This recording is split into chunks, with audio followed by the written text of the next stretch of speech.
Morning. My partner, Russell J. Gould. Old-fashioned banker. He's from Wyoming. Russell and I have been together since 1995. In 1995, he was 21 years old, and I said to him, I'd like to be Postmaster General of the United States of America. And he was like, yeah, I can do that.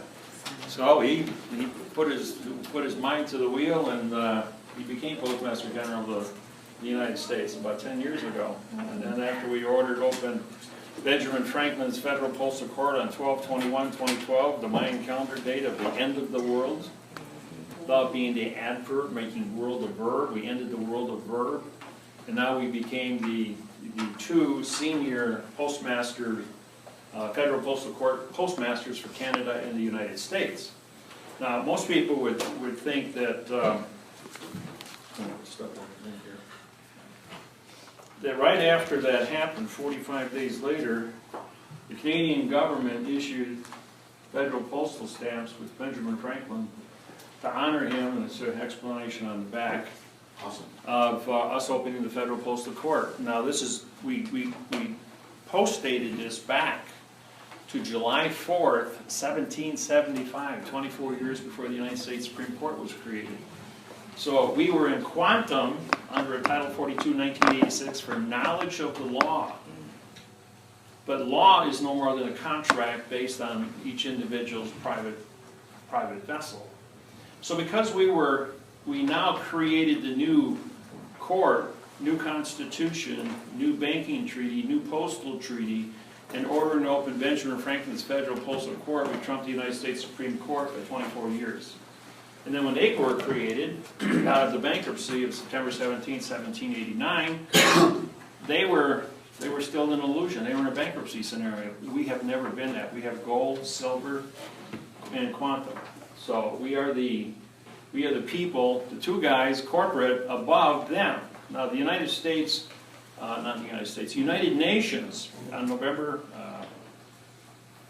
on 12 August 1999, gave us both, because we were corporate, we then sued for the copyrights of the flag of America. And the United States Title IV, Sections 1, 2, and 3 were written in adverb verb, which said nothing. So we quantumized that definition, and we then filed it at the United Nations Court, and we sued America, the Congress, Senate, Legislature, Supreme Court, President of the United States. Show us a quantum oath for any of your offices. Show us a quantum definition for the flag of America, and they couldn't do it. They wouldn't even come to court at the United Nations. So they awarded us the copyrights to the flag. At the same day, we filed our 115-page banking treaty. We produced our American Eagle gold coins and our silver coins for our banking. We had a constitution written in quantum language that was fair and equitable, which the United Nations has adapted as their foundation of quantum language. We went around door to door at a cost of over $12,000 in printing and served bank treaties on 82 countries, which is about 96 cents on the dollar worldwide. So we went after the money on the planet and coordinated them. Now they've had 16 years to get that together. And I took a trip over to Beijing, China in September of 2012. And I wanted to see the Great Wall of China, I wanted to see the Forbidden City, the Summer Palace, and inadvertently I was over there for a thing called the Subspace Transducer. It's a radar equipment that can look underground through subspace. In other words, it fits on your cell phone, little thing on the back here, and then as you're walking along, it has an oscilloscope on the front. It measures atomic density. So you type in what your atomic density is of gold, silver, oil, whatever it is.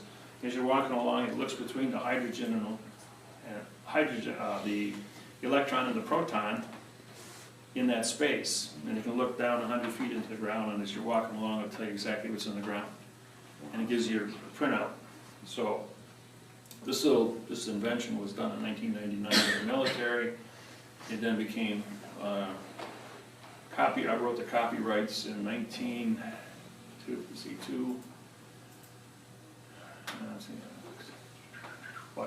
2010, I wrote the copyrights to it. It was written in adverb verb, so I redid it in copyrights before I went over to China in 2012. But when I was over in China, they couldn't read the English, so they said, can you write this in Chinese? And because it was a quantum copyright, their professors, their generals, who had 2 3-star generals, 1 2-star general, and he says, well, it'll take us at least 9 months to do a Chinese-English translation. So we broke for lunch, and in 45 minutes I wrote the Chinese mathematical interface on English, something that hadn't been done in the history of languages. Then I rewrote the Chinese language in 20 other languages at 4 minutes each, which gave them a $20 trillion international trade contract that could never be cheated on the contract in quantum. So it was a $20 trillion windfall for the Chinese government. So Russell and I were ambassadors from 2002 with China, and as a returning ambassador, they gave me a chauffeur limousine, put me in the bird's nest over at the Olympic Village for 10 days, and then took me on a trip around China for 32 days. That's pretty cool. Then I came home, and after I got home, because I gave them the banking treaty, the new one, we upgraded it. They then sent me a ticket, and I flew back to Hong Kong for another 10 days, and worked with the Hong Kong people in banking, quantum banking in Macau with the casinos. So we've been doing World Globe Trot. And last week I was in Munich, Germany, and I went over there to, there's a case running for 14 years. It's the largest case ever in the German government. It's a $6 billion case. And after 14 years, they paid $140 million in attorney fees, and they can't solve the case. So they went asking around, who can break this down? Who can solve it? They went to England. They went and they said, call Miller. They went to Florida. They said, call Miller. They went to California. Call Miller. They went to Beijing, China. They said, call Miller. So they called Miller. So I flew over to, and when I got over there, I don't speak German. I don't write German. I don't read German. Excuse my French, but I can syntax the shit out of it. And I started in on how German language is written. Now, if I took, we'll just use my name for an example. You've got 5 letters, 4 letters, and 6 letters. So 5, 4 is 15 letters, right? And you see, when you look at German language, you got all these 15 and 20 and 30 letter words, and you're going like, wow, who speaks like that? And then I'm supposed to go ahead and syntax that. Well, in the world of fiction grammar, with American lawyers and attorneys and judges, they use roughly about 50 different adverbs. German's got 300. Ooh. Yeah. So with that said, they're taking this and they're putting this together as a single word with 15 letters. Where I go ahead and I hyphenate and use punctuation between my words, they're taking all the words in a phrase and putting them together as one word. And when they speak, they're speaking in phrases. That's what it was. That was the secret of German language. They were speaking in phrases with all these big words. But in front of all the big words, they put an adverb. So instead of having an adjective pronoun, they have an adverb verb with 30 letters on it. Makes a compound verb. They were engineering all the language in Germany to be an adverb verb with no adjectives. That was the secret to the fraud, to make sure that the German government can never rise up again using correct grammar to conquer Europe. And who's in charge of all the major banking in Europe? Germany. So then you take that overlay and you start figuring about what the Euro's all about and how all these other countries are falling down under banking. because the grammar is bastardized on all the contracts. And I started looking at all the different, you know, when you go through an airport, you've got 30 different major languages. And they're all written in sequence so I can compare one to the other. And also I'm looking at the patterns. Patterns of using compound words written as one word. But they always put an adverb in front of it to go ahead and disqualify it into a verb world, making sure that nobody can read and write and no one ever creates a fact. And when I had that revelation, I'm looking at, as Pandora, breaking the math interface, putting in the punctuation, using the correct parse syntax grammar for the words and the sentences, and being able to write every sentence frontwards and backwards mathematically. I'm going like, wow, are we way ahead of the curve here? What we've done is disqualified planet Earth for 8,500 years. So we became the Pandoras by opening the box up, and the box was mathematics.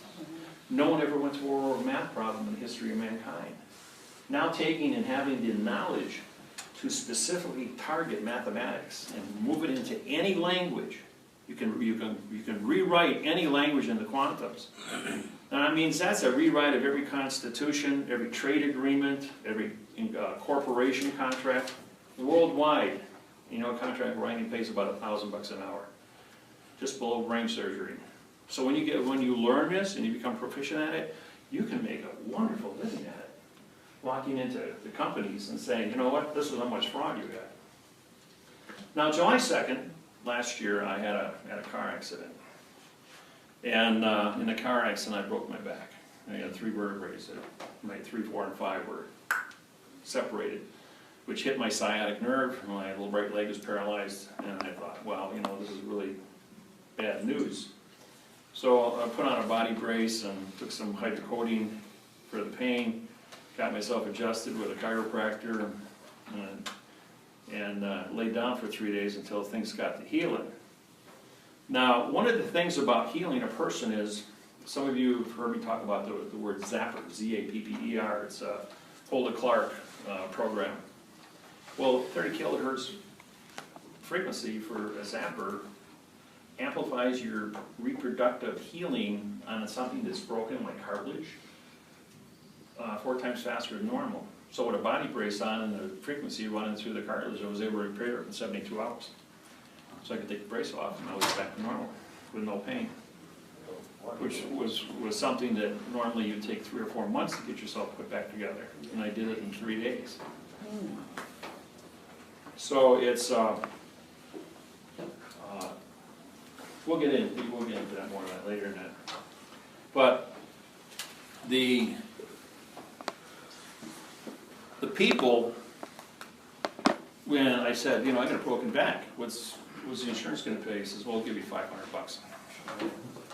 Excuse me? 70 days of pain and $500? I don't think so. And my friend who got hurt too with a brain concussion, she's still suffering 9 months later, and they offered her $500. I'm going like, I don't think so. This is a permanent disability now. And so I went ahead and I pulled the insurance policies on Geico, State Farm, Farmers, Allstate, Prudential. I've been going through all the insurance companies. Now, just like I did with the mortgages that you're all familiar with, when I syntaxed that with Washington Mutual on January 6, 2008, that's cost the United States government $40 trillion, that one lawsuit. Just because somebody goes, this is not, don't mean anything. Yeah, well, $40 trillion hit is pretty big on the economy, you know? Right now there's 30 million people in foreclosure. That's 40% of the United States population. 22% unemployment in the United States, and it's going to accelerate. Fannie Mae and Freddie Mac are filing bankruptcy for $40 trillion because of that lawsuit in 2008. When people laugh and say this doesn't mean anything, who's going to write a check for that? And then now I got the insurance company laughing at it. I'm going like, you know what I did with insurance? I mean, what I did with mortgages? All the insurance companies are in the same boat. I tried to buy stock in the stock market the other day. You know what the stock market told me? you're not allowed to buy stock, you're not allowed to trade, you're not allowed to have a security. I'm like, why? Because you disqualify all the securities of all the stock markets in the world. Because all securities are in a box written in italics, double spaced, and an adverb verb. I mean, how much of a perfect zero can you create? Now, if we allow you to come into our stock markets, you would disqualify all the stock markets in the world. If we allow you to come into our schools, you would disqualify all of our universities, colleges, and high schools. But when I got done with the Chinese government writing a $20 trillion trade agreement, all colleges, universities, and high schools in China are now teaching my program. South Korea's been doing it for 8 years. So this technology is expanding. They got 1.4 billion people over in China. And they're all studying English because they have 10,000 letters in their alphabet, but only 26 in English. So being able to do that's a very simple thing to learn, especially with mathematics. 26 is a lot easier than 10,000. And now it's mathematically certified frontwards and backwards, you can't cheat them. So that puts us in a very, very powerful position as a director planet-wide. And now that I've seen the other languages that I'm going after, with both the insurance and the mortgages, you know, my mortgage issues are affecting Europe, all over Europe, and Russia, and China, because of the old adverb verbs grammar. And even though these are some of the communist countries, they still have to deal with, you can't say 3 + 3 = 7. Nobody's going to follow that. They're going to go ahead and they're going to really come after you for that grammar fraud. So the technology that we were getting, now we're expanding into the insurance field. No car insurance, no life insurance, no medical insurance, no product liability insurance. What happens if we lose the insurance industry? Well, I went to State of Wisconsin Department of Insurance, and I brought in the 3 directors of Wisconsin's insurance directors. And I walked in and I said, I want to talk to you guys. And he says, you have an appointment? I says, I'm a federal judge, I don't make appointments. You guys in a room right now, quiet. And after I got on a 45-minute presentation, they were all sitting there crying. They all thought they were going to prison. And they realized that I just had collapsed the entire industry of insurance. Now, 3 + 3 equals the word, it equals 6, that's correct, right? Yes. And if I put IN in front of the word correct, it means not correct, right?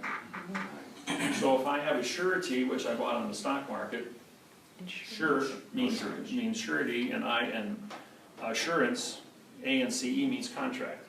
E-N-T is contract, I-O-N is contract. All these sub words that end in words, these are called contract words. You'll learn this when you study parsec grammar.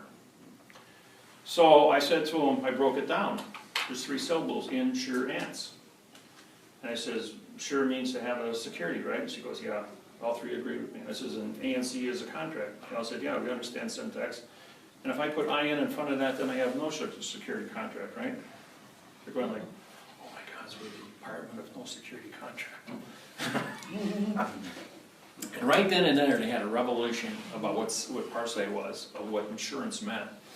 Then I pulled out the Farmers and State Farm insurance policies, which I had syntax 60 pages of, and I laid them out on the table, and I said, and these people don't want to pay. Well, they did a little investigation. They pay on 9%. That's it. They pay 9% of the claims, and they harvest 91% of the claims. And those that they only pay 10 cents on a dollar. So they're only paying 1% out of the 99% premiums they harvest. That's why they're putting up these 50-story apartment buildings. Or, you know, office buildings for the insurance company. So when they're looking at the numbers, I'm going, when I talk to an adjuster now, I don't listen to what that adjuster says. I go right to the CEO and I says, you want to take care of the medical expenses, or do you want me to close your company? The fine under Title 15, Section 1692E is false and misleading statements. Bernie Madoff, $69 billion off of Wall Street. Everybody knows the story. Under Title 15, Section 78FF, it's a $25 million fine for false and misleading statements. Once the document is syntaxed and proved that it's an engineering nightmare. And it is. So, how many clients does Farmers have, or State Farm, or Prudential, or Geico? 5, 10 million customers. Every one of them's a $25 million fine against the insurance company. Now, if the United States government wants to go ahead and they want to pay off the debt, they can walk into the bank, which has a number 26 and 213 zeros after it. That was 2 years ago. Now it's probably 15 or 16 zeros after it, with compounded interest. And say to the International Monetary Fund, we're going to zero out this debt because I've got a $25 million charge against 67 million mortgages and about as many, and how many cars are insured in the United States? 100, let's see, we've got 400 million people. So we've probably got upwards around 200 million automobiles or trucks and cars, and it's all fraud. So each one carries a $25 million fine. So the insurance company's got to cough up enough money to pay off the national debt out of all this money they got in their hopper, along with the banks. And because, you know, what would that be? One less zero than 213 would be 212 zeros. Like, how much is enough? Pay off the national debt. Everybody gets a pay raise. The dollar is secure. And we get to fix things. So yeah, Russell and I are presidential candidates. And we're up here, we're the only two guys of the 60 people that applied that have a correct application. That did, we corrected the applications. We paid our $2,800 filing fee with the correct applications. Everybody else, the other 60 guys, are all in fiction. They put everything in a box and they cursived it, which means they talk to dead people. So, we're the only two legal people that can run for president as write-in candidates and be written into it for the 2016 election. And you don't hear nothing on the news about us. But I got 5 billion people on my website. The 2 million linked websites to my website. Don't think the internet isn't watching. And you watch the circus on TV, but they still read the internet. And people are a lot smarter than they're giving them credit for. So we just might, you know, as each one of these candidates had walked away and said, I quit. They also said that there are a couple of guys out there that are unknown to the press, unknown to CNN, but they're going to get 92% of the vote on a write-in candidate, just like Kosovo did. I mean, what's his name? Napoleon, 1983. Lewinsky. Yeah, he stood up just a few days before the election, and he was a dock worker, and he got elected president of Poland. He was the best president Poland ever had for 10 years. Or how about Jesse Ventura? He's a wrestler. What's he know about politics? He captured 92% of the vote in Minneapolis and was voted the best mayor that the United States or any city ever had. Governor. Because he was outspoken and an honest man that can be corrupted. And people knew it until he threatened his wife and children and made them move out of the country. That's why he left office. But we're a couple of guys that we've been standing up here. I've been up here for 36 years now, and Russell's been up here 21 years, fighting for what's right, mathematically certified what's right. I don't care what they say, and how much fun that the lawyers, attorneys, and judges laugh at, or the politicians. 3 + 3 still equals 6, and we're still the movie Matrix, and we're the two guys called Neo. He's Morpheus and I'm Neo. So, we'll get started here. First thing we're going to talk about here, this is a list of topics we're going to go over today. And Russell's going to do banking and postal for you guys. And jump in and throw stones at me. The name, what is the name? It's the first thing people ask you. You walk into court and they go like,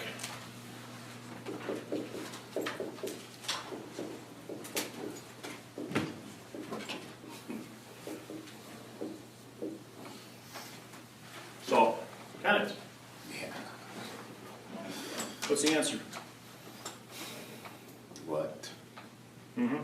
According to what you wrote, you're saying, what is my name? Right. So my name would be what? What, right. And you know, every single person I show this to that hasn't been trained, they all tell me their name. I'm going, no. I says now, this is a unique set of 4 words. You have an adverb, which modifies a verb, which connected to the adverb, which modifies the verbs. You have a pronoun that's connected to the adverb, which modifies the adverb, which modifies the verb.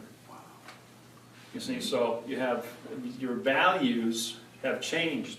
Even if you do identify with yourself to be a fact, if you said this here, acknowledged as a fact like that, and you put a comma here, then this becomes a pronoun. This is an adverb. Oh, this becomes a pronoun then.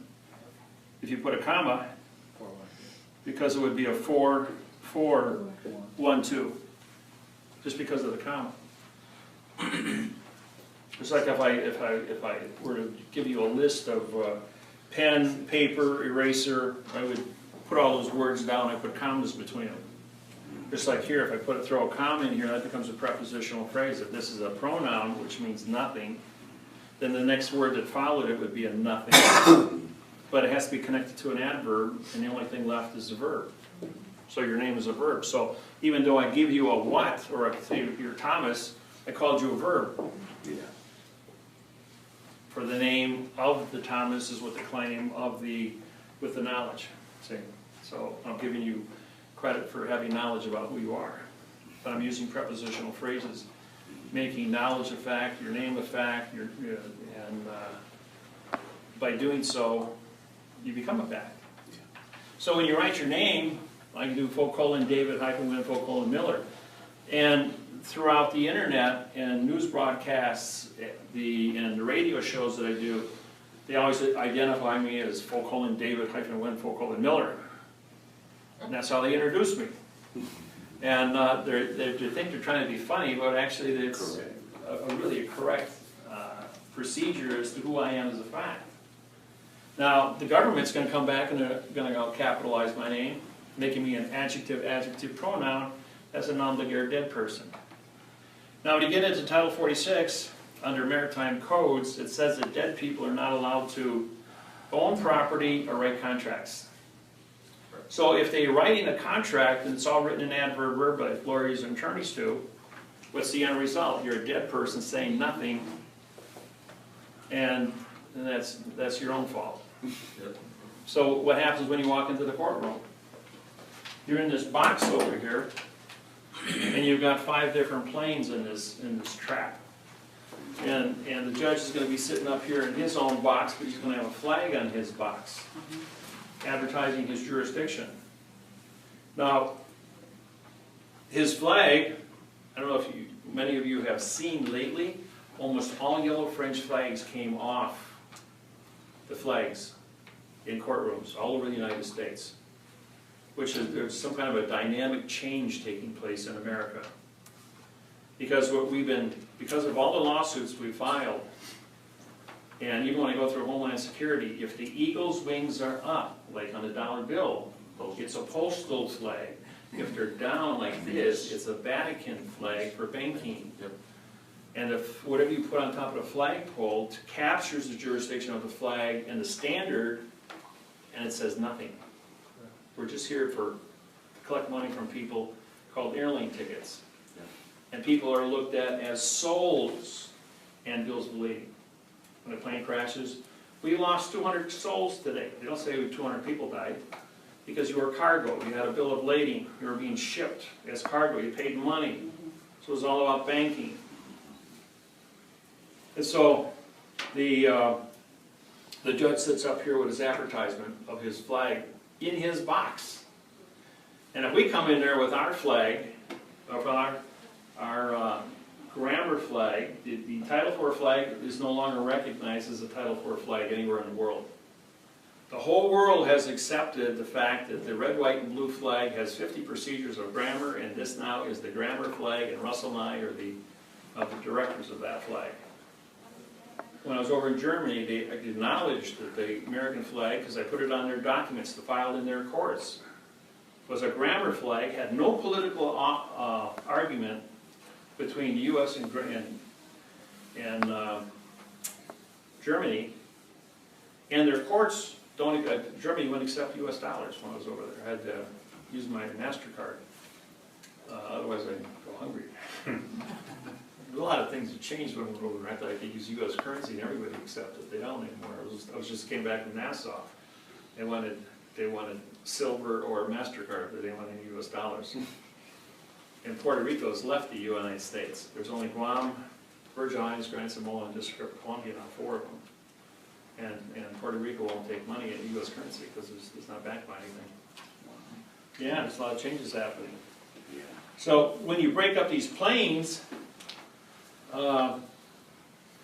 each one of these planes, you got a jury box, witness box, clerk. The clerk of the court signs her name across the stamps. That makes her postmaster. Takes your money, pays your fines, makes her a banker. Look up bankers and postmasters, see the judge. Judge is up here in a box, so he's an actor under Federal Rules of Civil Procedure 44 and 44.1. Now 44.1 says that all 10 billion people on planet Earth are aliens, which means no lien. They write and they babble in adverb verb.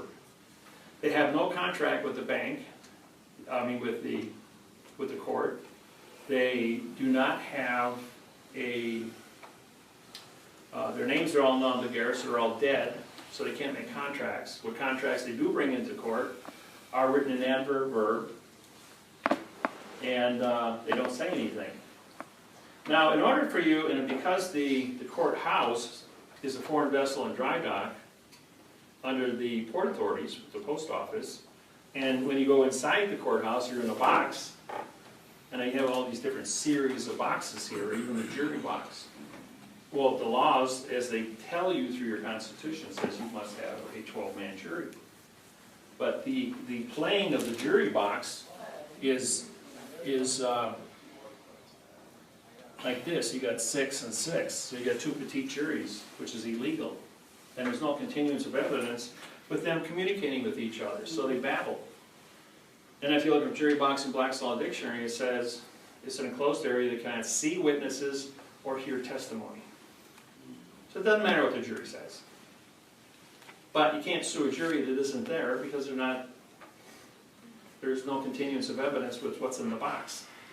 So the judge says, I'm not going to make a decision here, I'm going to let the jury do that. So he's opting out from a quantum lawsuit that comes into his court saying you're going to have a jury. You don't want a jury. The jury can't read and write. They got 2nd grade reading level. Who wants to be judged by 2nd graders, right? So you always make sure you get a judge, because you can negotiate with a judge. You can say, okay, let's scrap this thing and I'll go in the jury room. We've got a table that seats 14 people. The judge will sit at the head of the table, prosecution, defense, on both sides of the table, and you put your arguments and you're on the same plane. See, the only thing I have to do to disappear from you guys is take this and stand on it. You can't see me or hear me anymore. I'm on a different plane than you are. It's called soapboxing. It's a stage. Where's the judge sit? He's on the highest stage in the room. So you're doing theatrics right in front of you, and if you don't pay attention, they're going to clean your fillings out of your teeth. And so it's real simple to be a dead person. Now this here is called an acronym. They abbreviate your name, D.W. Miller. Or they go ahead and use just, initial lists. Like when you come into all your hotels that you're staying at right now. Initial here in 6 parts, or you're renting a car, initial all here. Those initials don't mean anything. And they're all, and you also, when you put them in, you ought to scribble. So it's scribbled. Because even when you go to sign your name at all those electronic signing things, that pen goes all over the place. And if that's, and then it always says approved. How can you approve something that looks like chicken scratch, And if you write your name like this, even if it's legible, it's called cursive writing. You know that Russell and I filed documents with the Board of Education, and the cursive writing is no longer taught in any schools, colleges, or universities in the United States. You have to print or use a computer. And when you go to school now, even from 3rd grade, 2nd grade, all the kids in school have their own computers now in schools. And they're sitting there, and the kids are, I always get my daughter to teach me how to use my cell phone, I might be a smart guy, but the little kids are the ones that can really handle a cell phone. Yeah, they can. They really can, and how to play the games and get through all that stuff. We've all been there with our grandkids, So the cursive writing means you're dead. it's a dead writing, because they're doing curse people. So don't get trapped into the name scenario. And that's the very first thing that anybody's gonna wanna know who you are, what you're doing. Is even your name tags are in a box, whether you know it or not. Because it's your subjective interpretation of who you are, and that you put your name in that box. And a lot of the courts today are saying, we will not accept you handwriting in the case number, handwriting in anything on the papers. Must be printed by a computer. So that either New Times Roman or Arial or Courier New. And they set all these local rules down as how the print wants to be handled on the paper. Well, you know, local rules don't mean anything. It's a foreign vessel in dry dock, and you're all dead anyways when you walk into the courthouse. Now, the only way you beat that is a unique thing. You're walking into this courthouse, this foreign vessel in dry dock, and if you don't have a passport, then get a passport. Because this little puppy here gives you authorization to leave the United States of America and walk into a foreign vessel in dry dock. And when I go into court, and I walk into all these foreign countries, just like I came back from Germany, I sign the stamp. Now, when I sign my name across that stamp, and I cancel it, that makes me a customs and immigration agent. Because I have my federal oath, and I signed the postage stamp, that makes me a banker, because that's money. And this says I'm a grammar flag. On the last page is reserved for special information, which I produce. Is that the one we did way back when? Huh? Is that the one we did way back when? No, this one. Yeah, that's 19 years old. That's me at the age of 50. I wanna see. I wanna see. Go ahead and pass it around. It's just, yeah, old technology. So I took my oath, my federal oath that I had filed in all the different courts around the United States. And Mrs. Young here wants me to go to court with her, so what I'll do is I'll walk into her court and I'll file my federal oath. Under miscellaneous, it's a $47 fee. In some places, it's free in others. 46 and some. Yeah. It changes between that. Yeah, it changes between venues, but once my oath is on file in there, I've got my passport, and I'm a federal judge of that courthouse. Just that stuff. And the judge will say, you can't represent them, you're a federal judge here. I says, well, yeah, I can't do that. But I also can witness, I can write a quo warranto complaint on your behavior in this courtroom. And a lot of judges won't even come into the courtroom if I'm in the courtroom. Or they got a guy going to prison for 10 years with a $10,000 fine, and I'm sitting there and he gets $20 court costs and sent home because he can't, there are no laws, rules, regulations, and codes in the United States. You have to capitulate to agree to whatever he wants to put on you. And how can you agree, A means no and agree means contract, how can you agree to somebody that's in a box and say, no, I don't? When he asks you to understand, UN means no, DER is contract, and stand is standing. You have no contract standing. That's why he keeps asking, do you understand? Do you understand? And my client says, I'm here to perform the correct parsing syntax grammar for the avoidance of perjury. I can't understand what you're saying. Judge goes, I can't hear what you're saying. I don't know what you're saying. And when the judge says that, she repeats it. Or he repeats it. Judge says, do you understand what I said to you? And she repeats the same thing again. I'm here to participate with the correct parsing syntax grammar. And this battering goes back and forth every 30 seconds for 35 minutes. Finally, the judge says, get out of my courtroom. No charges. Can't understand what you're saying. Can't understand what you're saying. There's no joinder. There's no contract.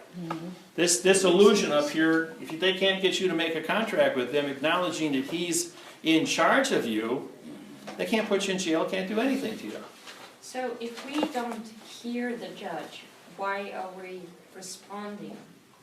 Talk Like, You are. Re means no, respond means to talk. It means no talk contract. That's what the word respond means. So if you're babbling to him in adverb verb, you haven't said anything to him. I see.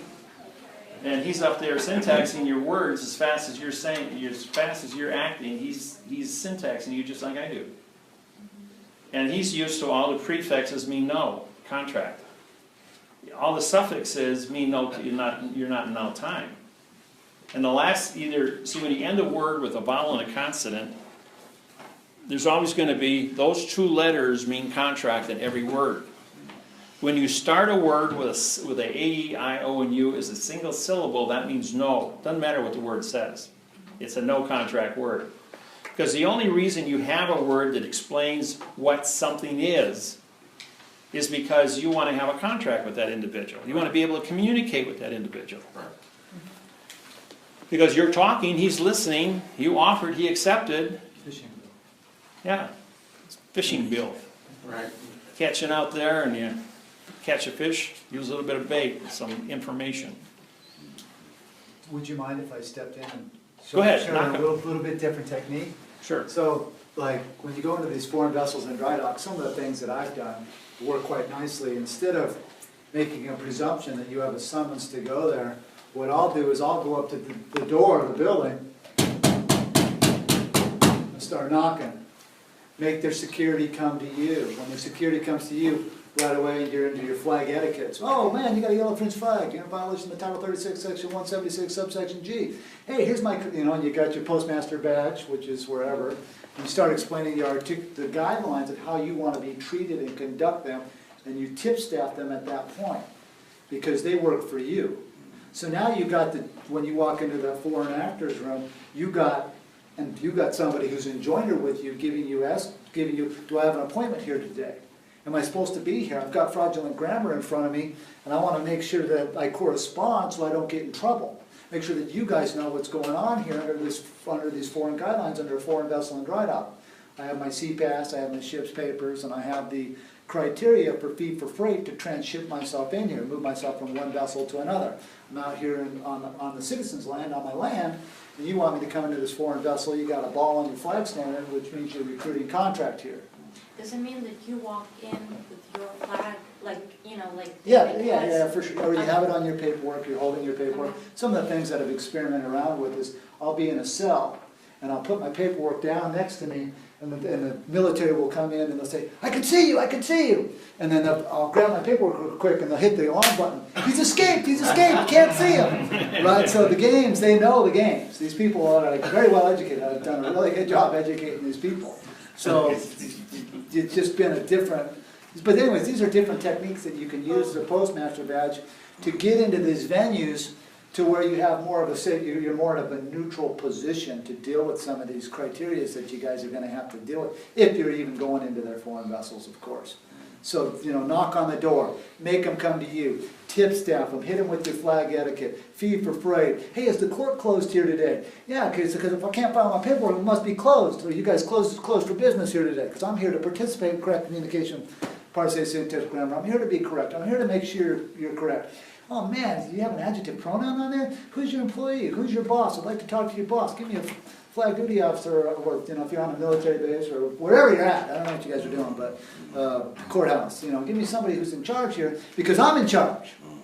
Right? I'm in charge of me. You're right. He's in charge of him. That's right. Big secret. You guys are all in charge of yourselves. Big If you want to give up your power and hand it over to some idiot with a second grade reading level, that's your folly. You're talking about lawyer, right? What's Talking that? about everybody. You're talking about lawyer, like. No, we're talking about anybody standing in front of you. Oh, okay. He could be a sheriff, he could be a military police, could be a police officer, could be a lawyer, attorney, postmaster. DA. Doesn't matter who he is. No matter who it is. Yeah, so They don't have a contract with you. There's nothing in writing except if you want to give them a verbal contract. So when you're looking at these venues that Dave is sharing with you, which is all correct, think about a way to get yourself in there so you can correspond without corresponding. So they don't issue warrants for something that doesn't exist, right? So you're on point and on top of these situations before the trouble comes your way. That's the key word, correspondence, not respond. That's right. Correspondent means make contract and communicate with a legitimate contract and perform. Correct. And so you have your ship's papers or your lawsuit in your hand. You've paid fee for freight to move yourself into that foreign venue. They're advertising the, oh my God, I walked in here in the security gate. You guys are flying the yellow French flag. Oh, you got the eagles, the wings up today. Oh, okay. You're a postal. Yeah, I'm a postmaster here. I've autographed this. And see the education, and they're like, and they're hitting the phone. Man, this guy's coming. Right? They're on the phone on the back end of this thing going, this guy's looking to smoke you guys. he knows that. We walked into the court, Yeah, you got, yeah. and the security guy who's at the metal detector says, the judge is in the building, everybody behave yourself. Yeah, so you got. Because we're advertised ahead of time before we get there.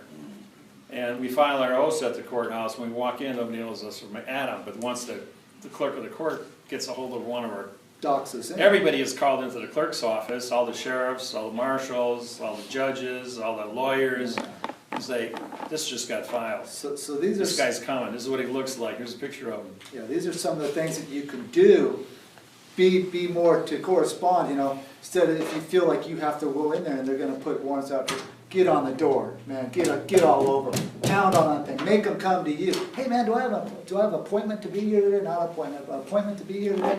Man, I've syntaxed this paperwork, I've found it all to be 100% fraud, I paid my fee for freight, I've got my ship's papers here, I wanna come in, I wanna participate correct so that you guys don't have to come after me at a later time. So these are some like techniques that I use, and you can do a lot of different things. I mean, I've used mirrors before. You see some picture ID, you know, you pull out a mirror, there I am, you know. Mirror trees. I've done a lot of different little techniques, man. It's really genius stuff, I'm telling you. It works quite nicely, yeah, because you know, they say, we want to see government ID. Well, I paid the fee for freight. There's my stamp on there. I autographed it. There I am. You know, this is lifetime, you know, stuff. And yeah, you can do a lot of mirror trees. You can do a lot of cool stuff. But you got to have confidence in what you're doing. I mean, you really got to. You gotta walk the walk, talk the talk, do your homework. If you wanna go ahead and pull the stunt out like this, call us up. Yeah. You can do it on Skype, you can do face-to-face, might take an hour, 2 hours on Skype. You might wanna be in when your groups get together. And you guys try to punch a hole through us. Because we're gonna be the judge, and you try to get past us with what you wanna pull. Now, we will correct all your mistakes as fast as you do it. Because collectively, we got 125,000 hours of doing this, so you just got a couple of minutes of practice. So we'll step on you. I got 12,000 cases behind me of real going into court, going head to head with judges. So Oh, I've been there a whole lot. you've probably been there 100 times bumping, but he does it a different way than I do. We both have different styles that we go in, so they don't know what's going to happen next. Yeah, so anyway, I just kind of want to give you guys how to use the postmaster badge. I mean, that's a good way to bring it into the foreign vessel and right on. To put yourself more in a neutral position so that you don't have to walk in and fake. When you walk in, you keep your tip staff with you, right? Come on in here, I want to make sure I'm correct. Man, find me a clerk. How come there's no judge here? You know, and be up there screaming, hey man, how come I'm the only judge here? I autographed the stamp, I paid the fee for freight. Hey man, I know about planes, vectors in 3-space, vectors in 4-space. I know about when you change conditions of state. There's no contingency for evidence with that. And judge will be screaming, but he's not a judge, right? He's in a box. No judge is a judge in the United States. There isn't a single judge, 11,000 judges. Now, if he pops off the bench, which they do for me, they pop right off that bench. They'll make them take off their robe, take them out of their mourning condition of state, and move into the next criteria about talking about your volition. Because there are no facts, there are no rules. They already know it's all BS, and you have to just go with your condition of heart and put yourself on trial and judge yourself. And that's the value of the correct communication part of syntax grammar. Is once you learn how to use the verb of thinking, you can put yourself down on a performance and put your volition on trial to be peaceful and neutral with your fellow mankind. And then we need to find out who's trying to steal from you. Yeah. Right? Because here I am being peaceful, here I am being correct, and what's this garbage that you're trying to force feed me? Right. And that's where the real battle lines get drawn, and that's when they vacate cases and start running out of the room. When you've got your quo warranto, and you got your forensic evidence like this here, all marked up, you walk into court and you get your metal detector, and you say to the sergeant or who's ever standing there, I want to talk to the captain. You say, who are you? I said, I'm the federal judge, I want to talk to the captain. We've got a crime taking place, and I need your assistance. So they'll call the captain or the lieutenant will come out and say, see this paperwork? It's all marked up. I'm going to sit down, I'm going to give you a little English lesson. Now So you were saying that any of us can go and say that we are federal judge? No, no. Under Title 42, 1986, if you have knowledge of a crime, you have to stop and correct it. If you see somebody hurting another person, and you do nothing, you're accessory to the crime. So when you see this anything wrong, when you look at this paperwork and you see it's all marked up and it's wrong, that's a crime. Right. It's a good old Bernie Madoff case. False misleading statements, fictitious conveyance of grammar and language. So you want to go in as a private citizen, your authorization, and you are all authorized under Title 42, 1986. Now they're saying, well, this is a state court, that's a federal law. I'm going like, you guys get paid, don't you? And when you get paid with money. And the money says federal. They get paid with federal. There's no such thing as a state. Everything is federal. You got a federal flag on the flagpole. This is a federal building. And with a ball on top, you're advertising for the federal postal as well as the federal military advertising, because the post office controls the military. So everything is federal, and so nobody can hide and say, well, once you walk into our foreign vessel and dry dock, you're in a condition of state. That's not true. Everything is federal. Correct. And in Title 18, for fictitious conveyance of language to extort money is a federal crime. Well, this here is a federal crime. My putting the corrections on here says, I have the knowledge to stop and correct, and I want to talk to the captain. So you go in and talk to the captain and says, I'm going to go up and I'm going to talk to the judge.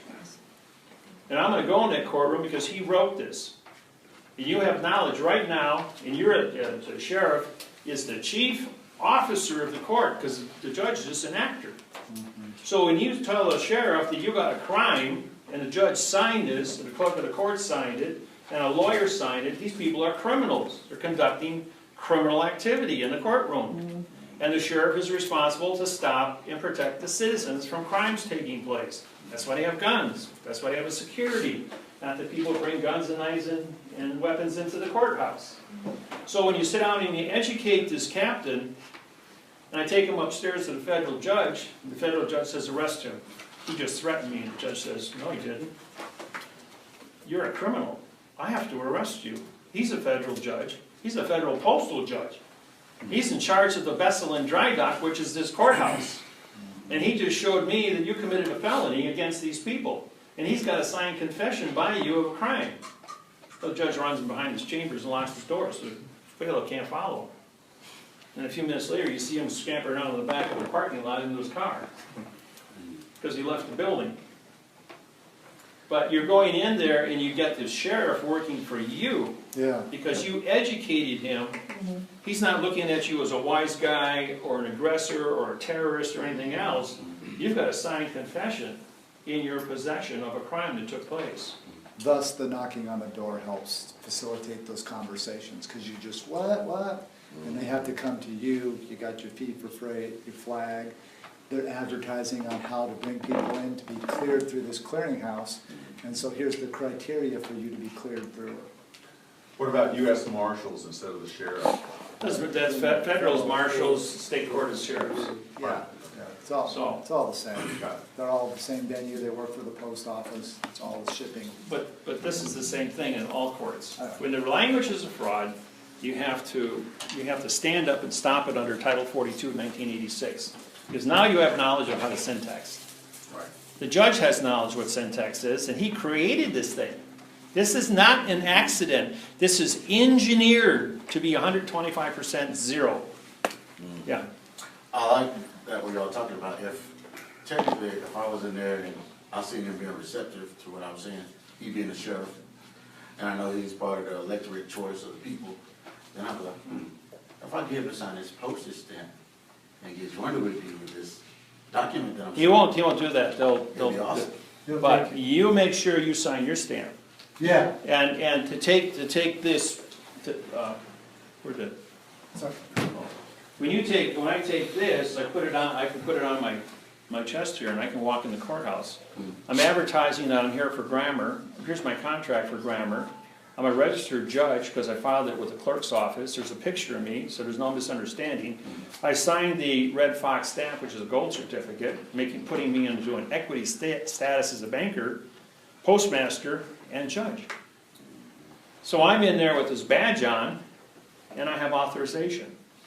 When I ship this young man here to Paris, registered mail through Philadelphia, Pennsylvania, through Montreal, Canada, we put a registered sticker on him, signed across it, put an ID badge on him and signed a stamp as well with a flag, and I mailed him to Paris with bills of lading. And they had 4 security guards when we hit Montreal, grab him, surround him, make sure the freight was protected, and they walked him right onto the plane, me, they detained for 2 hours, Yeah, wait for and they ran my socials, they ran my passport with 47 pages of credentials through going, and I had every single agent in Montreal reading my passport because of all the credentials I've got on it. Going like, okay, this guy's an ambassador, walk him onto the plane. We get to Paris, same thing happens. We get off the plane, he walks right through. Immigrations and Customs, they go ahead and check my passport and they stamped it and everything. And I'm going like, I'm the postmaster, I'm delivering the freight. And the guy goes, whatever. And Russell walks right through with no passport, and no driver's license or a state ID. Nothing. But then when it came time to leave, they said you can't get on a plane, you don't have any passport, we won't accept you back in America. So we made a phone call.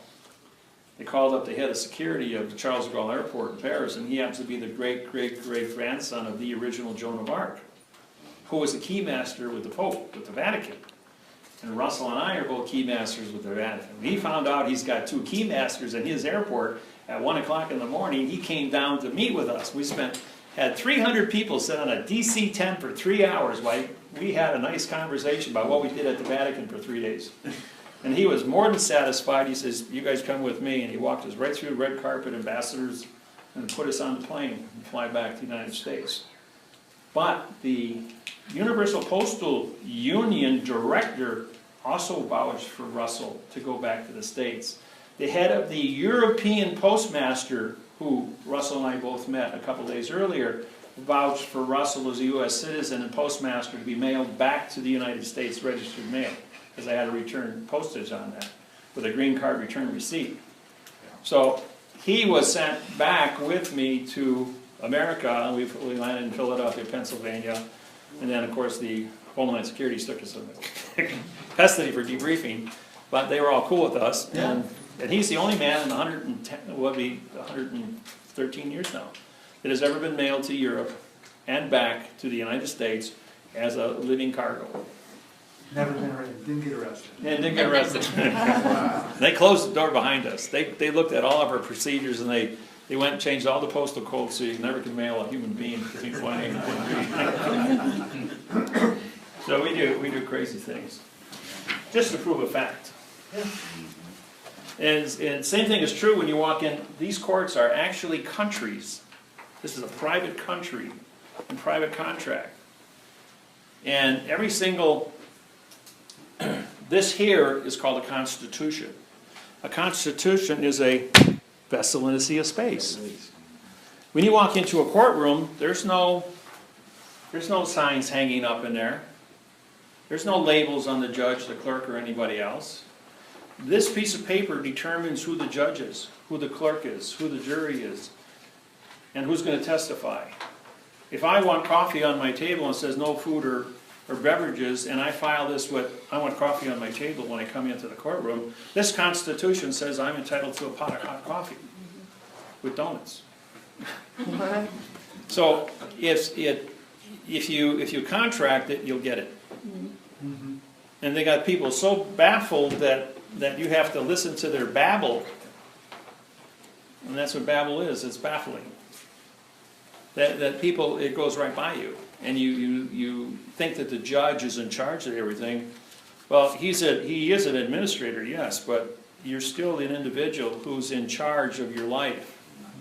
And you put down all the things. Now when we write these lawsuits, we put stamps on them, like you've seen.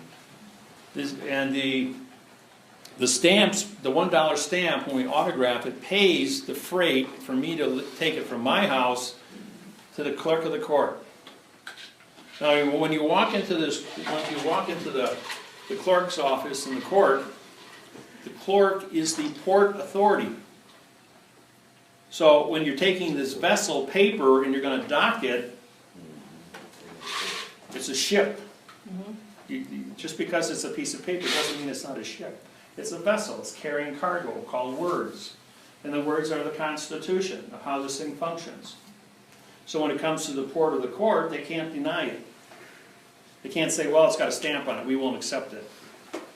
Or it has, if you put blood on it, they can refuse it because of biohazard. Actually can even be arrested if you put it in the mail with blood on it, because then the postal inspector can say you're sending a hazardous material through the mail, and they have, in all post offices now, they have the signs up, if you mail hazardous material through, you'll be arrested as a terrorist. So don't put blood on your paperwork. This year, you can autograph the stamp and put your fingerprint on it. But when you go to the court, the clerk of the court, this here vessel is going to get docked.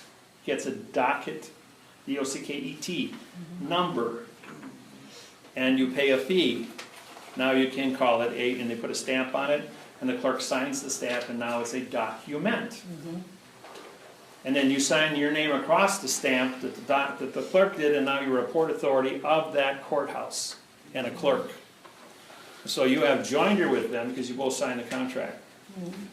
Now she has to find a judge. And once she picks a judge, this document says the judge has to be on your same plane. So he can't come in, he can't walk up here and take the podium. They got to actually find a judge, and if they've got 9 judges in the courthouse and not a single one of them will sign on to this, they got to call around to all the rest of the courthouses and find out who's got a circuit court judge or a maritime judge that will be able to handle a vessel in dry dock and come and sit at a table with you in the jury room and actually negotiate with you. He's not going to be an ass about it, because if you're that far along in knowledge, he knows that he's dealing with a judge in disguise, and he knows that you're going to get a fair hearing. And anything that's not equal is discrimination. So if you're going in there for equality, and all of us have the opportunity for equality, and it's not equal, then it's not only discrimination, but it's handicapping you through using fraudulent grammar that looks like this, and that's a felony. They handicap an individual, Title 29, Section 701, handicapping. If you're over 75 years old and they handicap you, it's a $10,000 fine and 10 years in prison. You tell the district attorney, I'm putting you in jail. You're prosecuting somebody over 75, and you're using fraudulent language. He says, I'm not going to allow this case in, I'm going to vacate it. So there's no charges against somebody over 75. Are there judges that are not familiar with that? All judges in the United States have to take our courses at Scottsdale, Arizona, and Reno, Nevada. Judge Institute, we've been teaching there since 1995. Yeah. I started with a guy by then. Was it Alfred? They know, otherwise they wouldn't write 125% fraud. You see, this is from back there, you can see this is double spacing. Originally, when we showed them, they always did double spacing. But when we called them on it, and we put the words, wrote the numbers on here, they said, oh, that's too convenient for Miller. Let's go ahead and we'll single space it. We'll make it so tight, we'll put the words actually touching each other. So I wrote the words on top of the letters.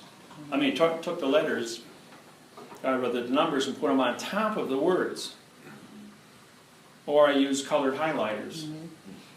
And last time I was here, I had colored highlighters, and I held this up here, and even though you guys couldn't see what the words were, you could sure see red and yellow and blue and green. No matter if you're 50 feet away, you could see that it was all fraud from the highlighters. Yes? Do you have to syntax the document to claim Title 18 fictitious conveyance of language? Yes. Yes. You do have to syntax it. You have to Yeah. prove it through syntax. So Because you can just hand it to him and say, this is fraud. This 2 + 2 = 4. Yes. TO + TOO = FOR. You got me. Okay, the reason I said that is because when you speak orally, you can do TO, you can do FOR, FOUR, FORE, you can do ATE, you can EIGHT, you can put a tilde in front of it, which means it's a location, not a value. So by knowing how to use the symbols, knowing how to spell the words, I have 150 ways to say 2 + 2 = 4, so don't ever think what you say in court is what they're hearing you say. And they're syntaxing and looking at your prefixes as no contract. And you don't have to get really complicated. Russell and I can do complicated bills of lading and really get into 50 other parts of mechanics of shipping to move this document. Or I can just simply put a number on there and say this is fraud, and I can prove it's fraud because the operations of how grammar moves, that's your number codes here, how the grammar moves back and forth. There's only 5 number codes in the world, and it affects all languages. And when we broke down the operations, that's why I could syntax Maori, I could syntax Hawaiian, I could syntax Philippine, Japanese, Chinese, German. I can take all these different languages, Russian. Doesn't matter what the language is. I can take it and syntax it. I still don't know what it says when I get done, but these numbers tell me it's a lie. And these numbers don't lie.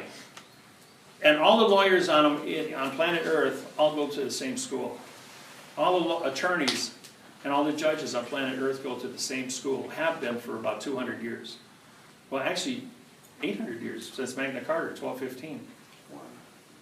And that was written in adverb verb, and I syntaxed that. It was sold to Christie Zellender for $6.3 million by Queen Elizabeth as a historical document with no value. And to show you how careless everybody was, during World War II, the Nazi stormtroopers hit the archives of London with 250 stormtroopers to destroy the Magna Carta, thinking that would destroy the British government. The British government answered back with 350 of their own elite special forces.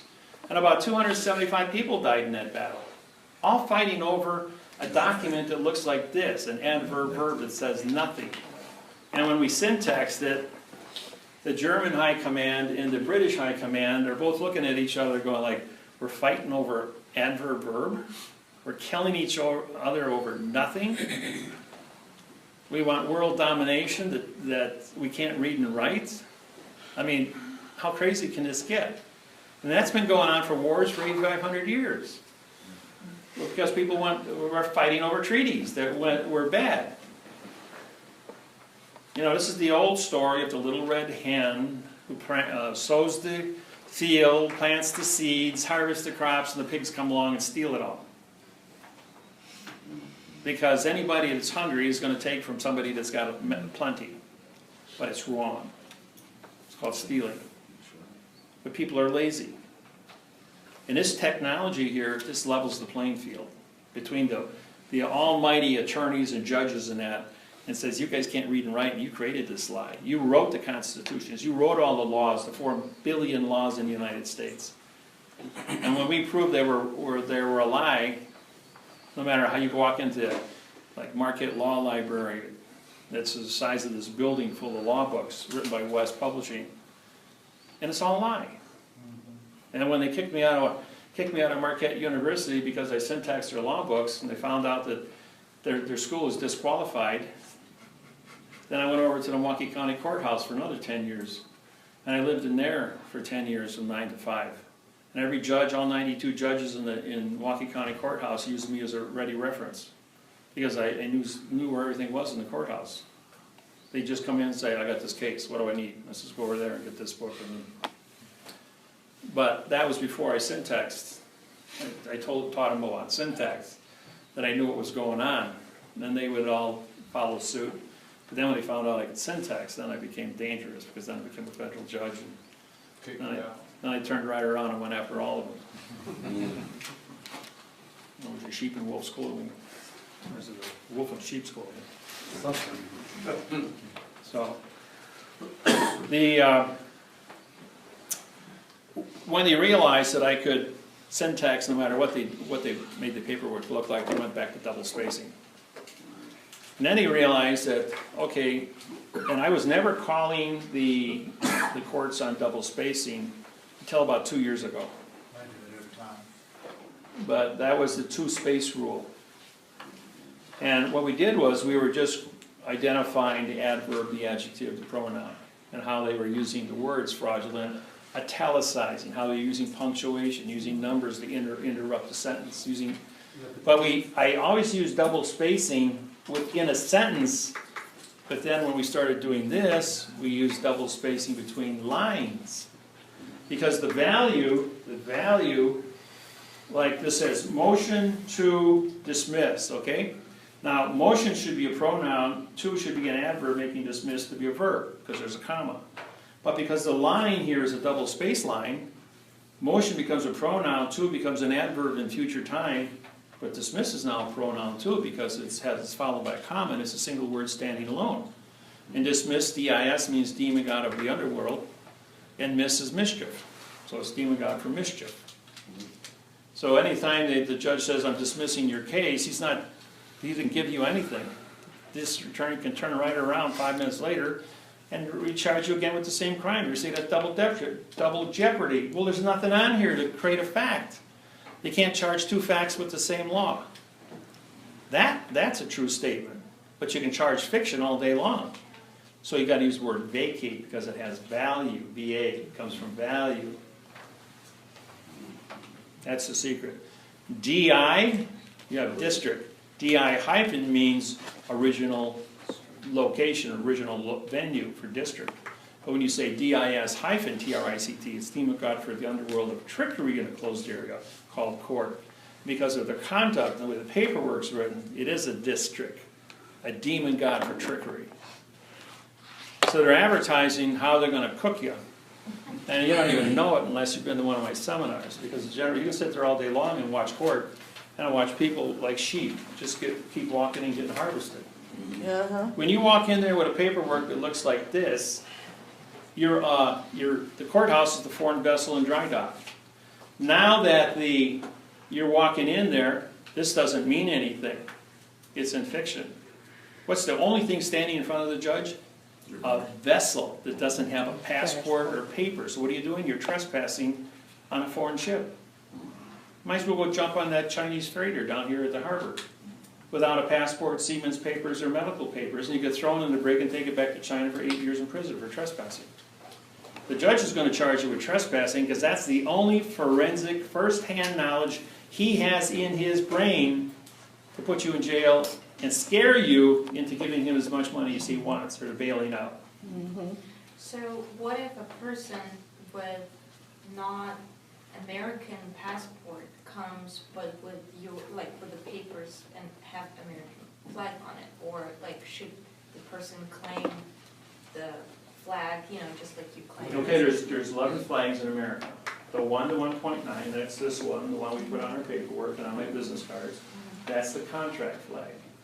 All the other flags. And that, for the world, or just U.S.? Or No, that's a world grammar flag. Okay. My flag flies in front of the Russell and my flag. Flies is a 1 to 1.9 flag on the first flagpole in front of the United Nations buildings. They have 199 3x4 boat flags because the United Nations building is a vessel and dry dock is a boat. And human beings are vessels, so therefore it's carrying a cargo of people. So it's all about shipping. It just depends on what you're trying to do with your paperwork. Would be what type of flag you put on, what kind of postage you put on. We do different techniques. I was actually just talking to the gentleman back there about it this morning, about being offshore.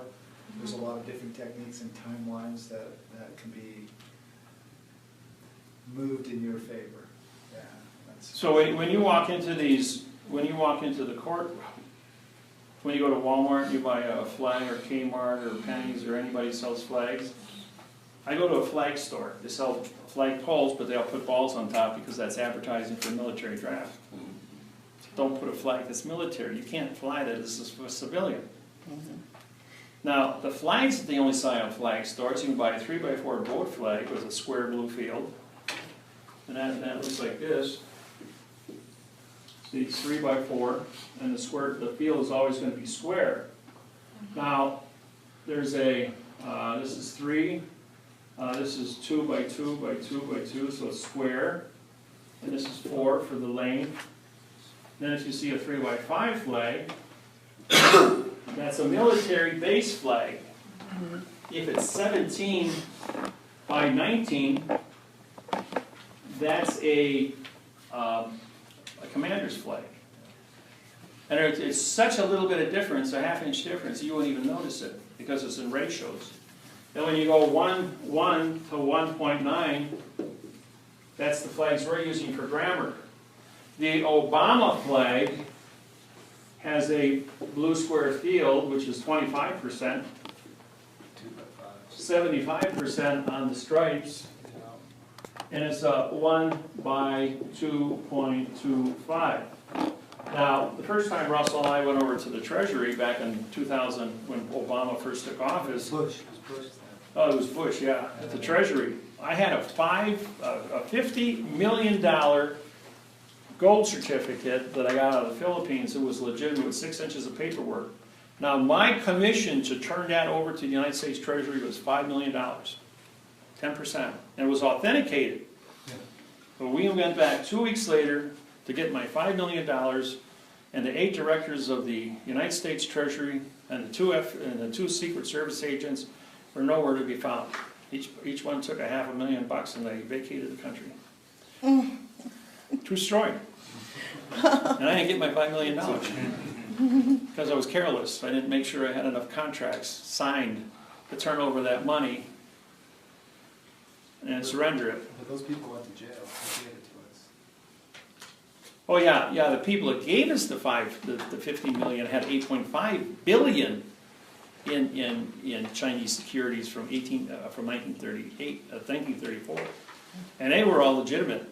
And the FBI surrounded the house, and they went in there and they captured the guy. And he had smuggled those out of the Philippines that belonged to China into the United States. They're all paying taxes on it. So he went to jail for 8 years. That was a big sting operation. We get involved with a lot of sting operations. But we made them take down the flag that day at the Treasury. Yeah, we asked them, how come you're flying a flag to 1.225? He says, there's nothing authorized by the United States Congress. You know what the Treasury Director said? We hire stupid people, so we're not responsible for what they do. Good start. Pretty crazy. So every time you go into court, you need a passport on you?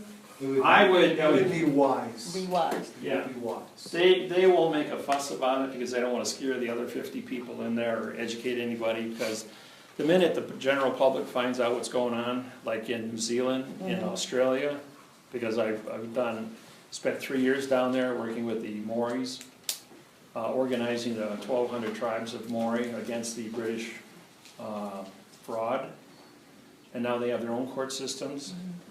In one night, in 4 hours, I organized 23 organized crime groups of the New Zealand nation, got them all to sit down in a room like this. First they were all scattered, but when I started talking about syntax and mathematics, they all sat down next to each other. And even though they hated each other and they were at war with each other, they weren't at war with a math problem. They found value in the math problem.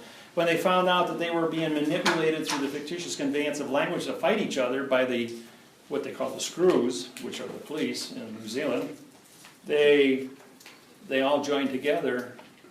We elected Maori judges, and they became the Maori's police force against the British, who were torturing. 95% of all arrests were Maori tribesmen, not the British. They let them go for nothing.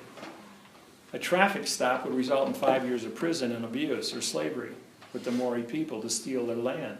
They did the same thing in Hawaii to the Hawaiian people. They did the same thing up until 1957.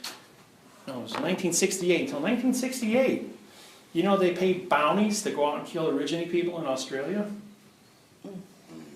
I mean, and this is modern times. Not only did I put a stop to all that, but effective early in January of this year, the government and the courts are siding with me because of the Constitution I wrote for the Australian Aborigines, not Aborigine. AB means no of Aborigines, so it's Aborigines now. They adapted that. We're all 3,850 tribes, and I'm called the Spirit Walker in Australia, because I prosecuted 129 judges, and I'm still walking around. And unified all the tribes, got them their constitutions, and all their land rights are systematically going back to them. Okay, I have another question. When police officers come to kidnap you with a charge, and they take you to jail, what do you need to have in place so they can't lock you up or put a bond on you? You take that quo ronto complaint that you're in possession of, and you walk into the police station, and you sit down with the captain, and you educate the captain. You say, I'm a citizen here, and you're a police officer to protect me. Correct. Okay. And your oath of office has been syntaxed. You can send, if you can pick up their oath of office for the sheriffs, or their charter that they got plastered up on the wall, why the sheriff is the sheriff and the police is the police. You send it to me, I'll syntax it and I'll drop a lawsuit on it. You can say, this is your charter to go out and torture and harvest human beings here and extort money from them. So, and Judge Miller has syntaxed your conduct. You might have, and if you look up what a sheriff is, a sheriff can only go 12 miles from a courthouse. That's right. Because it's a foreign vessel in dry dock, just like you have a 12-mile limit in the ocean between foreign vessels coming into the port, and they have to have pilots. The pilot boat has to go out and meet them and bring them in, so there's no hanky-panky going on. Well, same thing as court. Well, all the courthouses in America have a 12-mile limit around them.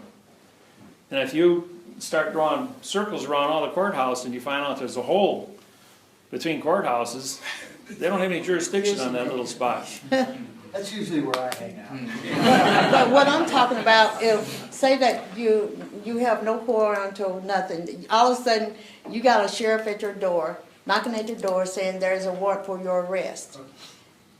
And you never knew there was going to be. And how do you spell And- arrest? How do you spell arrest? A-R-I, no Okay, contract. no contract. A warrant with no contract. Okay, but they will kidnap you and put you in jail. What do Unless you need to have in place? You need to have your quo ronto, and you have to actually educate them, let them know that you are one of the people who is a postmaster and has a lawsuit here, that the sheriff's department knows that you know that they're liars, that they don't have an oath of office, they're not authorized to carry guns and badges. Right, And- but you're saying, Typically, what I do is something different. Yeah, go ahead. Yeah, and what I'll do is I will take a C-Pass, which will have closure of my domicile, okay, okay, and then I will file that with the Department of Transportation, with the Port Authority of your location, because you're a foreign vessel to them, you're foreign to them, and they're foreign to you. So you file that with the letter of derogatory on top of your, claiming your, I call them dominion hyphen contracts, and I file a dominion to be on the sea lane and be the postmaster on the sea lane in charge of the freight forwarding of the vessels that come in and out of your ship's channels. And so I would file that at the local postal so therefore, station. when you file all of that and they come to kidnap you, They don't come. They they won't won't come. come. After you get all of that filed, they will not come to Yeah, kidnap you for any kind of charge anybody put No, against you. I pay docking fees, and I pay in silver with the port authorities, they keep it, and I have a performance contract, and I maintain my performance to stay neutral and peaceful with my fellow mankind. And I follow the criteria of ship's papers and sea passes on what neutrality means. And I stay in a neutral condition of state. If you want to take it to steps further, you can file that with your local base commander, walk onto the base, have a flag etiquette conversation right when you walk in the door, flag duty officer front and center, have your conversations with the flag duty officers. A lot of times on military bases, you'll have to order them to take down the flag because they'll be flying the wrong flags, because they'll be tattered, there'll be things wrong with them. And so you get them up under your Army Regulation 849 and 10.2.1 through 2.9 scenarios, and your Title 36, Section 176, subsection G. Deal with the, desecration of flags, and you'll be surprised, they'll stand at attention on these for you for hours, just on flag etiquette if their flag is messed up. So, just say I'm a concerned citizen here, there's a martial law condition of state, Miller and Gould have syntaxed your federal surveillance program with SOCOM, and, we've done some other things. So you guys- So hypothetically, all the things you have put in place is like a get out of jail ticket. It's not a get out of jail ticket, it's a performance contract. No, The it's perform- always but what about I'm sa- performance, having my performance business contract. card with you, going, I want to call the judge. A lot of times, the sheriffs that know us already, that because they've had contacts with other people who deal with us, and they've seen our paperwork, oh, you're with the Miller organization, okay, just let these guys go, because it's gonna be really bad for all of us if Miller comes down here. And being a 5 million mile traveler, they know that I travel. They know I show up in every state and every courtroom. I just walk in and plunk myself down, and I just start taking notes. Sir, you're not allowed to write back there. Yeah. Excuse me? And then they find out who I am, and they just shut right up.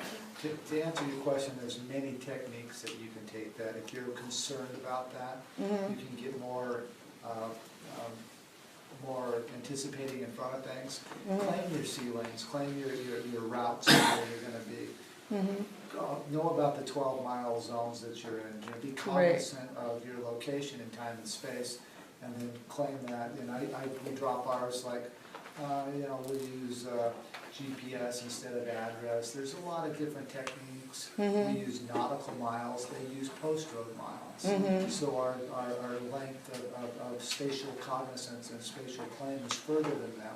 That's why when they put on your ticket, when you get a ticket, they always put the post road mile, because it's a post road treaty, because you're in a shipping lane. So they have to identify location of shipping lane where the supposed crime has been committed. So you do the exact same to them as you claim your spatial positioning, claim the terms of performance within that, and just comply with the contract, and you'll be okay. So, All your street signs, all over the United States, where it says 10 miles to the next city.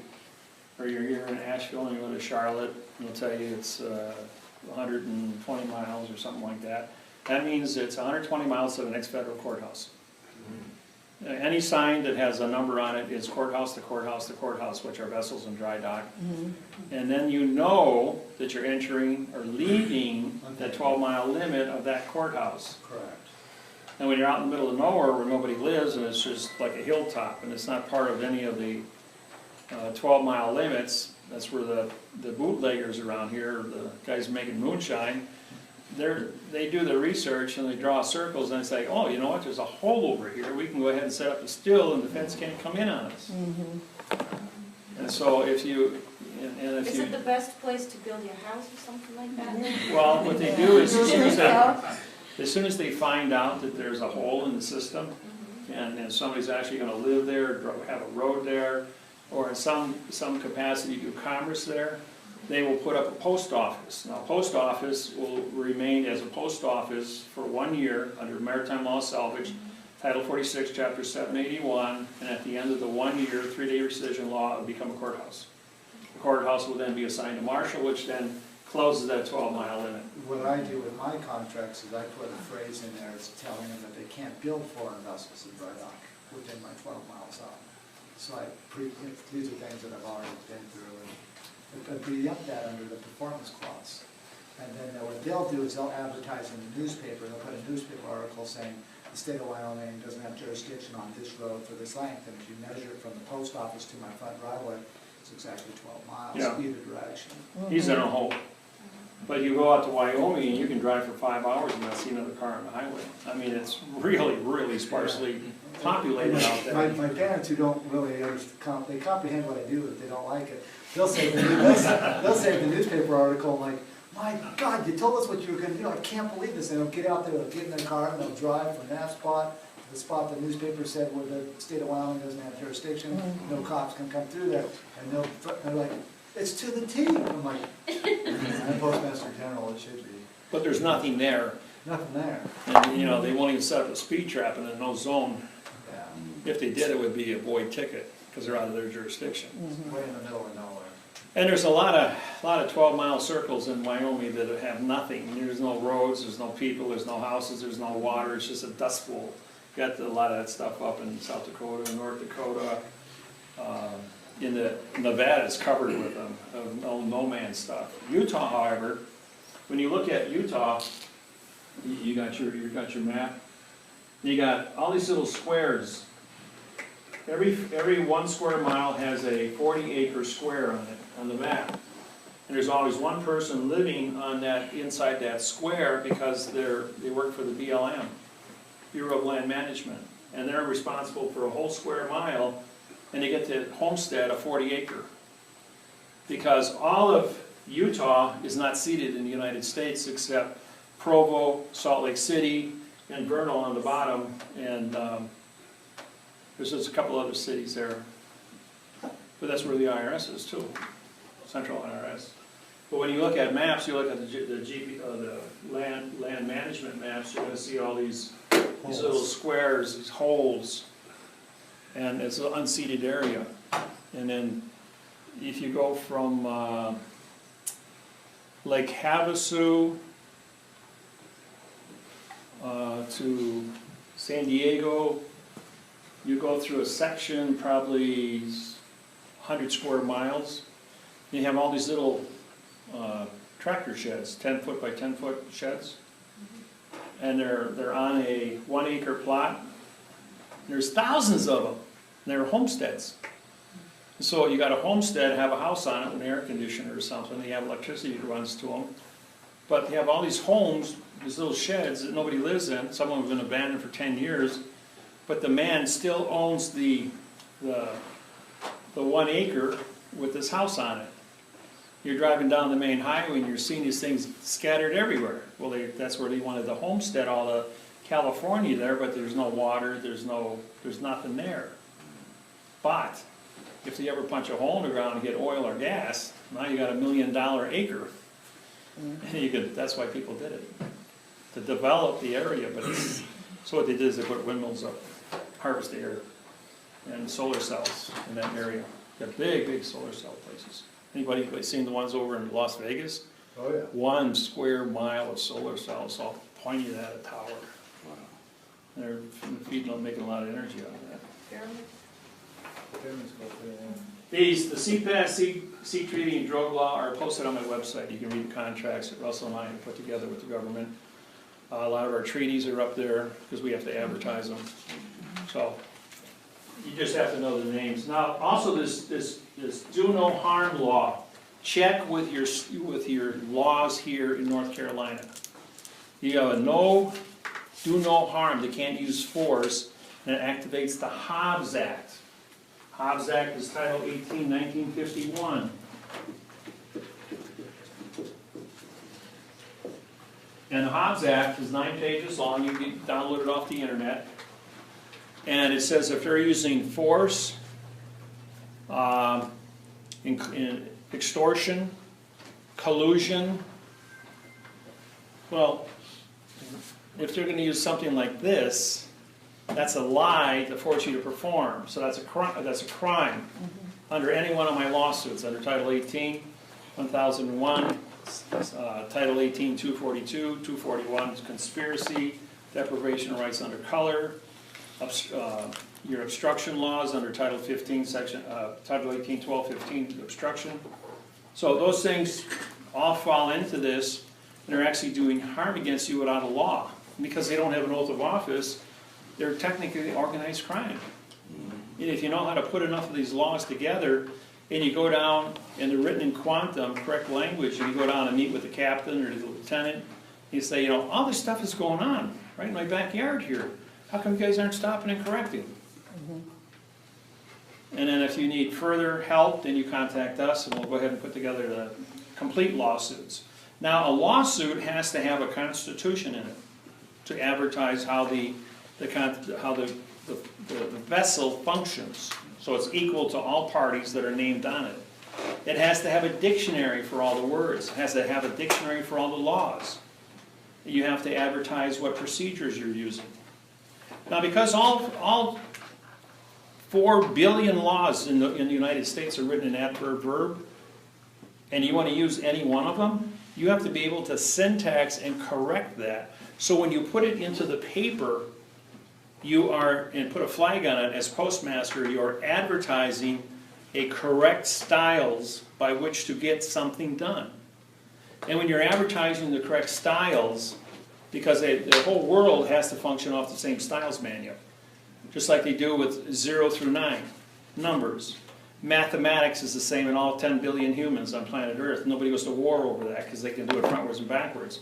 Now that our program is here with syntax, we now can do the syntax frontwards and backwards and guarantee everybody correct grammar. So you can't say it doesn't exist because we've been around for 28 years with it now. And all the new government agencies, police officers, everybody that's been in the system that's in charge knows that we exist, knows that this information is there. Because I have caller ID on my website. And I have every single agency in Washington under area code 202 listed on my website. I have every single police department, college, university, political organization in the world listed on my website. Because we have caller ID and tells us how much traffic we're getting from all the government agencies. 3% of the population of the planet is responsible for governing the other 97%. And they've all called in and they've all logged on. Oh, yeah. That we're watching, that we keep upgrading constantly. It's a full-time job of writing new treaties and writing new contracts. Besides doing all the mortgages, and now we're moved into insurance to make sure those things. Did you check the temperature? It's like 90 degrees in there. I know everybody's dying of heat. You do that, has he not pulled you into his jurisdiction? You're now following his? No, that's a ventriloquist or a lip reader would be giving advice to another person that's not licensed to practice law. Now, when I went into the courtroom, the judge says, Miller, you're in here with Stephen, your client. You blink the wrong way, I'm going to say you're having a communication with Stephen. And Steve, you can't represent him, you can't help him, you can't do anything for him because you're not licensed in the court. So I'm sitting there as still as a statue, and Stephen's tearing up the judge with all the laws, rules, regulations, and codes. As fast as he can throw stuff at him, he's correcting the judge. He says, I'm watching you, Miller, he says. And you're not even blinking, you're not even breathing, you're like a stone statue. But I know there's a conversation taking place between you and Stephen, because there's no way that 19-year-old kid can know what the hell's going on in here and trump me, a judge of 46 years, of 72 years of age. Then I took the witness stand finally. And I said to the judge, I says, you know, Your Honor, he says, I'm looking at the yellow fringe flag here inside your courtroom, and 5 feet outside the window is a Title IV flag with a different dimension than yours in that. You're advertising that this vessel is under that jurisdiction, but your courtroom's under a different jurisdiction. Where's your closure? Where's your contract advertising for that? And I had a picture of the 1906 of where the judge is sitting in that same courtroom with the Title IV flag 1 to 1.9 behind him in the Constitution, because in 1906 we were under constitutional law with the flag.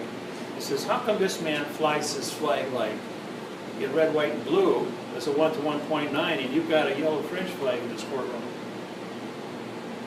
And he was just, you know, stumped on that one. And he says, isn't the prosecutor, or rather, isn't the prosecuting attorney supposed to have, or the police officer supposed to have a warrant to search somebody? He says, yeah. And so the judge says, did you have a warrant to search that man's jacket for marijuana? He says, no. So I'm going to have to dismiss the marijuana charges. There's no marijuana charges. Then why are we in court here today? So he had to vacate that, suspend the judge, the police officer filed a false police report because he violated procedures. And I called him up on venue with the flag, so he was trying to backpedal and get out of that. And then I asked the jury, does 2 + 2 = 4? And they all said yes. Then when I spelled it, they were fooled. I says, well, the DA filed an indictment. And that was spelled I-N-D-I-C-T-M-E-N-T, but he underlined all the words. Now, when you see this on any of your lawsuits or bringing your friends, this is a adverb, modifies the adjective, which connects to the pronoun, which is connected to the adverb, which modifies the adjective, which modifies the adjective, which modifies the pronoun, connected to the adverb. And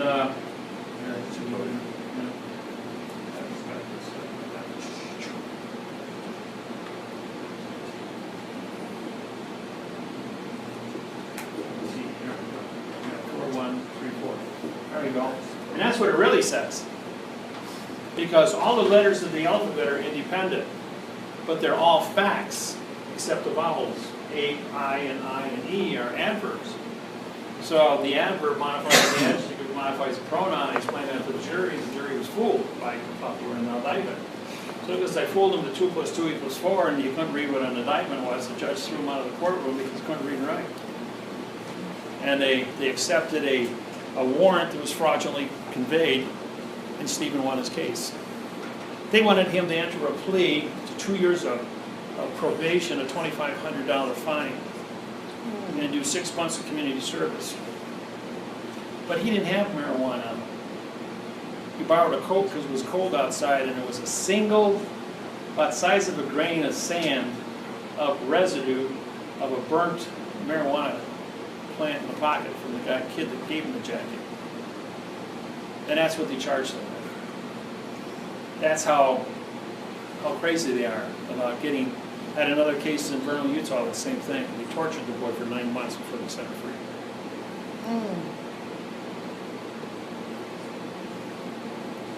There's a lot of crazy things going on out there.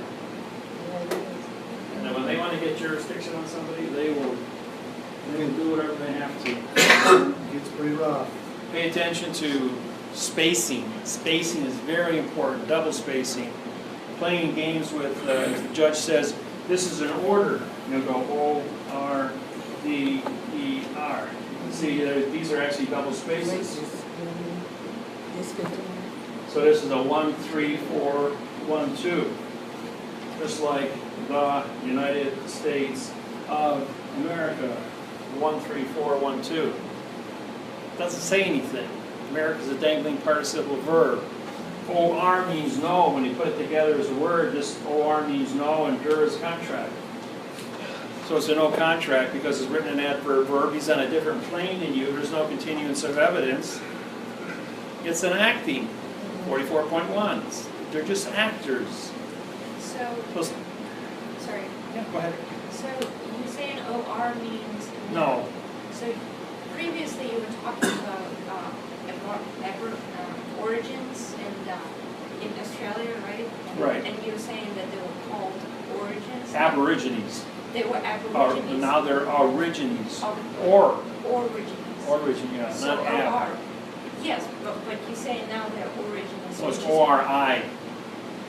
Origines, ORI. This is So- ORD, a vowel and 2 consonants. I see. Russell and I spent 8,000 hours over 2 years, 16 hours a day. We used Encyclopedia Britannica, World Book, Dictionary. We used Funk and Webster's 6-inch dictionary and Webster's 6-inch dictionary. We looked up every word and all the synonyms. Okay. That's tens of thousands of words. And all their definitions prove that a vowel and 2 consonants means no contract. And is there a place where we can find this like 700 to 900 words that you found that actually? Yeah, we wrote a dictionary. It's there. And in my book here, we published 520 of them. We put down the wrong words and the replacement words. Okay. So we took the time to give you a head start on 520 words. So, and then we've been adding words as situations. The government creates new words all the You're just time. updating it on your website? Yeah, we update them whenever we get a chance. Between doing lawsuits and appearances and travel and doing all the special stuff. It's 11 o'clock. You guys want to take a little 15-minute break? Except me, and I was elected king of Hawaii in 1997. They knew that a math problem could never be cheated, and so all 72 families got together on Big Island at the volcano. And they had a big ceremony throwing reefs into the lava.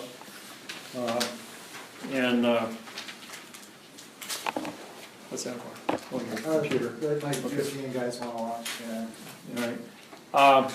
And so we had a big ceremony and had a big luau with about 200 people. And dug a pit in the morning and had chicken and pork and steaks and fish and wrapped them in banana leaves and built a big fire, cooked that down, covered up with canvas and dirt, and in the evening about 5 o'clock we uncovered it and we had a feast. And it was really good food. I mean, the banana leaves give off all the sugar into the food, so you got sugar beef and sugar chicken and sugar turkey and sugar steak, and it's really good with banana, the banana sugar. But the story was that in 1848 that King Kamehameha made a proclamation that a white man from America would come to Hawaii with birds, and 6 times now in Hawaii I've had wild birds land on me. And this was one of them. This was on January 8th, 2000. This was 2 days after I put Washington Mutual out of business on my way to Hawaii. I did the seminar in Bellingham, Washington, and then flew out to Hawaii. When I was on the beach with my Speedos on, imagine me in Speedos. and I had 2 sparrows on my hand, and 50 people taking video of me sitting there in the water with the sparrows in my hand. And then these 3 ducks came over and shooed away the sparrows, and they landed on my hand instead. And they were there going like, this guy's got wild birds on him. And then when I was down at one of the big hot surfing places where only Hawaiians are allowed, and I'm a white guy, I'm a haole. And I'll go down there, and these guys are all ganging up on me. There's 20 of them. And the partner the guy was with, he's one of their surfing buddies, and he's just sitting back there and going like, you're crazy if you think you're going to walk into that crowd of guys, and those guys will beat you to a pulp. I said, hey, don't worry, I can handle myself with anybody. So I walked in there and let them all have their say, and it says, don't you guys recognize the elected king of Hawaii? The guy with the bird? And then I pulled out my pictures with the birds, and they're going like, oh yeah, you're the king of Hawaii. Now so everybody's my best buddy, and they're giving me hugs. And then the guy comes over, and he introduces me to everybody. And they're cool with me, and then we went out and we surfed all afternoon. Bunch of nice guys. But when I did this big seminar for 500 people, no one had ever figured out what happened in Hawaii. And Roosevelt and the United States Postal, the post office and the Hawaii Postmaster General were all in cahoots about allowing Pearl Harbor to be bombed because they needed an atrocity so big that America would come out of isolation and go into World War II with the Pacific and against the Nazis. That was all orchestrated, and it was all done on timelines. Now, October 22nd, 1871, the Universal Postal Union, Bern, Switzerland, went to Hawaii because Hawaii was the center of the Pacific Ocean. There's only 2 places you can go to. You go to Tonga Tonga, or you go to Hawaii and get coal, C-O-A-L, to feed the steam engines of the ships, of the battleships of China, Russia, United States, Chile, all the countries on the Pacific Rim. And so Hawaii was the big key, and everybody wanted Hawaii. Portugal, Brazil, France, Germany. They were going to take it by force. They were going to do that on 1 year, probably in 1873. They all planned to invade Hawaii by force, but the United States trumped them and did it on January 17th, 1893. But going back before that, Cook shows up in 1789. And he goes, wow, the Hawaiian Islands is here, lots of whales. Goes back to England, tells everybody Pacific's full of whales. So the whalers come and they show up there, and they bring diseases. The population of Hawaii in the year 1800 was 2 million Hawaiians. In 1829, there was only 34,000 Hawaiians left alive.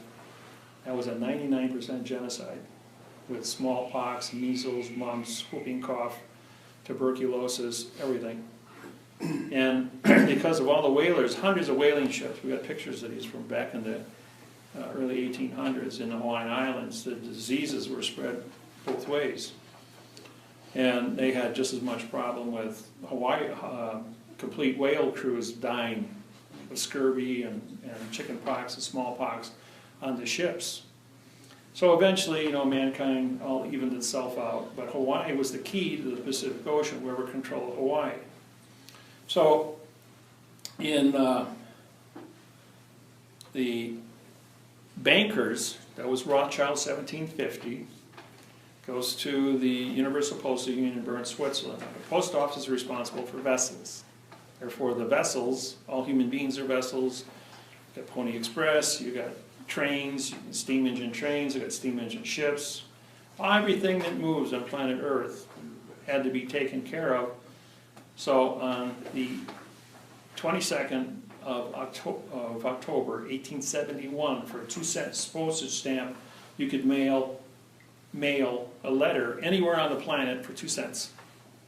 Well, this is a really great deal. Except the thing didn't say mail, M-A-I-L, and not M-A-L-E. It said vessel. And all human beings are vessels. So it was moving, because the minute you put 2 cents on it, it became commerce, cargo, bills of lading, which then went back to postal. So the postal became the new world order that everybody's been afraid is going to take over. It took over in 1871. The first thing they did is went over to Hawaii. They got them to sign this treaty. They took all the money off of Hawaii, gold and silver from all the whaling vessels from the first 71 years. That was $47 billion in gold bullion in today's money. Back then it was $35 for gold and about $1 for silver. Then they gave them paper money. So in order to have paper money, they had to file bankruptcy. So in 1871, October 22nd, they filed bankruptcy, but this doesn't become effective under the 1-year salvage claim, Title 46, Chapter 781, plus 3-day rescission law.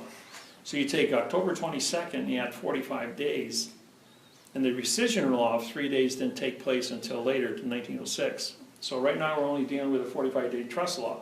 A 45-day trust law goes all the way back to Egypt, 4700 BC. So it's like 6,700 years now we're using a 45-day trust law over the planet, all countries.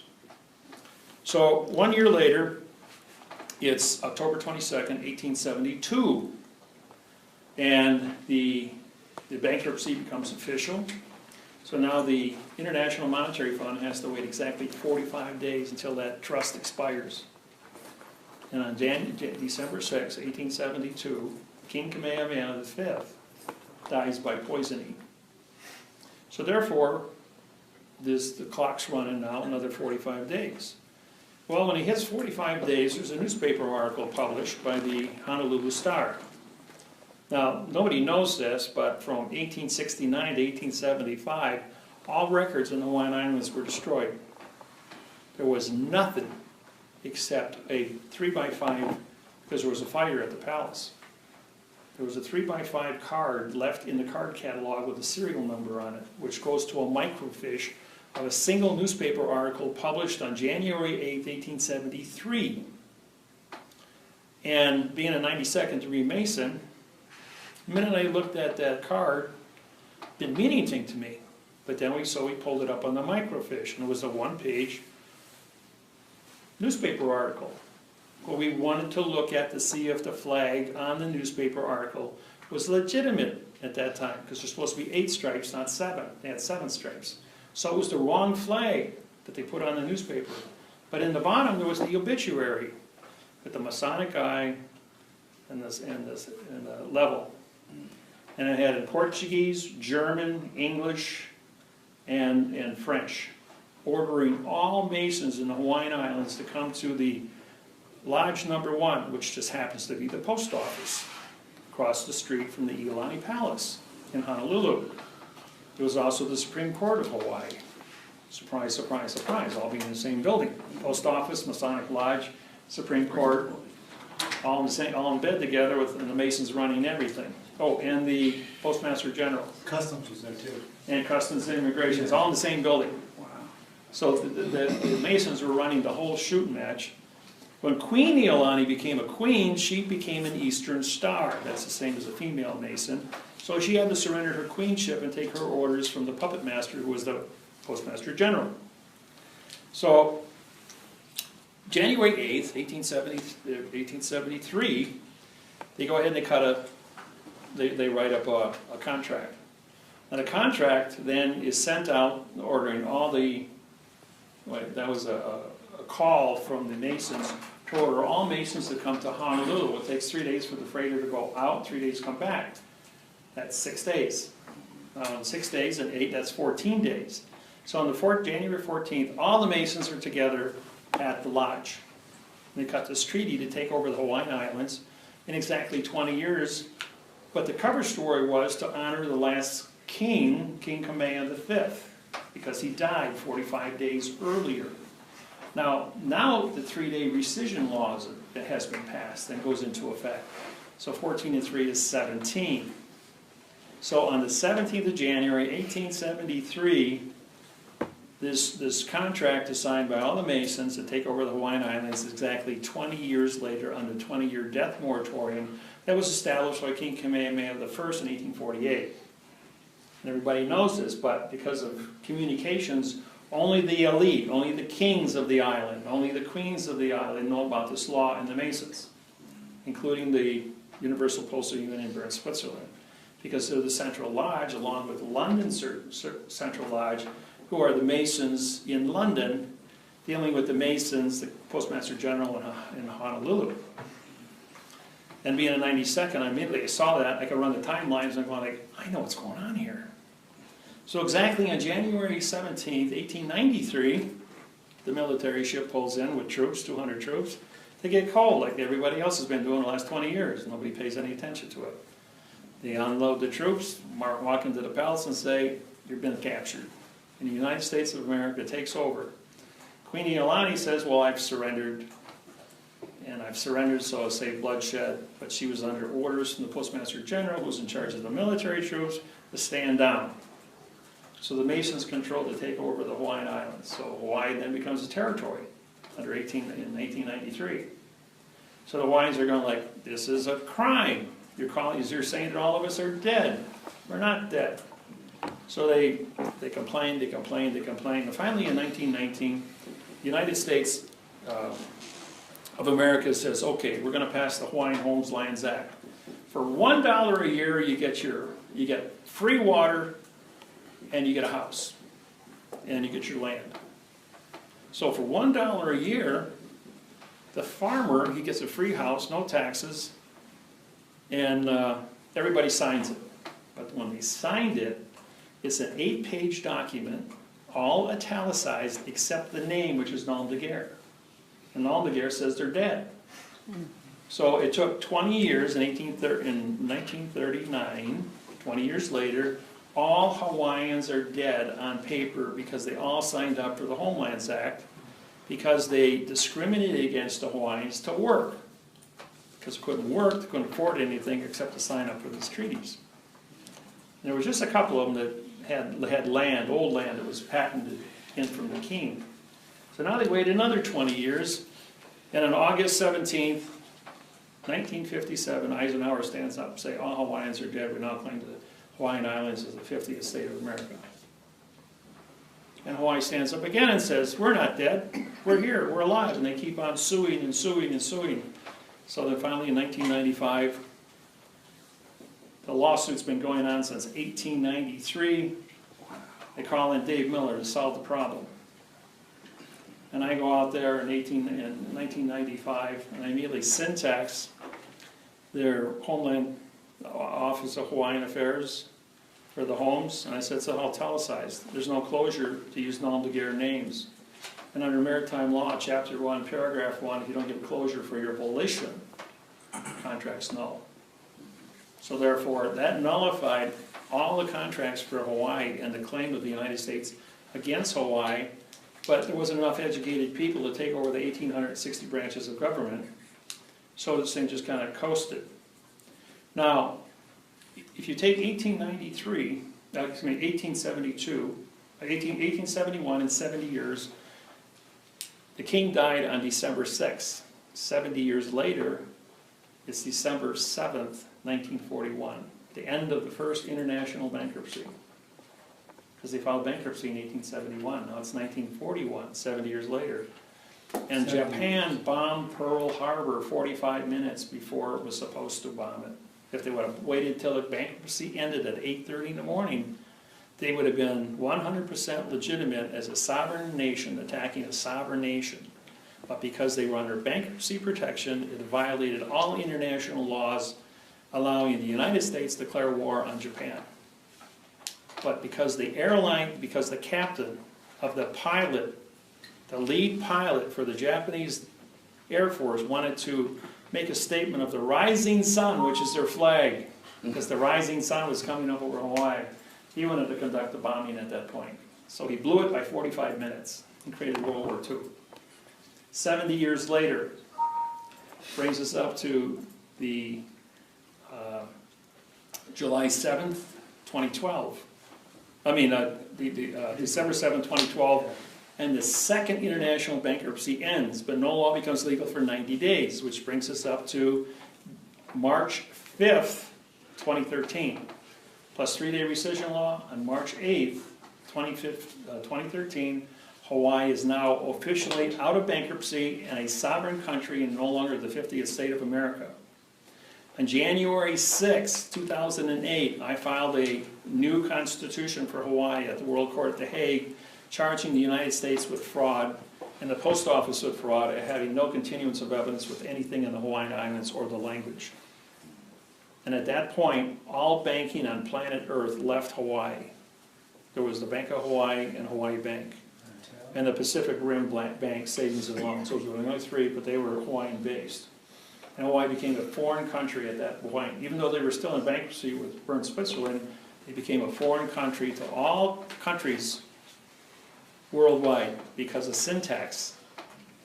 And I was standing in the middle of this thing writing this constitution, calling the whole world dumb for the 2nd grade reading level, and that we had now been the first country in the world to have a quantumized constitution in 2008. You mean Hawaii was the first? Right, Hawaii was the first, because it was a control factor of an island in the middle of the Pacific, not a victim of war, of active war, anywhere on the planet.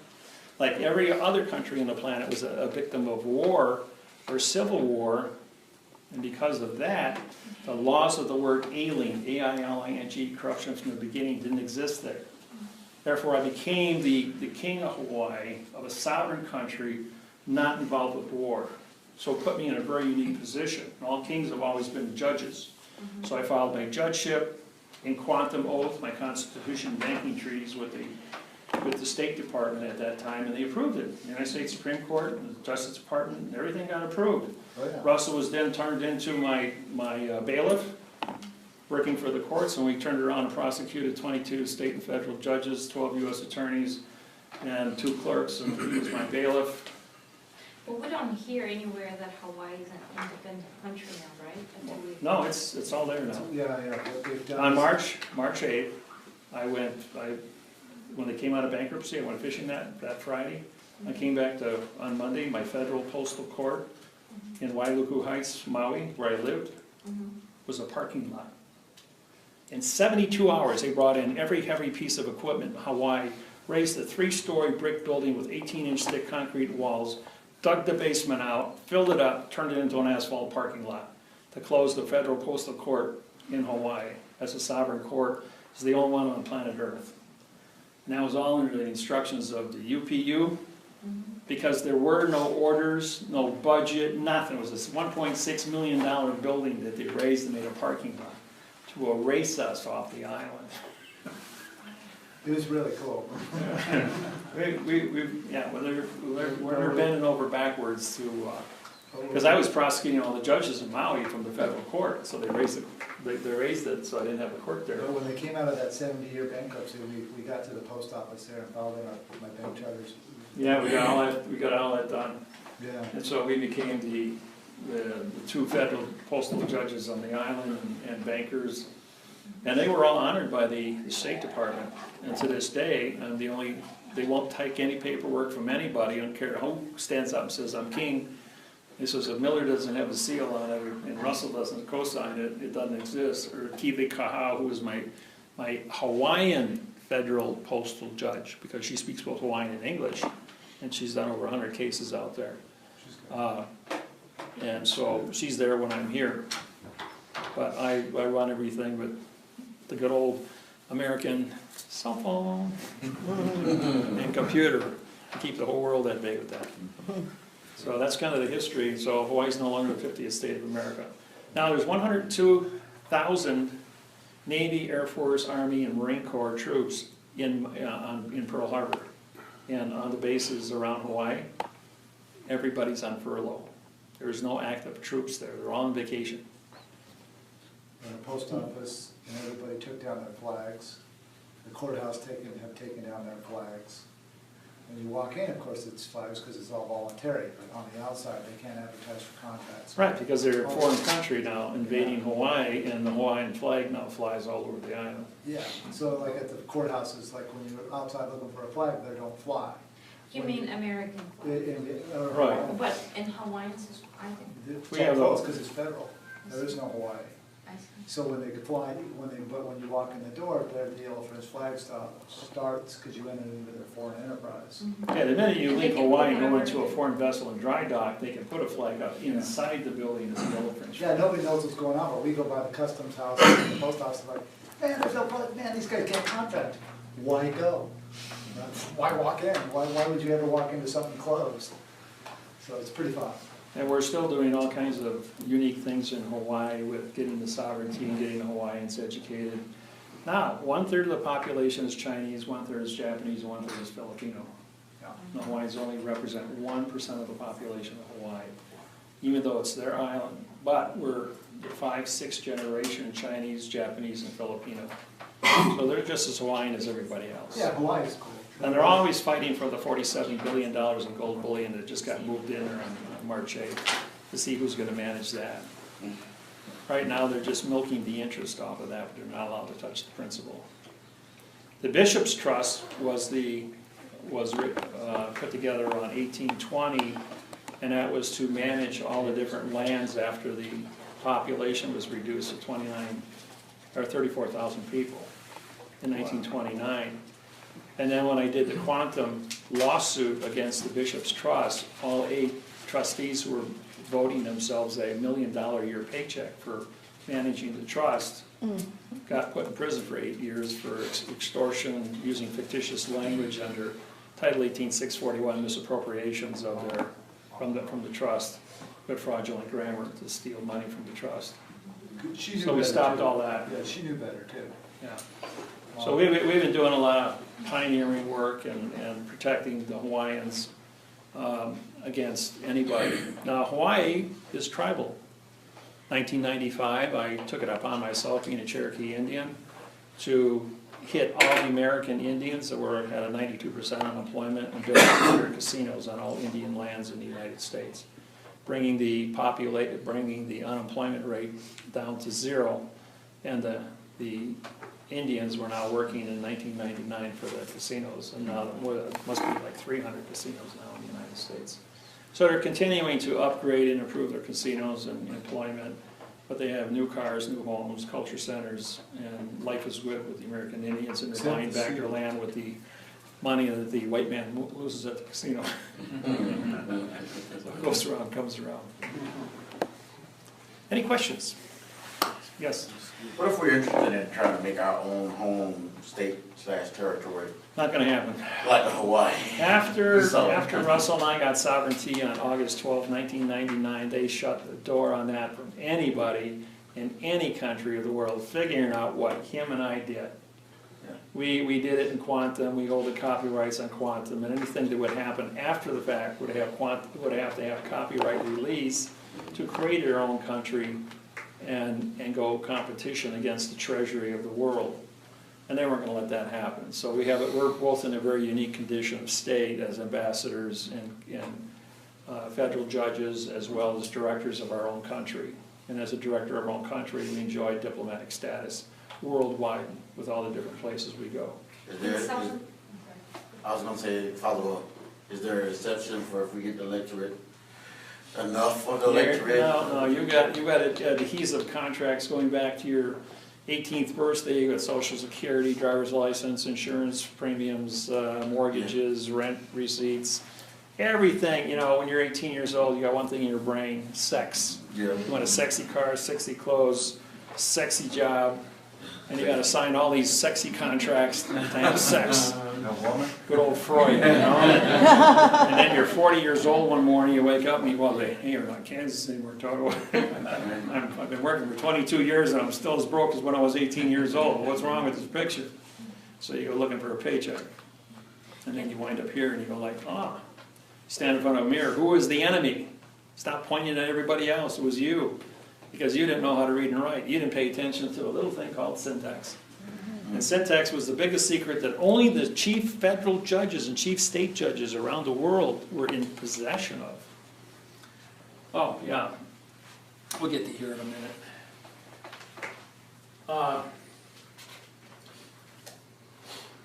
Some of you have seen this. It's the. The is for the. And if you put the word and the after it, these can be different variables. With the word and or. Whichever appears on one side of the or is the same on both sides. Whatever appears on the and, if you're using and, which is a command, this becomes a verb and this would become a pronoun. And up here, if it ends with a pronoun, then this would automatically be a pronoun regardless of what was in front of it. Because and is always followed by a pronoun if it's not an adverb verb. Because you got to look at your words. If you're using an article or a preposition after the word and, it's going to be an adverb. Because, and if you're not going to use an adverb, then the next word is going to either be an adjective pronoun or a pronoun. And everybody goes like, what's a pronoun? All right. No fact. When I made this sentence up, the is for the so everybody goes, that don't make any sense. What's the function? The function is that I use the as a pronoun, I use the as an adverb, I use the as a verb, and I use the as an adjective. And a fact. And as a fact, here as a fact. So I've got 5 different positions. I can go to any dictionary and pull all 5 of those operations out for the word the. So if I can do that to the word the, I can do it to every single word in the English language. I can command every word in the English language to be either an adverb, a verb, an adjective, a pronoun, a preposition, article, and a noun. There hasn't been anybody who can make that claim. And do it consistently with anything you put in front of me. Russell does the same thing. Yeah, it's where it sits in location, where the word sits in location, which gives closure on what the value is. That's called syntax. Mm-hmm. And then when you break words apart and you take them into the parse, then if you got a vowel, parse is no. A vowel and 2 consonants, the parse is no contract. If the parse is a vowel consonant ending the word, it means contract. And ION, ENT, ANT, those endings of 3 words is a vowel and 2 consonant that ends a word are no contract. So pay attention when you get into looking at grammar and you start chopping apart the no contract words, 10% of this document here says no contract. And if you read it out loud, of missing exhibit, well, instead of saying the word missing, MIS means no. I missed that one there. So it's of no contract, and exhibit is no contract, most of which are several pages long. Defendants, DE means no. So it's no contract, motion is no contract. So no contract, no contract. 2 is now an adverb in future time. Now I'm moving the word dismiss, no contract, into the future. So I've got 3 no contracts in a future word for a 4-word phrase. And then when it says answer, ANS, no contract. And counterclaim, no counterclaim because of pronouns. So it's PRO, no, NO, no, UN, no. So we're getting to an answer, no, no, no. A counterclaim, no, no, no. Had 3 exhibits, which is EXH, no contract. So if the exhibits are no contract, and your counterclaim is a no contract, and the answer is a no contract, and we attach ATT, no contract, when filed, which is now past time, which is no now time filing, where's my fact? Where's my lawsuit? What am I trying to say? The attorneys are saying to the judge, he didn't answer us, he didn't file anything, he won't talk to us in negative language, we have no contract, we have no language, we have no facts in this case, and the judges are pleading, or the attorneys are pleading, no, no, no, no, no, no, no, no, no, all the way around the road, and the law of the courtroom is that no law or fact This is negative, so this is an adverb 1, making this a negative 2, or it's a neutral. This is a negative 2. Shall be tried. This is a no, no, no. Be is an adverb, making tried an 8, so this is a 2 verb. Fiction. In is an adverb, making court to be a verb. Is a dangling participle verb. So 1, 2. So you got fiction, fiction, fiction court, fiction tried, fiction fact, fiction law, and they're all negative. No trespassing, don't walk. And then when you see the word no trespassing,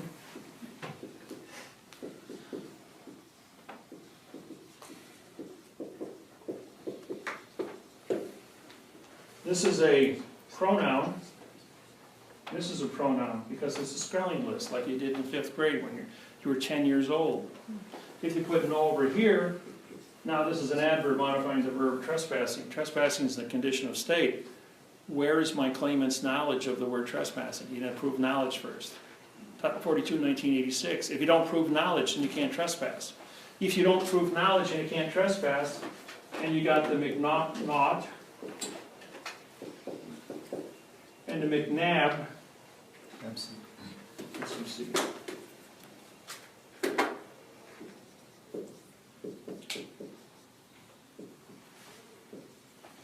The McNabb law. This is the right-wrong law, and this says if I don't know what I'm doing, I can't be held liable for it. That's why they keep saying, I don't understand you. UN is no, DER is contract, and standing. I have no contract standing. I can't see you, I can't hear you. That's why the judge keeps saying to you, I can't see you, I can't understand you, I can't hear you. Why? It's on a plane. You see, you take all these little different things, tricks and traps, and you combine those. This is the first 2 words under M in Black's Law Dictionary. That's real easy to remember, easy to find. Just remember the first 2 words and what it says there. And they even have case law for you there to follow. And that case law leads into other case laws. So you can find 1,000 case laws based on decisions that judges have made. The police officer goes out and he sells heroin on the corner to a drug dealer.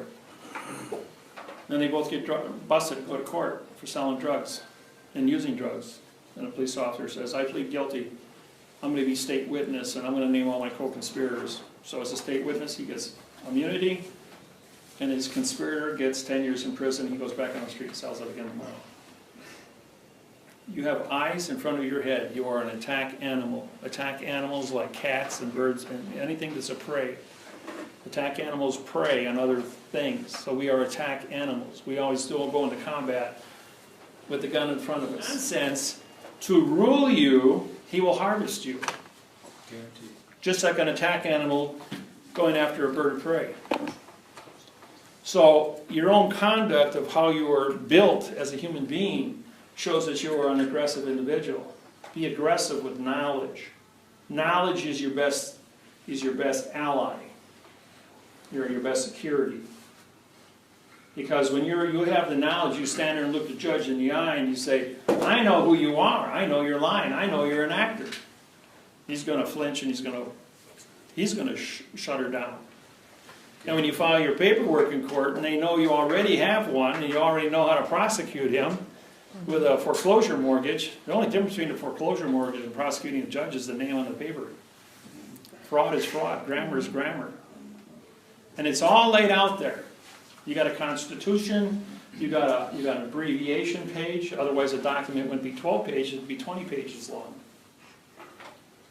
That's why we abbreviate, save space. People don't want to read the word, the correct sentence structure, communication, parsing, syntax, grammar, performance 140 times in a lawsuit. But we put that abbreviation in front of the fact, the law, the rules, the regulations, the codes.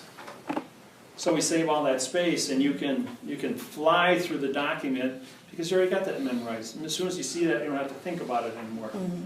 No more than if I said to you 5 plus 5 equals 10, or 5 plus 5 equals, because you've seen it your whole life, it's a given. You don't have to calculate 2 hands or count to it. Maybe when you're 2 you count it, but today it's anything that's seated in your mind. You learn how to do kung fu or judo or tai chi. It's all body response. It's built in. It's muscle reflex.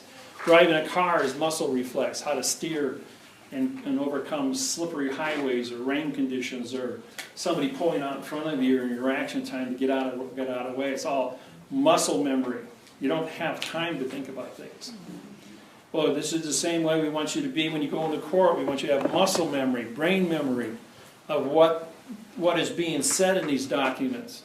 Go slow. Go slow. Yeah, you don't have to run when you're in court. There's no running. He asks you a question. If you don't know the answer to a judge who asks you a question, and he asks you a question you don't know the answer to. I want a 5-minute break. I want to call Dave Miller and get the answer. Or I would say, Your Honor, are you cognizant of perjury, of the perjury? You say, yeah, I know what perjury is. Say, okay, so I don't commit perjury in this court, Your Honor, I'll take if you're in state court, take a 20-day communication back on that question, so I don't lie in this court. But yourself 20 days. Good point, yeah, Right. and he'll continue it. And he'll continue that. He'll work with you because you're showing him knowledge and comprehension, that you're cognizant of shipping yourself from point A to point B. You're showing accountability. Yeah. Federal 10. Works every time. It works every single time. Their calendar is so backed up, they Why got, do you say 20, is it just Well, a if standard you're or whatever? it could be number? 5 days, 10 days. You say, give me 20 minutes, I want to go make a I phone thought it was call. like a certain number of It standards. just depends what venue you're in. You know, Okay. it depends on the type of question, what kind of study time you need, what your I see. schedule's like. Forget their schedule and start billing them out. I bill them out for my time. I start popping in bills. Oh, you're gonna have me come to court? Here's my bill for my time. Well, it's $75,000 an hour. Well, you know, I like what I do. Nothing personal, right? So you start billing them out. How many times do you see a lawyer, he's in court, and the judge asks a question, or say, the paper isn't here, Your Honor, I've got to call my secretary, I'll step out in the hall, we'll take a 5-minute break, get the call, get the paperwork, run over here, my office is just down the street, it'll be here in 5 minutes, we'll take another case in the meantime, something quick. He knows what cases are quick, which ones are on roll call. Yeah. And yours will be complicated to them. So you can count on it, and they're very versed in how to trick and trap you. They know what they're doing. We've been at this a long time. They don't try and trick and trap us anymore, they go like, I know who you are, so we're not even gonna get into that. What do you want? Let's just tell them, what do you want? Why are you here? Why are you here? You shouldn't be here. Well, no, this is a foreign vessel on dry dock, I have to be here for so-and-so, based upon, what's their knowledge, right? That's usually a judge's first question with the client. What's that guy, what does he know? And we're honest with them, right? Oh, well, he knows how to syntax you. Oh, damn, you know. As soon as you know how to syntax, they will not put you in jail, because now you're gonna go ahead and hold class in jail. Yeah, you can And start everybody that's in there hates the guy that put him in there because he used to lie, he used this fiction document to put him in jail. So therefore, if he can syntax, he can get himself out of jail and come after this guy legally And if you're dealing with under 152 criminal laws for false syntaxing. I would need to say something for my guys over in Europe. Can you hear me? Yeah, I'm sure you can. Maybe, Oh, we're on Skype. Hi, yeah, guys. I got the guys over, these guys are in Didn't even see you guys sitting there. Yeah, they're in Norway, these guys.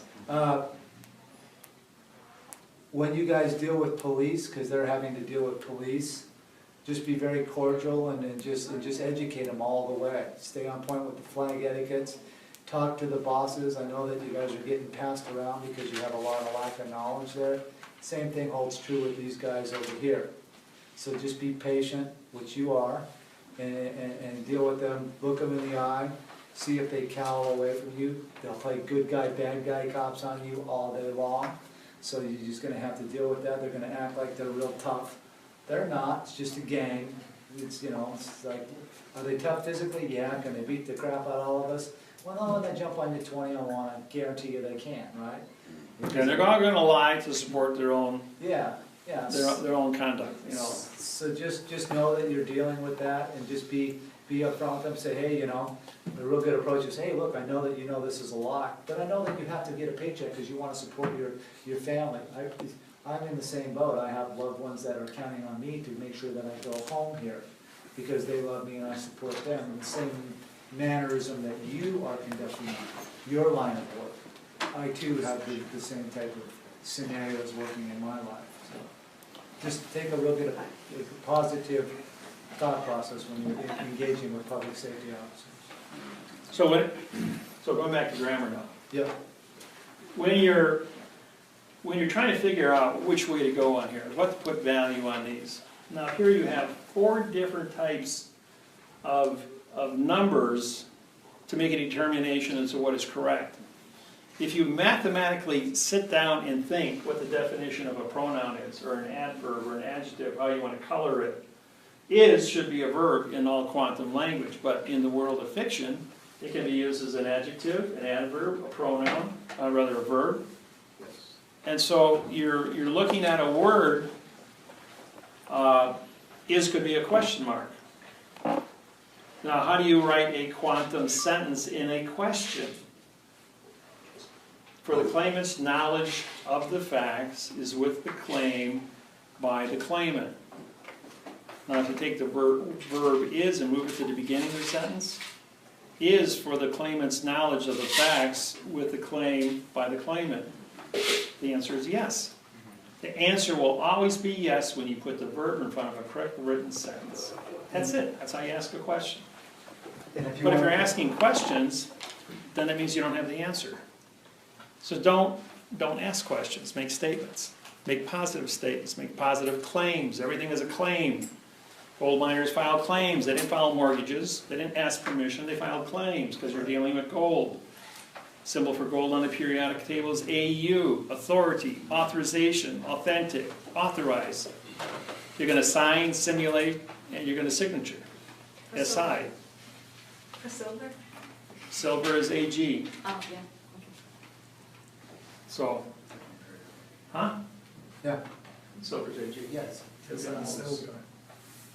But if you, when you add words to a sentence, that can change all the values within that sentence by adding one word at the beginning or at the end of it. The authority always runs from the back. And is a zero conjunction both in the world of fact and in the world of fiction. Unless the word and is used as a single word by itself, not connected to anything, then it's going to be a pronoun. A no. But as long as you connect it to another word, it's going to be a conjunction. When you see attorneys giving you interrogatories for insurance settlements, they start every sentence with the word and, which is illegal in all grammar. I just had a conversation with someone that had 400 interrogatories, and it took them all day long to answer it. Well, but if they would have syntaxed it, they would have said, no contract, no contract, no contract 400 times, because they adverb or modify every single fact, and there was no fact, so how can he answer a question without a fact? Where's my subject matter? Or where's my fact? The word subject means no contract. When we were in school, and most of us, when we were back in 10, 11 years old, we taught sentence diagramming, for the few of us that were exposed to that. They used predicate, PRE, no, nominative, NO, no. They use subject, SUB, no. Superlative. They use noun, NOUN, no, no. Preposition, PRE, no. Position, article, ART, no. Clarity, or no contract. So if you have no position, no contract, you have a no-no. And when you break it down into syntax, you're going like, they lied to us right in front of us, and we never caught on. I even didn't catch on. From 1988 all the way up until 1997, I never caught on. I was trying to make prepositional phrases. The judge was still laughing at me. He says, you got the math interfaces, but you're still using negative language. It wasn't until 1999 that we got rid of to as the future and realized that we had to go back and scrap everything I did in 10 years and go underground for 4 months, put it all together in quantum language, and then from August 12, 1999, we were 100% now timed, quantumized, had the dictionary written. We understood everything we were doing. It's been the same like that for 17 years now. And we are on top of the world with it. So, I don't care what any of you guys, all you guys have all free access to me. You have all free unlimited legal with me. You got a question? You get yourself in a situation in the court, in front of a judge, in front of anybody. Hey, wait a minute, I'll call Dave, or I'll call Russell. And we will give you the answer over the phone, that fast. There won't be any hesitation, hang on for 5 minutes. I will give you the answer over the phone. and tell you what you need to say. And usually one sentence or two sentences, I'll win the case. In one or two sentences. I got cases that were running for 14 years. 2 sentences in the courtroom. Case dismissed. End of story. My guy won. IRS cases. Takes 2 sentences to win an IRS case for multi-millions of dollars. And having the ability to syntax. I just went 2 weeks ago for $38,000. And the clerk goes, "You owe us a debt." I says, "I'd like to see the correct sentence structure, communication, parsing, syntax, grammar, so I can give you my money. I'm suing you to give you my money." With correct grammar. We're trying to correct the debt. So I repeat it again. I want to see the correct grammar. I'm suing you to give you correct grammar. My money. We're trying to collect the debt. This went on for 35 minutes, and finally it says, "I don't know, I can't understand a word you're saying," she says. "I gotta call Chicago." Everything goes to Chicago. Chicago sends me a letter back. "You owe us $11,000. I syntax that and I send that back. Get a letter back 3 days later, "You owe us nothing." And then when the husband and wife went in for this audit originally for $38,000, they said, "You owe us this much money, sign here." So they pulled out my business card and said, "I gotta have Judge Miller look at it first." She said, "Oh, we can adjust this right now." $11,000 you owe us. Wait a minute, you didn't even do an audit, you go back from 38 to 11? Take a $25,000 discount? "No, I'm not gonna go give you anything. I don't want to pay you with correct grammar or not at all." And that's when it comes back 0. So David, are those the 2 sentences?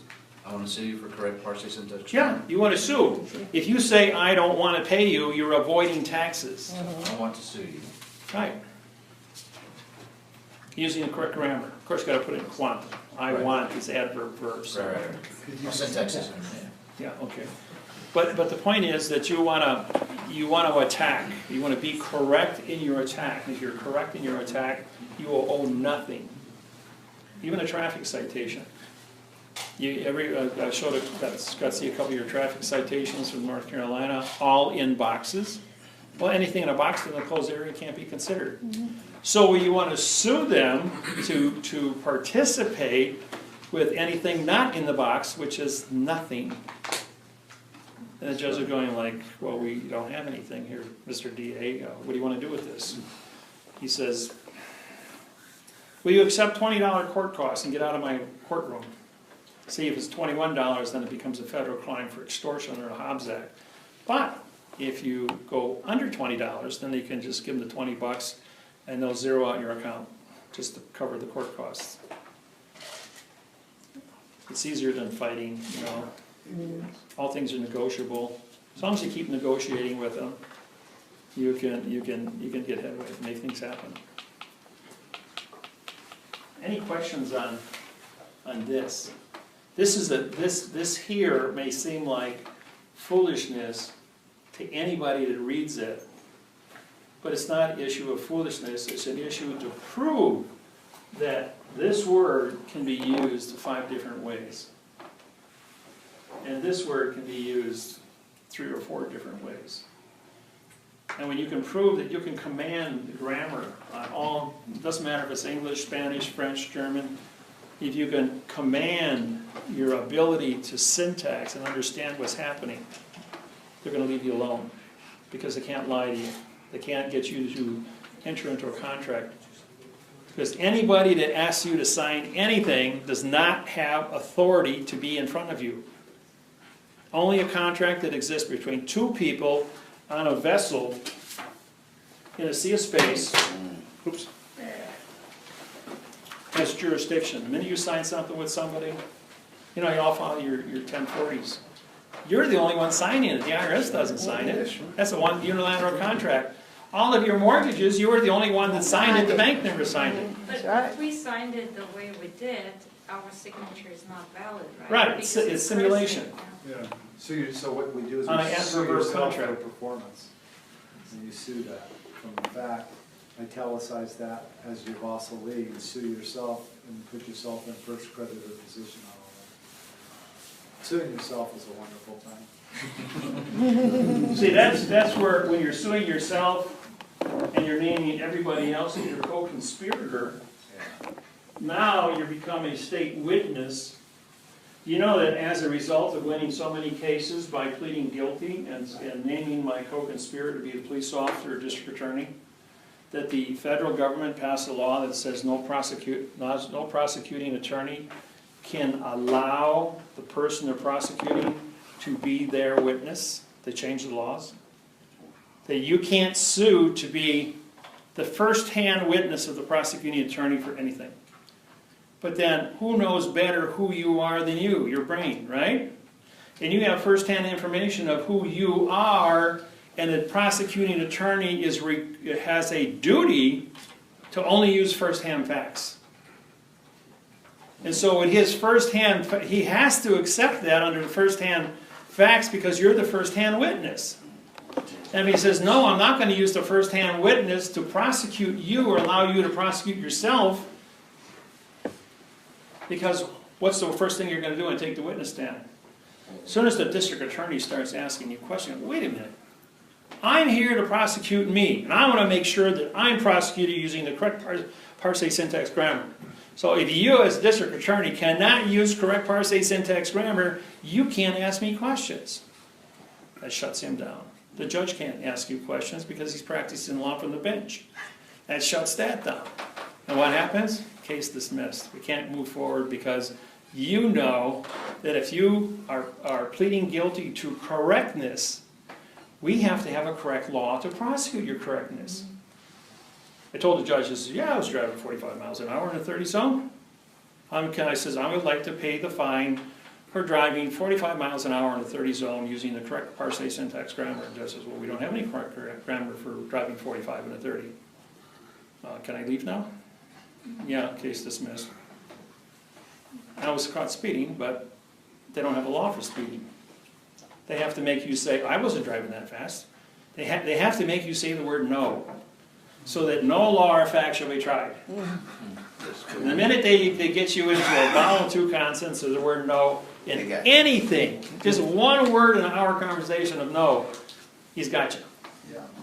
Now he's got you for trespassing, because now you're a negative nobody. And it's now he can slam you. Do we want to break for lunch? Yes. 12:30. All right, you guys getting hungry? Mm-hmm. No, it's 12:12. We can all get back here at 1:30. You guys got let's see some questions here. Cook up some good questions for me. Oh, yeah. Don't worry. Is that why 1% of the people own 40% of the wealth? Because the 1%. 1% of the people own 100% of the wealth. Yeah. Is a real factor here. Because when you, as we go through this afternoon, I'll go into insurance. I'm going to do the claims of the life of you guys. Russell's going to do a little on banking, postal stuff. Dictionaries become very important with your lawsuits. Be fully aware of the words you're going to be using in a lawsuit. Look them up in a dictionary. You know the word brat, B-R-A-T? How many parents call their kids brats? You know, and then I go ahead and I ask the parents, you know what the word brat means? Maybe 1 out of 10 parents know what the word brat means. There's only 4 words in the dictionary that says ill-mannered child. An ill-mannered child. That's all. But it's just an exercise in throwing a word at somebody that's used loosely, but nobody knows what it means. And when you really figure out how much people really don't know, it gets to be pretty profound with their conduct. And we're in the business of being mathematically correct. So we have to be mathematically control all of our definitions of our dictionaries, our terms. And Russell being in the postal issue and with bills of lading, he gets into more issues of banking and how banking moves money, and money is a vessel, and all that kind of stuff. And that's why he talks so fast. He's spent 20 years doing it, so it's all muscle memory for him. I still got to read up on it. But he put us together, and we'll give you a good show. Okay, so why don't you guys have lunch, and we'll be back at 1:30. 1:30? Yeah, it's 12:20 now, 1:30. Call you guys back. For those of you who have been given, you all have my business card now. When you take my business card and you put it on your driver's license, you can just tape it on. Now, 3M shipping tape is a permanent waterproof tape. Doesn't interfere with the license. It's not bonding to it, so you're not altering the state license. The only thing we're doing is this is a waterproof plastic card. I pay 10 cents a piece for my business cards. You can usually get 500 for $10. Well, I pay $100 for 1,000 for these, so 10 cents a piece. But on the back is all your procedures. I'll read those off to you in a minute. But the license itself, I don't know how many of you have the new licenses. This is a chipped license. It has my passport on it, it has my social security card, and it has my driver's license, and I have a star on here. So it's a TSA approved. I'm just like an airline pilot because of my 5 million miles of flying, 2,500 trips around the world. So they say I'm no longer a danger to society, ETF. But when you put my business card on here, you're actually putting a flag, a grammar flag on here. So anybody in the world of fiction wants to talk to you, it says right here that it's a grammar flag. To be correct grammar. Do you have correct grammar, Mr. Police Officer? Do you have a correct law that's correct? If you don't, it's going to be, you're going to be breaking the law here under Title 18, 1001. In our research of 4 billion laws, there's only one law you can sue, a citizen can sue the United States government for, or any government in the world. Title 18, 1001. Fictitious conveyance of language. All 250 countries worldwide only have one law under, they used to have only one law under passports, Title 18, 1001. And then they added Title 15, Section 1692E, which is contract law, Title 15, and it deals with false misleading statements, which was the Bernie Madoff case after the $69 billion went missing. So, on the back of the card, we put a $1 stamp. Now, these are Red Fox stamps, and they stopped manufacturing the Red Fox stamps. Came out on November 2nd, 1999, to honor the gold certificate in the beginning of the new United States of America Corporation, because we came out of bankruptcy with $6 trillion in surplus. So this was the first stamp published in 106 years that had a dollar sign with 2 bars through it. Federal Reserve is just 1 line. 38 countries use the S with the 1 line through it. But in the Naviator, British Naviator, the British stamps have 2 bars through on the $3 stamp. And the Australian Naviator stamp is $3 with 2 bars through it. And the New World Order stamp has 2 bars through it as a gold certificate out of Switzerland. So we monitor the stamps around the world and the use of hieroglyphics, which is this is what this is. And what this actually was a U, US, because we were on gold and silver. And then after the bankruptcy, they just took off the bottom and said US with 2 bars. It was took that off. Now, many of you that are old enough remember Mickey Mouse and Bart, the bandit, and he's got the bag of gold. What did it have on the bag when he robbed the bank in 1933? And it had a S with 2 bars through it. And then after they filed bankruptcy, renewed the bankruptcy, Walt Disney had to take all those double bars off and put only 1 bar on the bag of silver or clad, because now it was a Federal Reserve money. So even Walt Disney was in on the scam. And as children, we didn't know any better. At 2 or 3 years old, we were just watching cartoons. But inadvertently, they were brainwashing us with dollar signs. And in 1954, when Superman came out, and for those of us that are old enough and watch the old shows, if you notice, Superman was in black and white, but the flag behind him was a yellow fringe flag. And I never paid attention to it. And I saw one of the old TV shows from 60 years ago was on the cable. I'm going like, son of a gun, they were brainwashing us way back then with yellow fringe flags. on the Superman show. So, but when you put a stamp on the back of your driver's license and you autograph your name on it, when you autograph that, that makes you a postmaster transporting the vessel of your body. You're the M-A-I-L. You're the vessel. So when you sign that, you're the mailman transporting your vessel to your home because the address is on the front of the document. Now, if a police officer stops you, or anybody stops you from delivering the mail, when he looks at this, the cop will check to make sure your license is legitimate and you don't have any, you got your points, he's going to look at the back here, and he reads this. This is the laws that the police break when they stop the postmaster from delivering the mail. So they can't give you a ticket. And he'll hand your license back to you and say, pay attention, go home. So you're delivering the mail, and that's the secret behind all that. Wow. Now, the rules and regulations on the back of the driver's license starts off with a Title 42, 1986 for knowledge of stopping and correcting wrongs.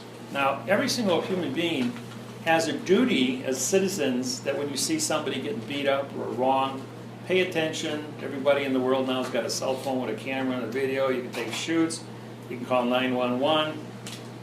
And you can have assistance come in and stop it. And if you're there and you know you have the capabilities of stopping a crime from taking place, they expect you to participate. If you're driving down the road and you see a car accident and you got somebody unconscious laying there bleeding out, if you don't stop and administer first aid by stopping that person from bleeding out and dying, you will lose your license for life as an accessory to murder, as manslaughter. If somebody videotapes you or catches you or can prove that you were at that scene and did not stop and administer first aid, you will not be sued for any kind of a crime. You have automatic diplomatic immunity from anybody suing you from saving their lives from a bleed out. If you go start pulling somebody out who's got a broken back or something like that and further injure somebody, then it can get complicated, you know. So if you have knowledge, you have knowledge of a crime and somebody hands you a document like this here, now you have to give closure. Now that's Federal Rules of Civil Procedure 26E is closure. That means you go to the court and you report the violations if you have knowledge. By porting the violations to the knowledge, when I walk into a courthouse and I know I'm going to be helping somebody, like I want to do with you, I'm going to go ahead and I'm going to take your paperwork and my federal oath, I'm going to file it at the clerk's office, pay whatever fee I need, and then I'm going to go talk to the captain or the lieutenant. And I'm going to take this paperwork in, we're going to sit down and we're going to have a conversation. He says, I don't want to talk to you. And he's guilty of an accessory to promote a crime. He can't say no because I'm a federal judge and now I'm a judge in that courthouse and I'm talking to him as an enforcer, and then I can walk in and say, I hereby deputize you my tip staff. Let's sit down and have a conversation about criminal activity from the judge and from the attorneys here. Once he has the knowledge, he can't, because I'm porting it to him. I'm required by federal law to do that, and I'm a citizen. I got a passport, I got a driver's license. That makes me a citizen of that community to stop and correct the wrong, and he's got an oath up there that says, I'm here to protect the public. Right. So I did that. And when I signed that stamp and filed it, I'm a citizen now of that courthouse, and citizen of that community. And I'm in that vessel in dry dock from a foreign planet, so I became a citizen of that location. And I know how to conduct myself in there. So that gives me a lot of power in that courthouse to stop and correct wrongs. Might even make your whole case disappear if you're in there for any kind of going to jail because you're afraid to, okay? So then I can go ahead under Federal Rules of Civil Procedure, bring a Federal Rules 9B, that means fraud. This here is fraud, and it's not an accident. You can't say I didn't know what I was doing. It's engineered frontwards and backwards, and I can mathematically prove it to 125%, showing that some words have 4 violations on them. And it was engineered consistently throughout the document. After that, they're going, why are you charging fraud? I'm charging fraud under Title 18, 1001. I got in 1002, fictitious conveyance of language, false misleading statements, and that's forensic evidence right there. And I advertise it with my stamps on there. That's where the 1692E comes in, and then the penalties are $25 million under 78 FF. Then when you go take it to a civil side of it, that's a Title 42, 1985, and that subsection 1 creates a conspiracy, because it took 2 or more people, you got all these police officers, all these lawyers, all these attorneys, and all these judges in this building, and they're all, if I can walk in and touch any one of their paperwork in the history of that building, and they're all going to look like this. So therefore now I've got a civil conspiracy that these people know how to engineer things going back 30 years, 40 years, on every single thing that's in that building.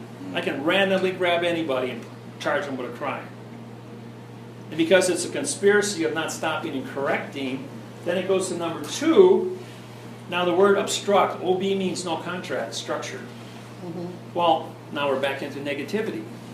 So what happened is we used the obstruction because that's what the fiction understands, but when we write the lawsuit, it's stopping evidence and witnesses from being correct, which goes back up to Title 42, 1986. So we're getting around the negative word by using the quantum definition, quantum terms.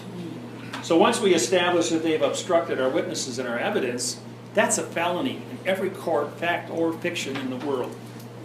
And if they do it under Title 42, 1985, subsection 3, to block evidence and witnesses, now it's RICO. Goes to a Title 18, 1961 RICO charge to reduce you beyond the point of recovery. And if they're doing that, they're using harm, force, physical violence, activates the Hobbs Act, Title 18 to 1951. And that's a 9-page read when you get on the internet. We have 152 grammar laws, which carries 1,221 years of prison and somewhere around $300 million in fines. You're only going to get jailed for 20 years. So I did do a lawsuit way back in 2001, where I put 102 charges in there. It was like a 86-page lawsuit, total overkill. The judge looked at it and he says, the guy's going to get 20 years in prison. You already could prove it under Title 18 and Title 18, 1001 and Title 42, 1986. Why are you doing an overkill? He says, make it simple, and we'll read it. We'll rule in your favor. And so after that, we simplified everything. We streamlined it, took all the double speak out, used abbreviations for words that were used more than 3 times in the document, like the correct sentence structure, communication, parsing, syntax, grammar, performance. That alone, if you write it all out, in our lawsuit, 142 times takes up anywhere from 5 to 6 pages of single point print, which is completely redundant and unnecessary. So we just show the abbreviation as fast as you read. Your muscle memory will automatically put that in without reading it. And you know exactly what we're saying. If it comes back to, we want to dissect this thing word by word by word, fine, I'll stand up in front of a room and do a 20-hour seminar on my lawsuit. No problem. So once you prove that, once you get all that out, now that they've obstructed everybody, they've modified the grammar, now they're coloring what should be a fact. That's a Title 42, Title 18, Section 242. Now in 1990, maybe it was I think it was 1985. I was suing, we were doing family rights. I was the director of family rights for the United States, Families for Equal Rights, and we set up 50 organizations in all 50 states, and I became president for all the family rights in the United States from 1980 to 2005, for 25 years. And that little 242, a guy called me up on the phone one day and he says, I just drove my 1963 Corvette up to the top of a mountain and I gave it to an attorney worth $17,500 is what his Corvette was at this point in history. He says, for the exchange of information to prosecute a judge in Atlanta, Georgia for wrongful prosecution. And it cost them $17,500 to learn Title 18, 242, coloring of the law. That car sat in the lawyer's garage for 4 years as this man tried to make sense of all this. Finally, he found out about me through the grapevine, drove all the way to Milwaukee, and in a 5-page document that I wrote in quantum language, he says, if you can win this case for me in court, he says, I'll give you my Corvette. I says, well, no, I won't take that. I says, you can get your Corvette back from the attorney, you just take this lawsuit, show it to the attorney, he'll hand you the keys. And he did. He went back down to Georgia, went up to the mountaintop, showed the attorney the court wanted to lawsuit, hands him the keys and says, it's your car, don't ever come back. I can't do anything with that. And so he felt so bad about what he charged the man, that the man took that lawsuit into court and won his case. So that was one of my first early wins with just using a Title 18 242 under a Title 42 1986 for knowledge of how to color law. So that's the story behind where that came from. Then when 2 or more people come together, it's criminal conspiracy under Title 18 Section 241. And because these are crimes for money which are federal, it automatically activates criminal behavior. It is no longer a civil issue of stealing because money was involved. And any judge says this is a state court, you say, yeah, what kind of money is this? What kind of flag is that? You said this is a state court, but what's a federal flag doing in here? Well, it's the same flag as we got right here. And if they say, oh no, this has got yellow fringe on it, going like, oh, you're advertising your foreign vessel in dry dock. So therefore, you're not an American. I'm an American citizen. I got an American passport. What am I doing in a foreign vessel in dry dock? Did you advertise outside that you're going to be a foreign vessel when I walked into this courtroom? You have an American flag outside 1.9. You're advertising correct contract because now it's been established that that's the correct contract flag. And now I come in here and you hand me this BS, an adverb verb, and you fly the yellow fringe flag. Well, now that we got that all cleared up, since the first of the year, they took off all the yellow fringe now, and they're back to regular flags again. So after that, you've got a participating with knowledge, and the participating with knowledge is a Title 18 U.S.C. 3 that carries a 15-year prison sentence and a $15,000 fine. And because they read the first 10, they get down to that, and with the correct sentence structure written on the front of the document, showing what prepositional phrases in a compound noun looks like, it's that the card itself is self-awareness of what correction means. Because we've been around 28 years doing this, it's well established all over the world who we are and what we do based on the logins I have on my website. So these people have been studying, they know what it is, they know what they have in front of them when they see it. And then after that, you've got the Title 18, which is 1512 obstruction, which means there's no structure to what they do. And that goes all the way back to the Magna Carta, 1215, where all these barristers are swearing allegiance to that document that was written in adverb verb. But the United States Constitution is written in the same thing. Obama sold the United States Constitution in New York City in November of 2014. So anybody standing up going, I am standing here on the Second Amendment, I get a right to carry a gun. I'm going like, there's no such thing as a gun, there's no such thing as a rifle, there's no such thing as a weapon. The word is ARMA, A-R-M-A, ARMA. Even a ballpoint pen, if you say it's a concealed weapon, for stabbing, it's a concealed weapon, you go to prison for 10 years. So always use a pen like a pen, don't make a joke in front of a police officer. You will go to jail and get arrested for carrying concealed weapons. Just because you got a pencil or a pen. My buddy tried that joke on a cop up in Adams County and had to pay a $2,500 fine. He spent 30 days in jail. Until he found out that the judge was the judge's brother-in-law and he was a plumber. And he put his robot out in the hallway. He came in as a plumber and put my buddy in jail for 30 days. Well, I went down to talk to Chief Judge Crabb at the federal level. She shut down Adams County for 2 months and fired everybody in the county because they were all imposters, didn't have oaths of office. And then that went around the state, you know, don't mess with Miller. So that was always cool. Then, like I said before, the word alien.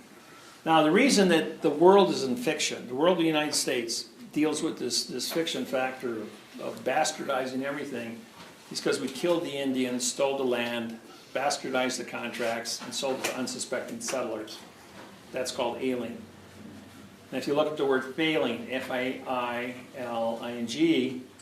there was a lawsuit I did for Christensen in 1995.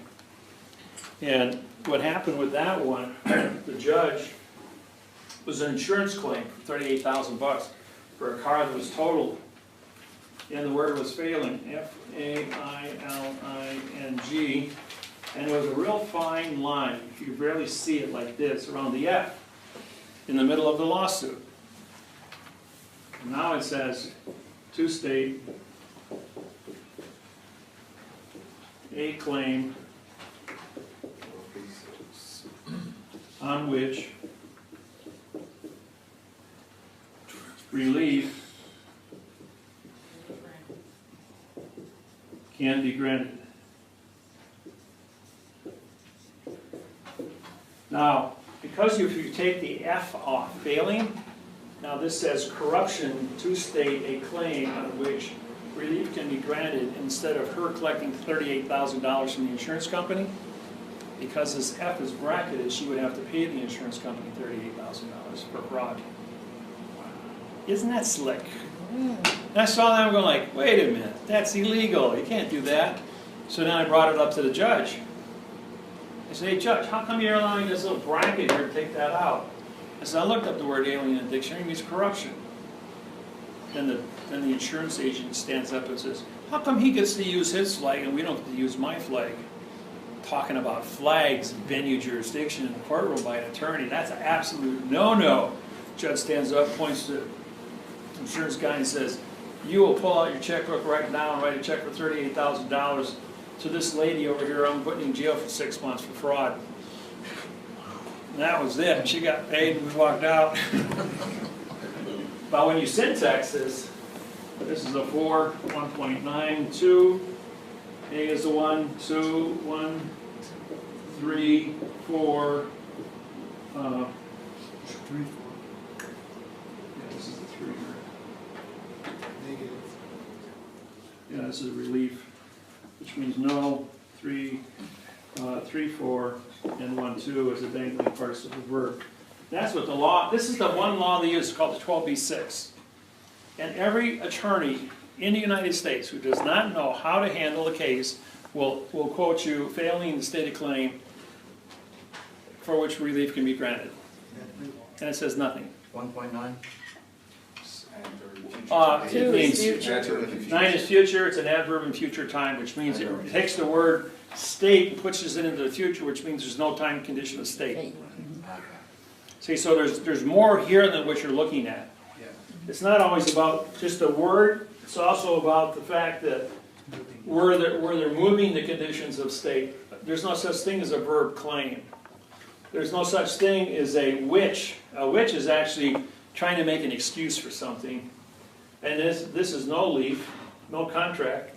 RE is no, LI is lie, and EF is contract, so it's a no contract. And then you always have a no contract factor. And they call it a no contract factor.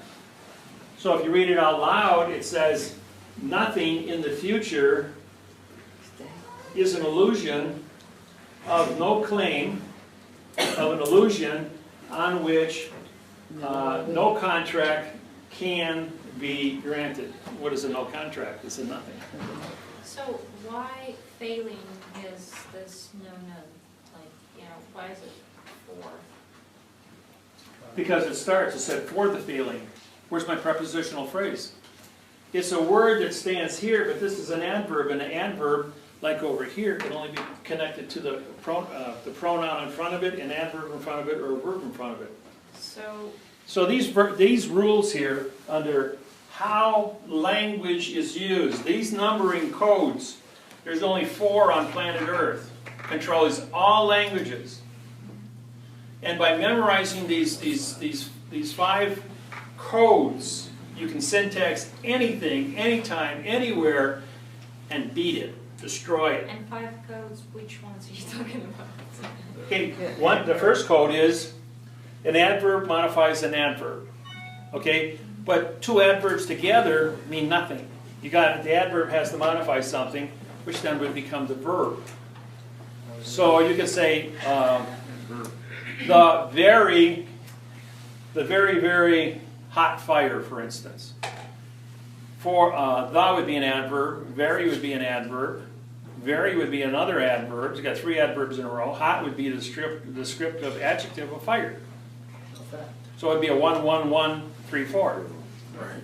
So adverbs you have as many adverbs as you want. Or I can say the very, very, very, very, very, very black pen.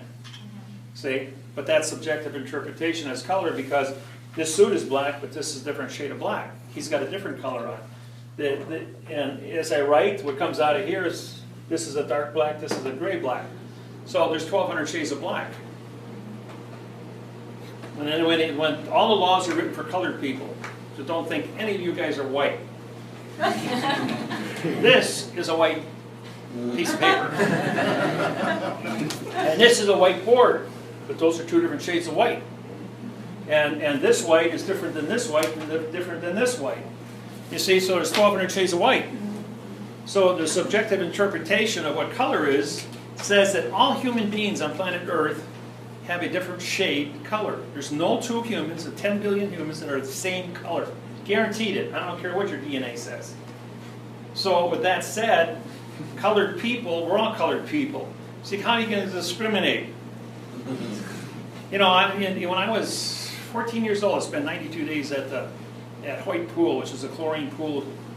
And chlorine, I was dark as you are.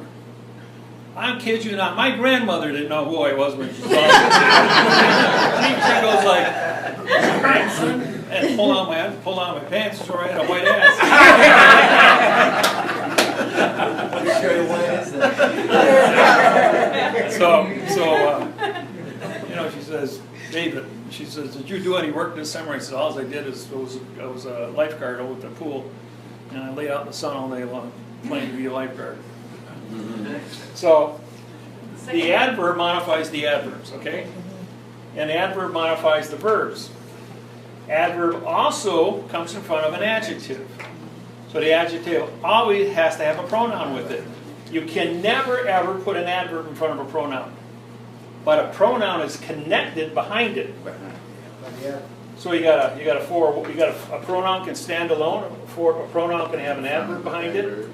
But that adverb then is going to be followed by you can have a 4-1. That's fine.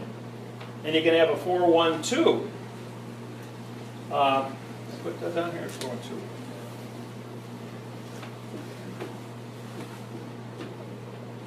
You can have a pronoun, adverb, verb. You can have a pronoun, adverb, adjective. Pronoun. And this one here is the United States of America. Adverb, adjective, pronoun, adverb, verb. And that's anytime this a cop or a judge or he says, that's nonsense, that don't mean nothing. Pull out a $1 bill and say, how about the United States of America? We got a preposition of and the article the and they're separated. Which means they're both adverbs.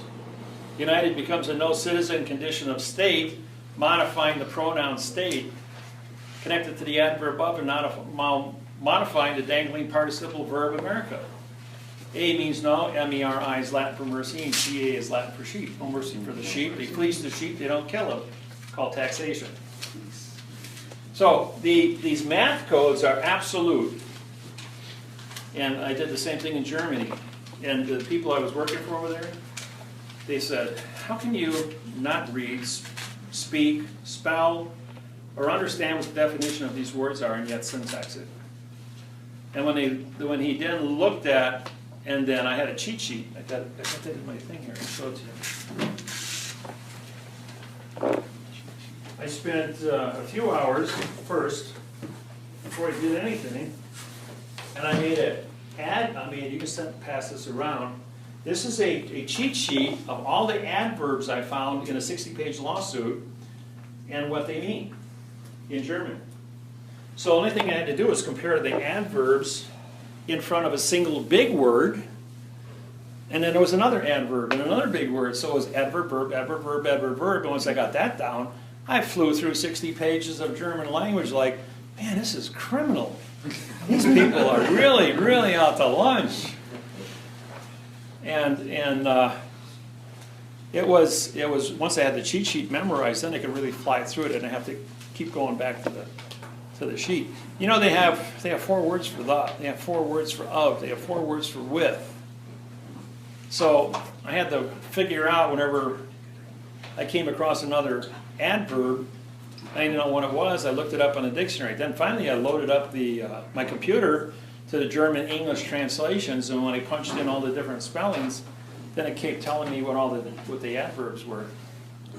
And then once I didn't have to bother anybody anymore, then I could go out on my own, and I worked all night on that. Then I got into the laws of Germany and the history of law since World War II, since Nuremberg trials. I learned all about the Supreme Court of Germany and all the laws. The next morning when I came back to work, I was ready. Because when they brought that attorney in who wrote the 63-page document, I had him for breakfast. And he goes storming out of there, and he was madder than wet Hannah. Because he says, our courts will never accept this. I says, I'm the chief federal judge of Germany. I says, they don't have any say about it. I signed your passport, I signed your stamps, and I filed my oath. I know exactly who I am and what I'm doing here. I says, if I take this to The Hague, you guys are going to have a real hard time passing your money off around Germany. Because I could syntax the money too, which makes me a very dangerous person in any country. So this numbering codes. Now, the reason we brought in numbers in the first place was because to write the word adjective above the word red, it isn't going to fit. Or the pronoun pen. But using a 3-4, that's real simple. Once you learn the number codes, you know, I showed this to somebody who says, what's that say? He goes like, okay, there's no 5, 6, and 7s. I says, you just read 300 words. And you know it's all fraud because it's 1, 2, 3, and 4. So as fast as you can flip the pages, you're conditioning your mind as a muscle exercise to just look for 5, 6, and 7. You're like, there's nothing there. This is a lie. And then everything is double spaced, so you know that there's no continuance of any legal sentence.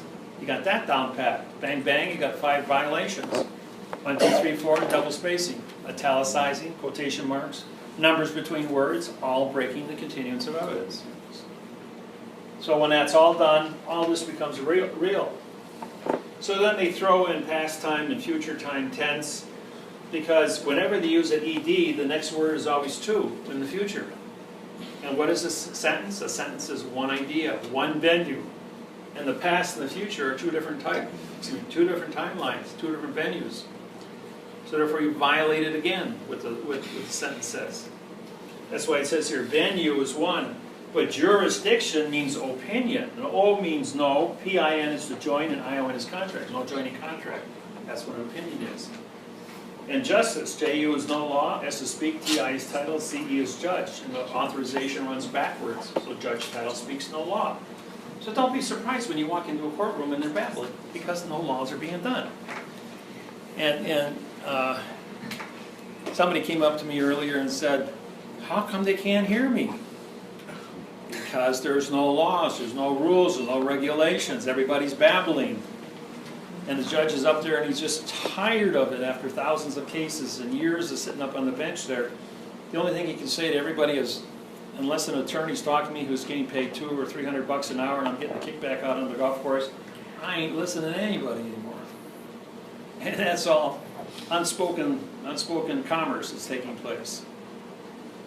So don't be surprised what's really happening in the world. Your boxes. Watch your boxes on all your tickets and your lawsuits. They're going to put boxes in. They might box your whole lawsuit. They just might box sections of it. They'll use single spacing with boxes if they're going to go ahead and they want to make a statement or take something out of contents from West Publishing. They'll put it in a box. They'll italicize it. They'll put quotation marks and brackets around it. They'll remove it 3 or 4 times. Don't worry about it. It's not on the paper. Learn what your mechanics are. Every dictionary published has a styles manual built into it in the back of the book. So learn your symbols. There's 520 symbols in the world. My brother spent 3 years studying symbols. He got so bad with his writing and symbols that I couldn't understand him anymore. He knew what he was talking about, and he was right, because I looked up stuff. But nobody could communicate with them because nobody reads symbols on your keyboard. But there are 520 symbols on your keyboard. So you can get into that and do a whole study from it. It's really good. Then you've got the math interface on grammar. I'll do that next for you guys.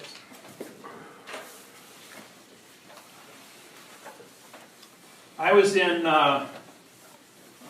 this was a Toby Brown case in Tampa, Florida in 2000 and, I think it was 2002. 2002. Yeah, I think Toby Brown was 2002. Two. Yeah, that's, 7 men prosecuted a judge, a circuit court judge, for closing on a house and sentenced them to death by hanging. So the FBI came in and arrested these 7 guys as a common law grand jury of Florida. Not grand jury, Supreme Court of Florida, common law Supreme Court. They were all in adverb verb in violation of my program, so that meant all these guys who appointed themselves as Supreme Court judges for Florida to arrest and strong-arm and kidnap a state judge. Now they had kidnapping and attempted murder against a judge. Toby Brown was the only one of the 7 who who came in with a 1 to 1.9 flag, and I just happened to wander into this courtroom where there was only seating for 4 people. And I'm sitting there, and all the defendants, all 7 of them, had been students of mine. And they all goes like, Dave Miller's sitting over there.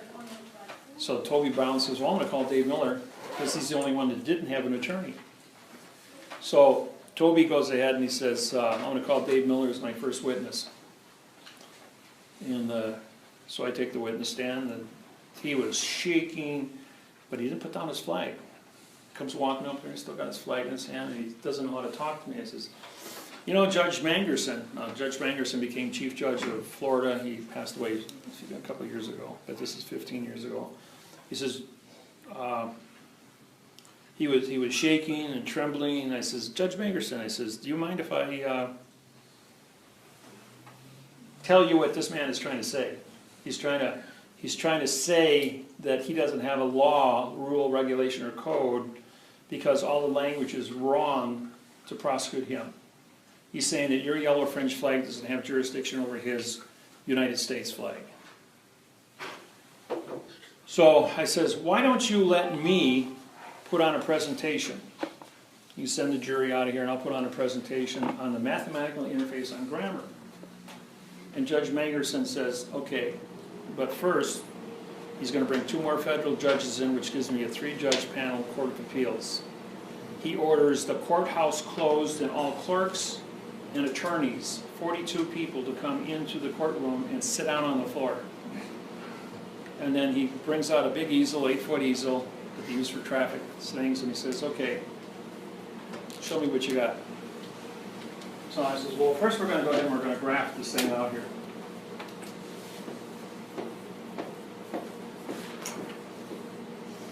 It says 1 plus 2 equals 3. 3 minus 2 equals 1. I says anything that's on one side of the formula, which would this should be a fact. So this is the divider. Facts are on both sides. Can't change a fact.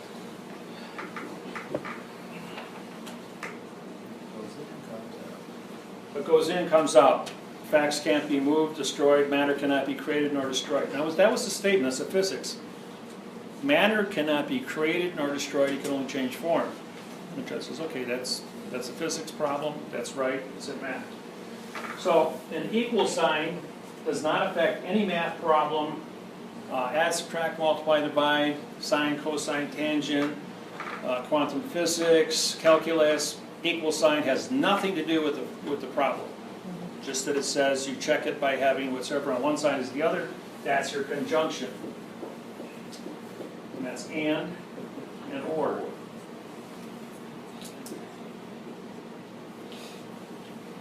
Now when you do grafting, you have a negative, positive, and positive. And you have motion when you do grafting, because you're going from one side of a formula to the other. You're trying to, because you have to always balance off a graft. That's how I proved that aluminum and steel could be welded together. And I can beat the shit out of it, excuse my French, with a 5-pound sledgehammer and it won't break. And that's how I got my teaching degree. Because I disproved a 100-year-old theory that you can't weld aluminum and steel together for the first time in 1995, and I took my welding teacher's, he retired and I took his position as a head welding instructor for MATC in Waukee, because I proved that on aluminum welding. Anyways, so the grafting shows that a +2 and a -2 down here is motion. We all studied that. So we're going to give verbs the motion. Actually, it's a performance. And that's called thinking.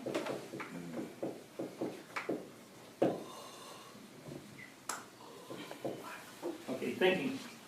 Now you always have to think before you can certify anything, make a claim. We'll get into sentence structures when I do that. So you got a verb on both sides here. That was this. Now you have a plus and a minus. Well, 1 + 2 = 3, 3 - 2 = 1. 2 times the 3 = 6. 6 divided by 3 = 2. So add, subtract, multiply, divide, sine, cosine, tangent. Energy times watts equals divided by watts divided by energy equals volts. Volts times energy equals watts. Distance, time. Right. It's all about trigonometry, how to figure out voltages and weight ratios and coefficients. Okay, that's true. All right, so we add, subtract, multiply, and divide. And the one thing that's true about the whole thing is you got plus and minus, called opposites. So the only thing, we have 38 positive prepositions.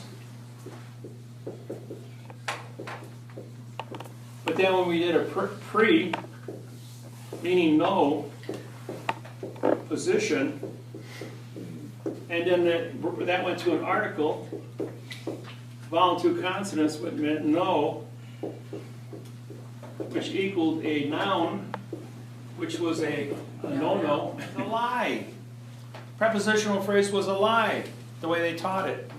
You got to get rid of the preposition and have a position. You got to get rid of the article, it's called a lodio.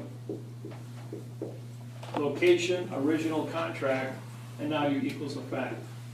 So we had to change the way everything was written and claim it, which we did. So we were the first person to call it a positional lodio fact phrase. And that's what put us on the world map, with the math interface to back it up.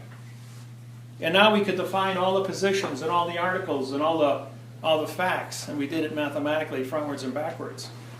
Because when you went into position, you have over and you have under. You have up and down. You got in and out. There's 38 positive and 38 negatives. 34 positive and 38 negatives, giving you 68 prepositions. And articles, there's 38, which means ownership. You, her, me, him, his. So I proved that 38 times 68 is 2,000 divided by 2 is 1,000, as any graph. So plus there's 100 you'll never use, I don't care what. There's no logical reason for 100. So you get 900 definitions for the black pen. So pen has 900 definitions. So if I say for the pen of the black, I use two facts. 900 times 900 is 810,000 variables. So it's just for your pen of your black, for my pen of my black. With this pen. Whatever combination you're going to use with that. Right, I can use combinations to the tune of 900 times for every color, for pen, for every fact. Every fact. For You the, don't call it noun, you call it fact. correct. Okay. For the pen of the black is with the writing. Now, writing becomes a fact. On the paper, 4 facts. What's 900 to the 4th power? 900 to the 4th power. 360 billion. 360 billion variables for just 4 words. Now write a 92-page book and 9-point prints and tell me how many variables we got in there. Yeah. And say you can't be done, and I did. I wrote a 400-page website, did it. Done 12,000 lawsuits, I did it. And the numbers are, it takes an 8 artificial intelligence computer to go ahead and compete with it. Then you got 10,000 Chinese alphabet, 26 English alphabet, and you got 45 minutes to write an interface, which I did, which can't be done, never could be done. I'm doing things that can't be done, that should not be possible to be done. So why can you do it? Because this math problem allows me to do those things. Right. And so I got 3 judges up there, and all these attorneys laughing and snickering at me, and Judge Mangerson stands up, and I want it quiet. This is correct, he says. This man has discovered the math interface on grammar, and he just proved you guys can't read and write above a 2nd grade reading level, and Toby Brown, you are not guilty as charged. You are free to go. The other 6 guys with their attorney stamp says, we don't use Dave Miller. No, you have attorneys. You gave up your citizenship, and you said you're incompetent. You gave over to your attorney who only could lie. They got 38 years of hard labor, and all 6 men died of hard labor in prison. They tortured them until they died in prison. They're all dead today. Yeah. On the equals, we want to put it as, because you got cause, consequence, and then you got thinking. So equals would be thinking. Haven't gotten that Put far yet. A's and R. Haven't gotten that far yet. That comes under sentences next. I know, but wouldn't it fit in that equation that way? For 1 plus 2? And when you get equals, that's thinking, processing. Right, I said that. It's performance and thinking. I'll explain it to you after. Okay, well, I'll explain it to you when I do sentences. Okay. So everybody cool with the math interface? Yeah. And I did that after 1,000 days of doing math problems. And that happened by accident. Because I took, here, let me use your paper here. We all grew up with the little red line on the line paper in the spiral notebooks. I wrote this on the red line. And I went and got my coffee and came back and says, I got a graph. Let's put values to it. And when I put the value to it, like I did here, I'm going like, damn, the thing works frontwards and backwards. I discovered the math interface on grammar. Then I had a flashback of 10 years of sitting in Marquette University Law Library and going like, that's all a lie. I got to rewrite everything I learned in 17 years of college and 3 PhDs. Got to go back to day 1. I spent the next 5 years rewriting and reorganizing, putting this whole thing together, making live videos, and writing some lawsuits, which I then sent out to every news agency and all the members of the United Nations, so everybody had it at once. Because I knew when this thing broke, as Pandora, I'd be target. You know, I was sitting there wondering when a bullet was going to come flying through the window.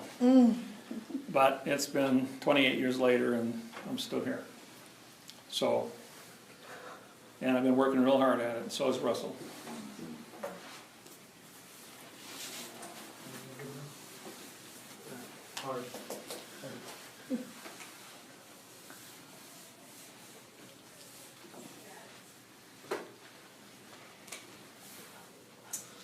When we're doing sentence structures, we also graph those out.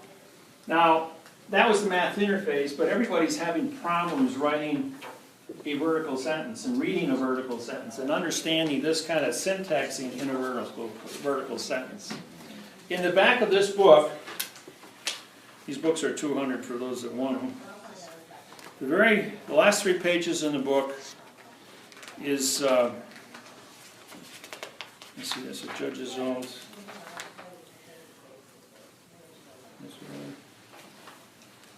Security navigation. Treaty of Versailles. I took the first paragraph, 62 words, of the Treaty of Versailles, and that was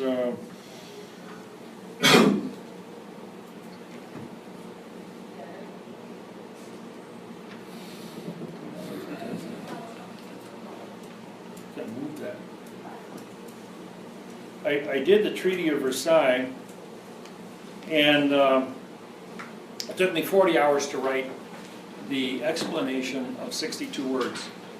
And I did it in 3-word phrases. So we got for the knowledge.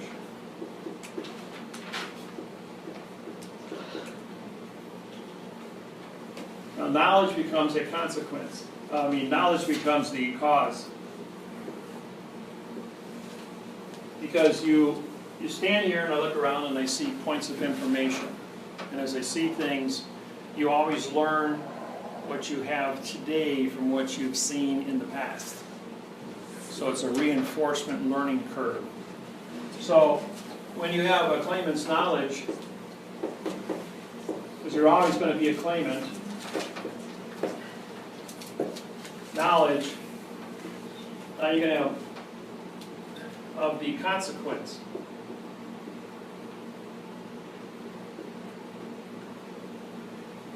Now, consequence is your storage capacity. And that's your computer. Computer of your brain. So, Fact? huh? Is it the fact? No, well, this here, you're looking at your cause, you're looking at facts up here. That's not right, you have a cause and effect, but effect is the EFF, which means if you look at adverb verb and you want to have an effect with fiction, you're going to have a cause, but then you're going to have an illusion out of it. So you have knowledge up here, and that's what you learn of facts. I think we should take this off. And then you store your facts in your brain, so you have a consequence. It's in storage. When I want to move that, I got is and are. Is is singular, are is plural. That's going to be your thinking capacity. And that's a thinking performance. This means person, form, which means to write on paper, and ants is contract. So you have you're actually transporting 2 + 2 = 4, but when you write it on paper, I know which one of your definitions, there's of 150 definitions. Because as long as I don't put it on paper, it's just cyber nonsense up in the air. Now, this here becomes with, is the next thing. With is a possessive, which now becomes possessive. Possessive is your verb here, but you're going to be a possessive claim. Gold miners filed claims. You're taking the facts in your brain, taking out one subject, making a claim for it, and now what are you going to do with that claim? You're going to define that claim. Correct sentence, structure, communication, parsing, syntax, grammar, performance. Yeah, of what? So be with contracts. Because everything you do, you're going to put anything on paper, what are you trying to do? You're trying to communicate to somebody, and you want to communicate to them correct, and you've got to do it by contract.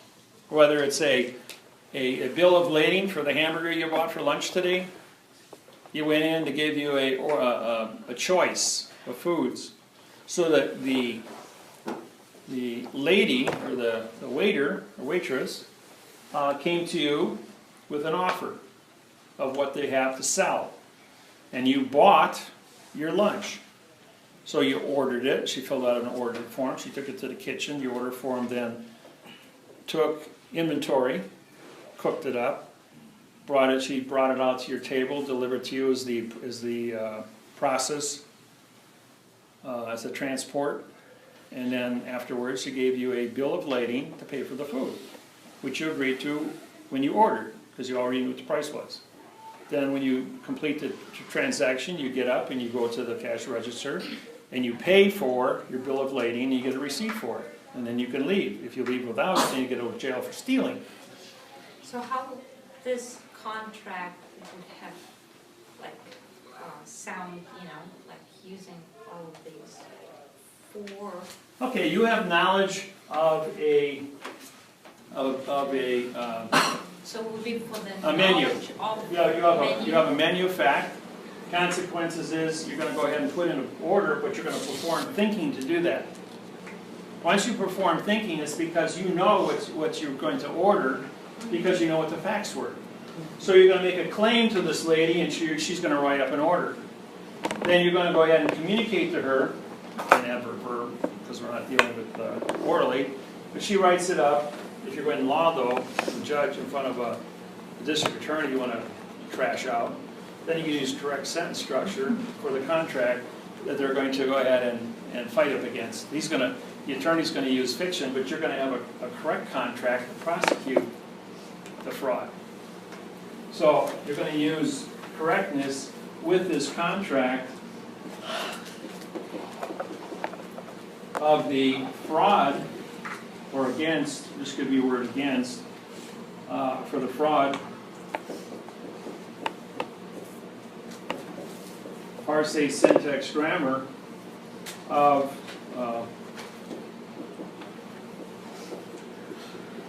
with the prosecution, or the mortgage, or your deed of trust.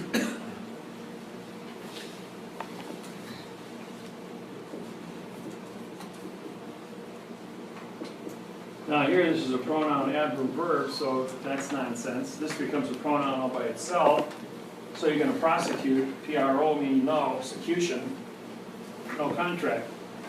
So you're not going to prosecute anything, you're going to sue to be correct. Sue to be correct on a mortgage, it's fraud. Sue to be correct on a deed of trust, it's fraud. They can't join with you, they can't perform. So how are they able to take your house when they don't have anything to perform? And we already syntaxed your mortgage, and it shows they're all fraud. So because they're dealing with fraudulent parse, syntax, grammar, with their possession of what they claim to have a mortgage, but it's not a mortgage. It's not a deed of trust. It's not a title to the land. They've got nothing except guns and clubs, and mace and tasers, and a bunch of guys with they're going to throw everything out on the lawn, you know. And then what you're going to do now is you're going to take the authority by the bank, or the attorney, or the real, RE meaning no, and AL is contract, estate agent, ES being no again, no contract, Tate, and agent, AG, A means no, GENT, so you have a no contract scenario again, see? So what you're doing in Hawaii, because they're no longer the 50th state, the real estate agents are hiring the sheriff's department on off-duty time to put their uniforms on and strong-arm people out of their homes. 1,000 houses have been taken like that since I was out there 3 years ago. And that's just the Hawaiian Islands. And you guys are getting hit here. Florida is the #2 foreclosure rate because people who are over 60 are half the population, 95 million people in Florida now. California is pushing 95 to 100 million people, and they're #1 in foreclosures because in 2007, $1 million house in 2008 November was worth $500,000. The whole entire state was slashed in half. And anytime the appraised value of the outstanding mortgage falls below the financed amount of money, the bank automatically owns it. And they've been processing all 64 million homes as fast as they can get the paperwork done to steal the entire United States economy. And that's where I come in. How do you steal with verb fiction? That's why I'm out there prosecuting the banks. And Fannie Mae and Freddie Mac did 40 million mortgages for $400 trillion in fraud. And that's why they're filing bankruptcy for $400 trillion. And that's all on me. I feel good about it. Because they're criminals. and I'm there to put them out of business, and if they gotta shake this thing down to the beginning and start over, then that's what we're gonna have to do. Iceland did it. Iceland kicked every MasterCard out, every debt, every mortgage, and everyone in Iceland is debt-free, has been since August 2012. They took my one lawsuit and then they shit-canned every bank and arrested everybody who was involved with fraud. And they had a signed confession by my lawsuit. Now they're the most productive country on the planet with 0 unemployment, and the whole economy is doing very well in Iceland. But again, they're a low population, easy damage control because it's an island. But why can't they use it as a model and do the same thing here? We have the capacity with this technology to do an immediate 67 million mortgages at $25 million apiece, which is the United States government has a legal right to, including the Securities Exchange for another 25 million. And if they fight it, it's 200 million. Did you know that? 200 million. So you got 1, 2, 3, 4, 5, 6, 7, 8, 9, 10, 11, 12, 35, 31, 33, and 14, 14, and 12, 13. So now this is your number. So that's 5, 7, 6, 1. So that's hundreds, thousands, millions, billions, trillions, quadrillions. 1 quadrillion, $675 million. $1,675 trillion is what the United States International Monetary Fund owes the United States Treasury if they want to go ahead and cash this check tomorrow. However, the International Monetary Fund has the number 26 with 215 zeros after it. So if we're going to take off 1, 2, 3, 4, 5, then we're going to have 210 zeros left in surplus after the United States government is made whole with $1,675 trillion. Now, that seems like a workable plan.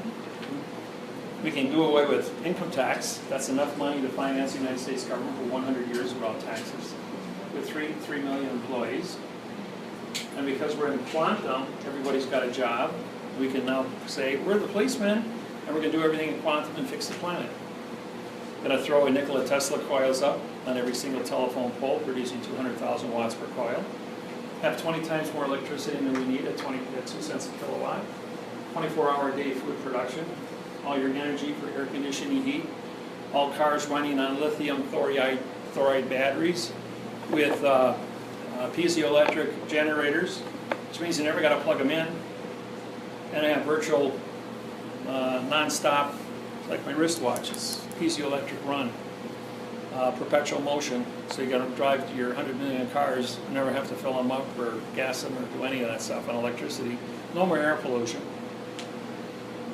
Building several billion coils on top of the telephone poles, we put everybody to work who doesn't have a job all over the country. And the rest of it's going to be thrown into horticulture, plant production, and everything else in the sciences.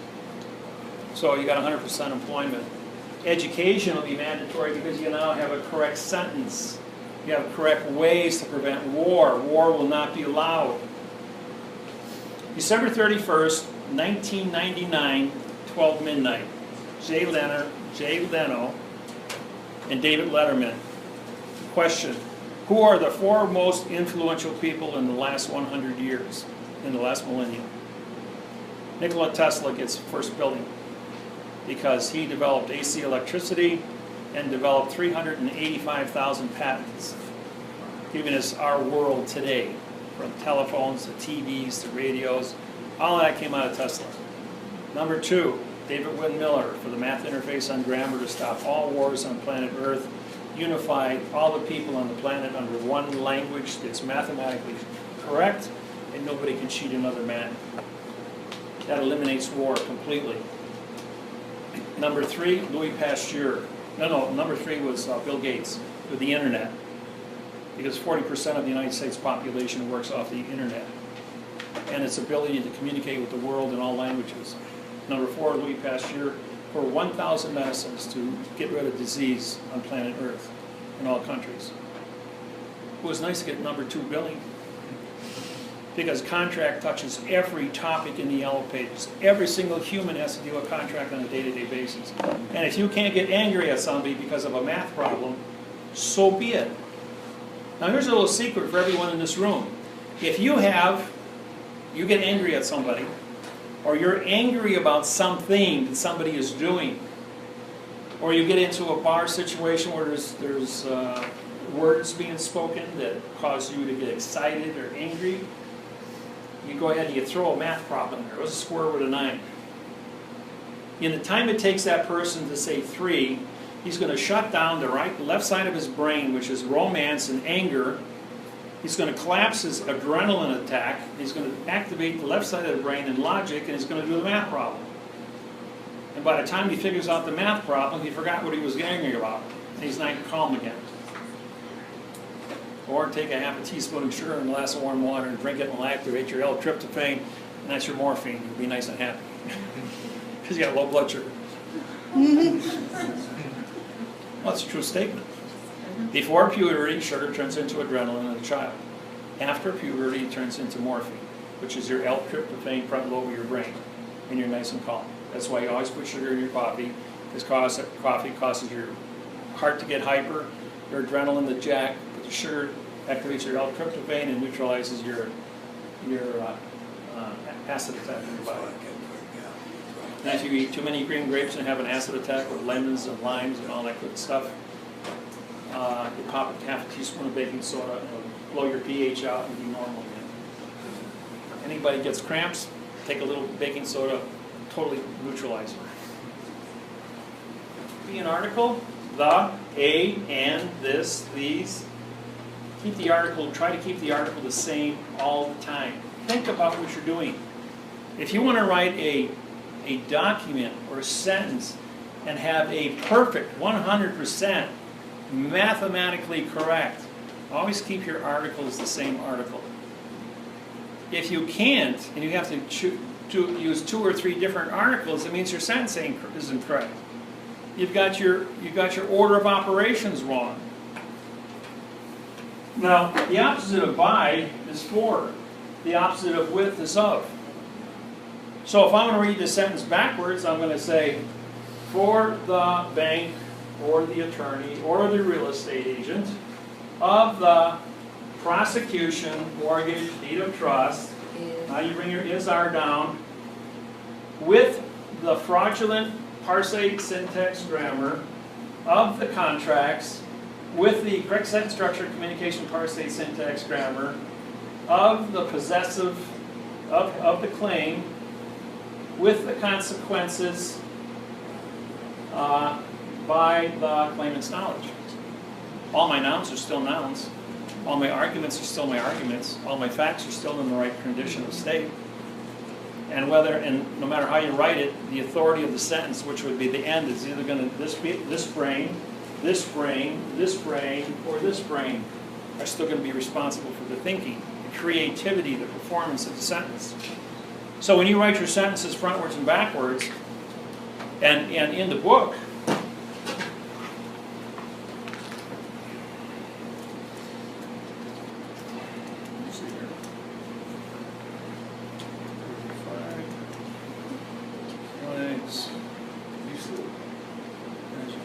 here, page 45, in the book's the Lord's Prayer.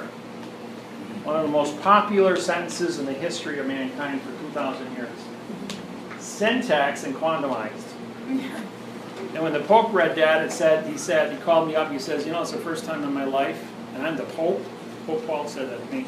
He says, I understood what the Lord's Prayer said. In 1995, when this was written by 47 ministers from 16 different religions, we spent 2 hours doing this. There's 45 people in this room, we had 47. 14-hour math seminar on Bibles, the Quran, Ishta, Buddhism, Hindus. Didn't matter what your faith was. He says, you know what, people? You put an adverb in front of your God. You put an adverb in front of your Christ, your Yahweh, your Buddha, your Hindu, your Muslim, Muhammad. No, he didn't. He says, yes, you did. And when he looked at it, they all had to sit there and say, yes, we did. And then when they were angry at each other, I said, is 3 + 3 = 6? And everyone in the room agreed with me. Nobody got angry about that. I says, your faith is one condition of modification. And a math problem you all agreed on. So now that we're all here to learn about math and how it interfaces with your grammar, let's write this document. And when we got done, I don't care if they were a Buddhist, a Hindu, a Muslim, or a Christian, they all said that's their Lord's Prayer. And they all worked together to do it, and at the end of the seminar, 14 hours, they all hugged each other. And nobody was angry because he understood what correctness was. The Pope opened up a seminar in Austin, Texas, and has been teaching there for 16 years now, since 1999. The Lord's Prayer and syntaxing the Bible with the cardinals, bishops, and nuns, so they know what it says and what it means. And when we did this, like the first two words, our Father. What is the word our? Our is the plural word for people.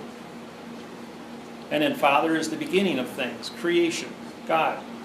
Okay? So when you're saying our Father, our is an adverb, though, modifies the verb Father. There's no such thing as a verb, and all you guys are adverbs, so we don't want to be adverbs, and we don't want to modify our verb, which is fiction. So it's for the people of the God. But then say it backwards, for the God of the people. God created man, but man had to teach each other what God was. So frontwards and backwards, it's a handshake. It's a loop. And then when we took it apart, we wrote it frontwards and backwards in both conditions throughout the entire document. So you really get closure. Then one of my students stands up and says, I don't like that. I says, good.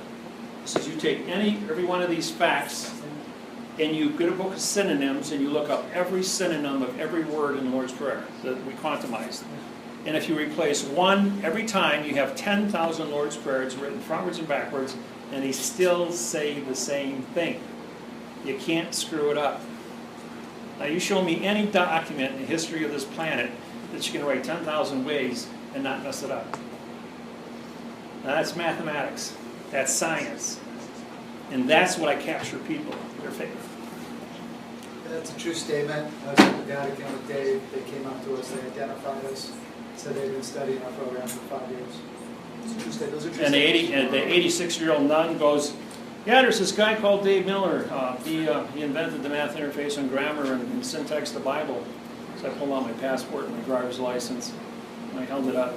And she goes like, you're him. Can I have your autograph? It's pretty crazy. Those are true statements. But then she went in and she closed the information booth. She says, I know everybody. I've been here 46 years. She says, I'm going to take you on a tour of St. Peter's. And as we were walking along, of course, we picked up bishops and cardinals. And we had this entourage with us. We went through all the doors and the Swiss clowns with their striped uniforms. Went ahead and everybody followed along behind us.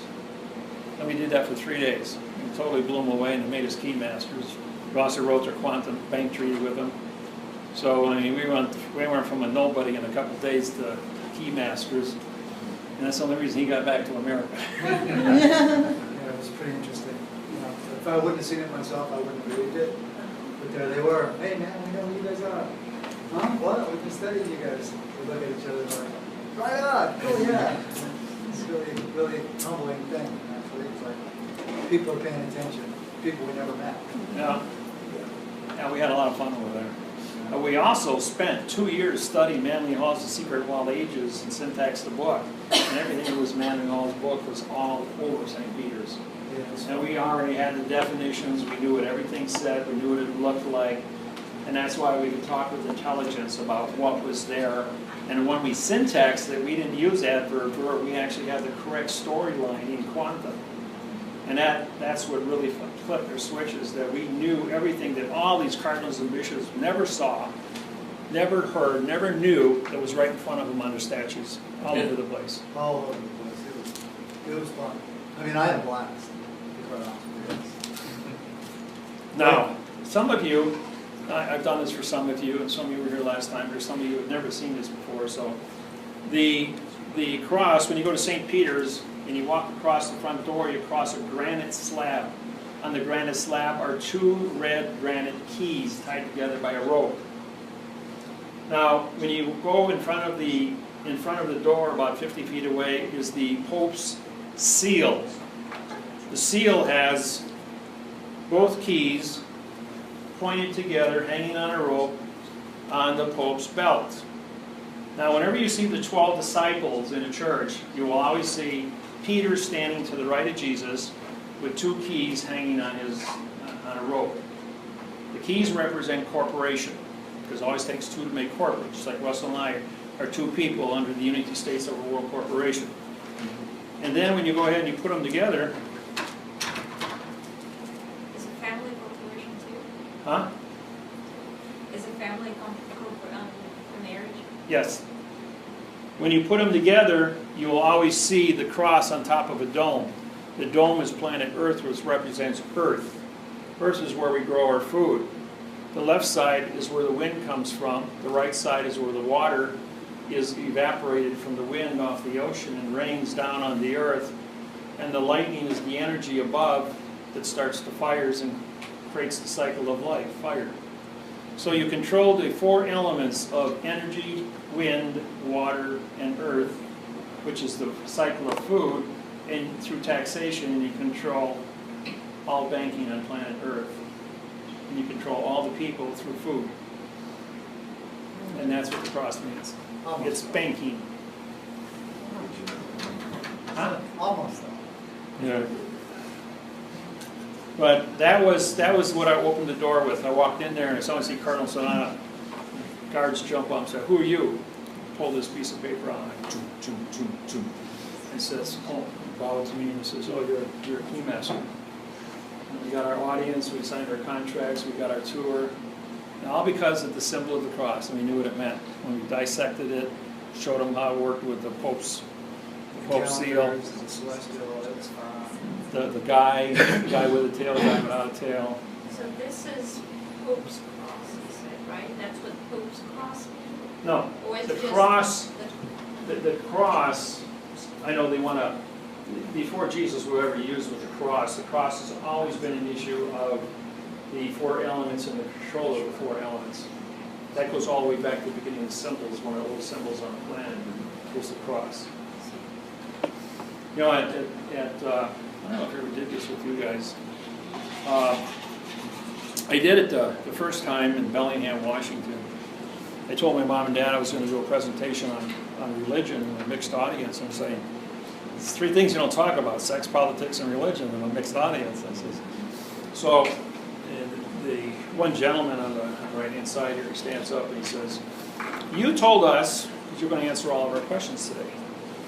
He says, "How can you make that statement when you don't know what our questions are?" He says, "Okay, you are the official question counter." So he goes ahead and he keeps a log of my questions, 125 questions in 20 hours, from 9 o'clock Saturday morning till midnight, from 9 o'clock Sunday morning until 5 o'clock in the afternoon. He says, "All right," he says, "you got 125 out of 125. He says, "That's pretty impressive." When I did Sydney, Australia, I answered an 80-page spiral notebook, 600 questions without missing any, in 40 hours of seminar, which blew everybody's mind. So he says, "Okay, I got another question for you." He says, "Okay," he says, "what do you know about God? Or who is God? Answer that question." I says, "Okay, I'll answer that question." I said, "God is a word defined in 5,000 different sounds and definitions and languages on planet Earth. It's a belief system of faith of a creator. But the subjective interpretation of 10 billion people's ability to go out and study 1,000 definitions personally to identify the word God is only unique to you and you and you and you. Every one of you did your own 1,000-point research of Bibles, friends, relatives, point in time. And so your definitions are all, every one of you have a different definition for it. But you also spend as much time studying God as you did the devil. What is evil? What is wrong? That's called perspective. So you got to know how to be good and you know how to be bad. So you look in the mirror and you say, I'm going to be good.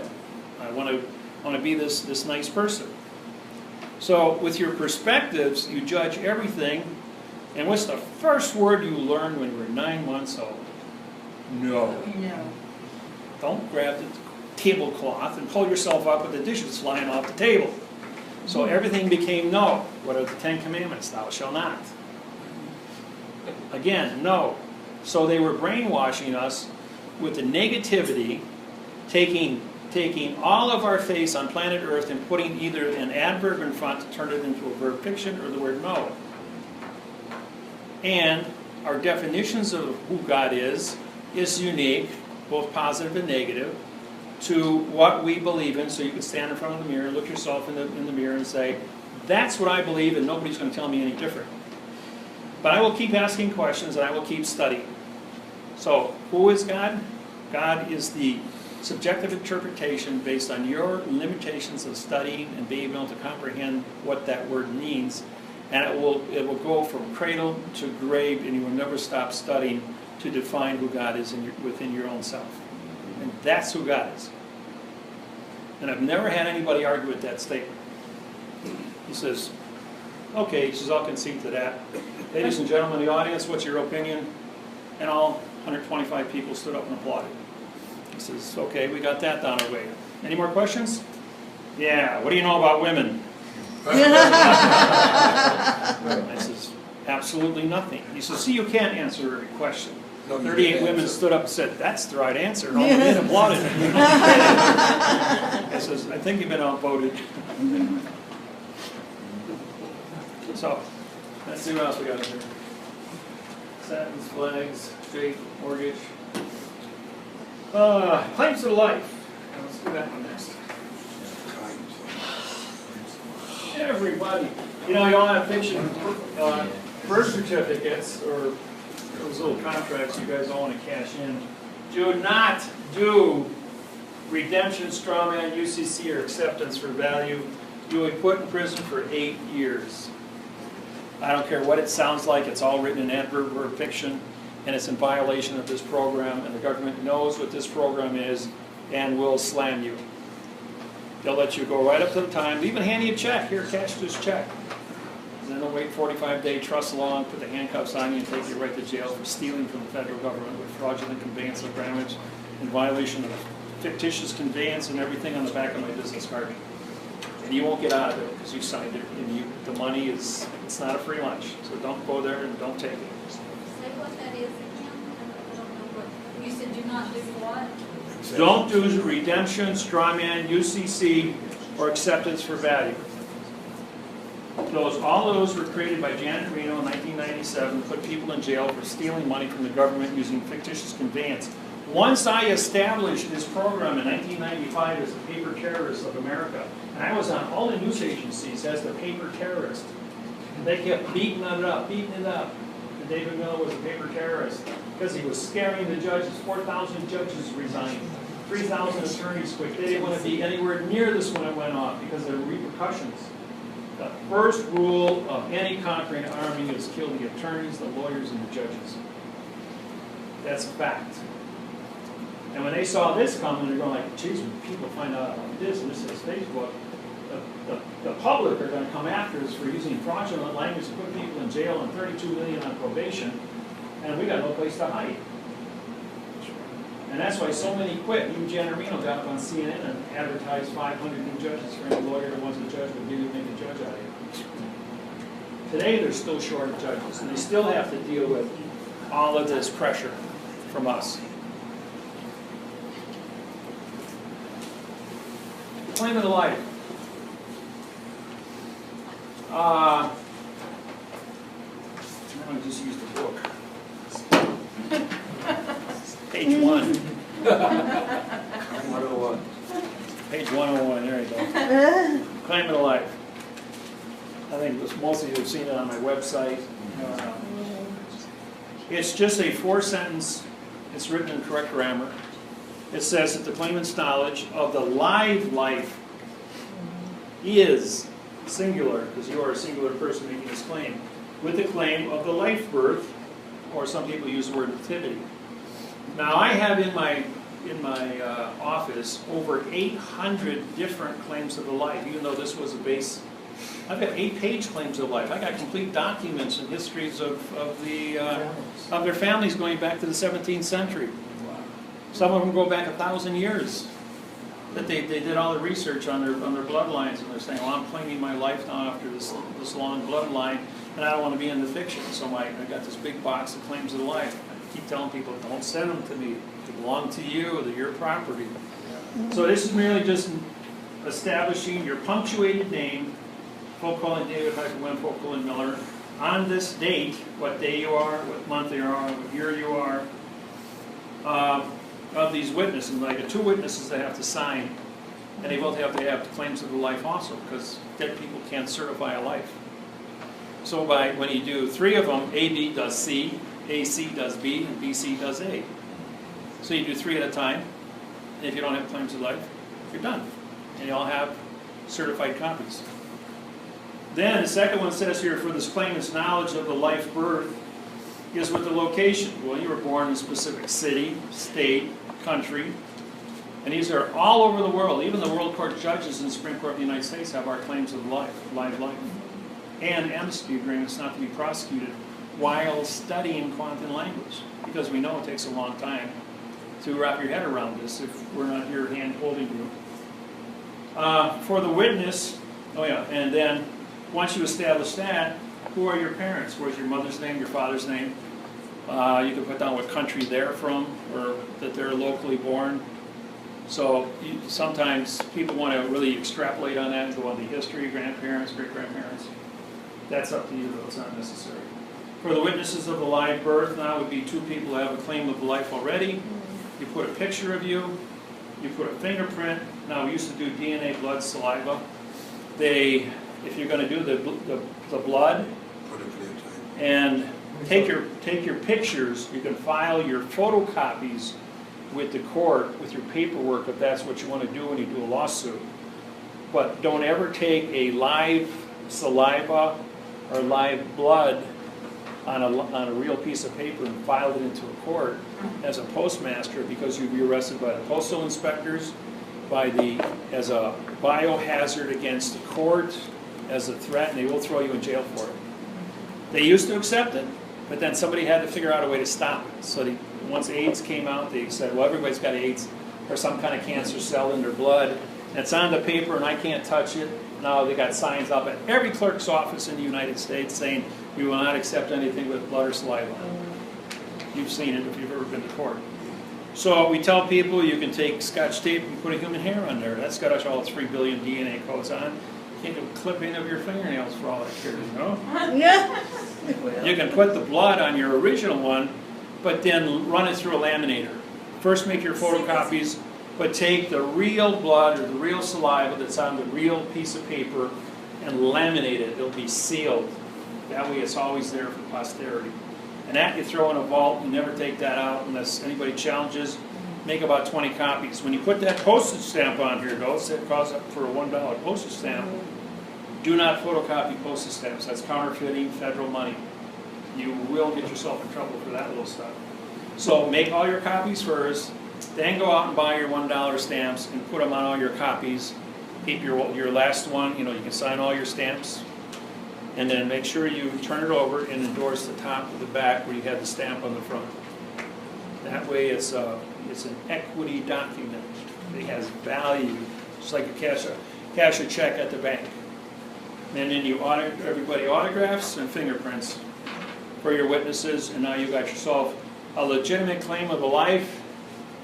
And Russell did this to get his passport. He did it for his wife, and he did it for his daughter who was born in a home, doesn't have a Social Security.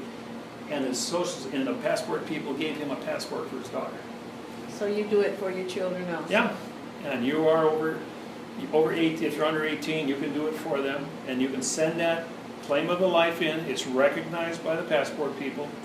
Yeah, no birth certificate. No birth certificate, and therefore they can't monetize it. then when you turn 65, you don't get Social Security. So instead of sending a birth certificate, do the same with life for the passport? Correct. Yeah. Okay. And you can get that done, so it's a real nice deal.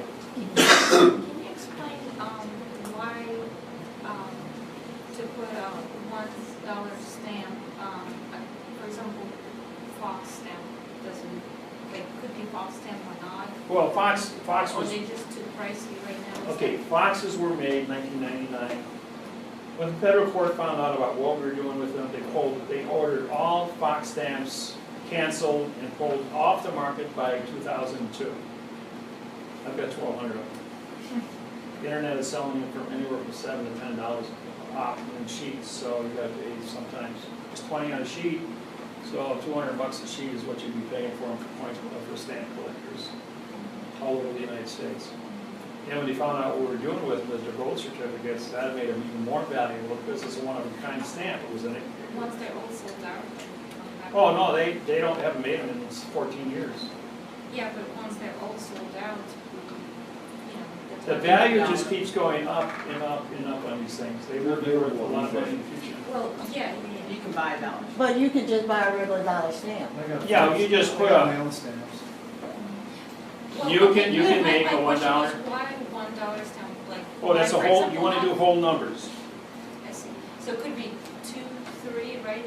$1 stamps, just one is the You just cheapest? one is all you need. You want to If do, you were French, you use £1. If you were England, you use £1 stamp. I see. Whatever the unit is. Yeah, just a whole one. I'm looking for this $1. You got the red, white, and blue one. You got that rainbow stamp. I use the Rockefeller stamp because it's small enough to fit on your driver's license, so it works really well. North Carolina license has a lot of space on the back. You Yeah. can use the big rainbow stamp later. Okay. But as long as you sign those, you're a postmaster transporting the vessel of your body to your home, so that's really cool. And it will save you. Not doing it, you're always going to get a ticket. You might be stopped 10 times and never get a ticket. And every time you don't get a ticket, that's worth anywhere from $125 and 3 points up to $500, $600 and 8, 10 points, you know. So that's good for you. Your signature is cancellation. Thank you. IRS. Let's do IRS stuff. The IRS.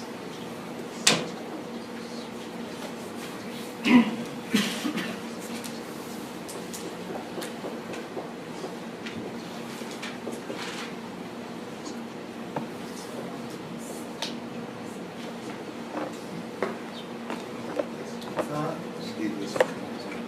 Oh, this one? Isn't this cool that you have a voice? Okay. This is no, earth, contrast. No, venue, which is location, contract.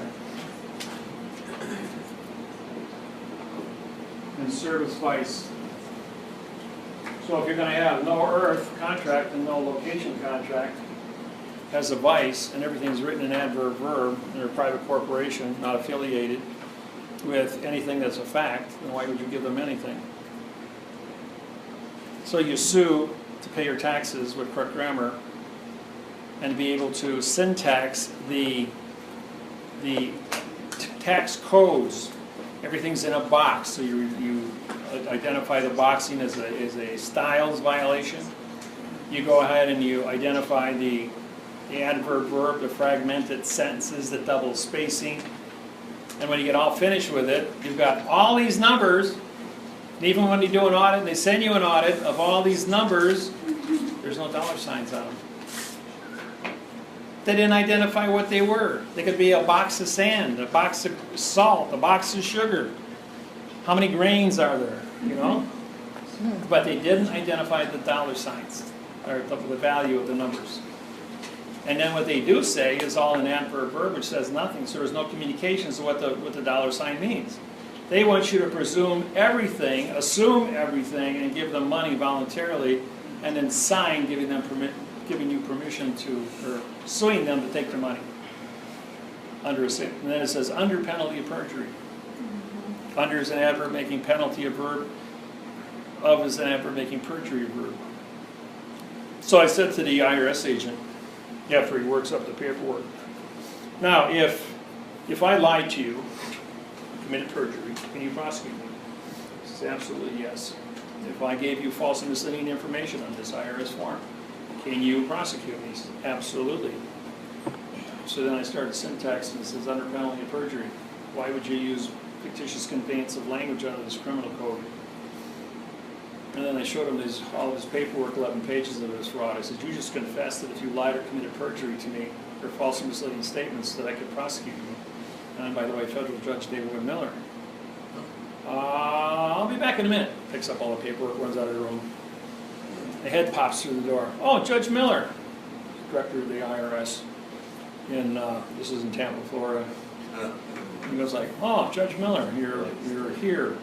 Door closes, scream in the back room. A bunch of noise clanking around going on, comes out with a single piece of paper. You owe us no taxes. Please don't come back. I got a cup of coffee for that prosecutor, for that $38,000 that I made for that woman that night.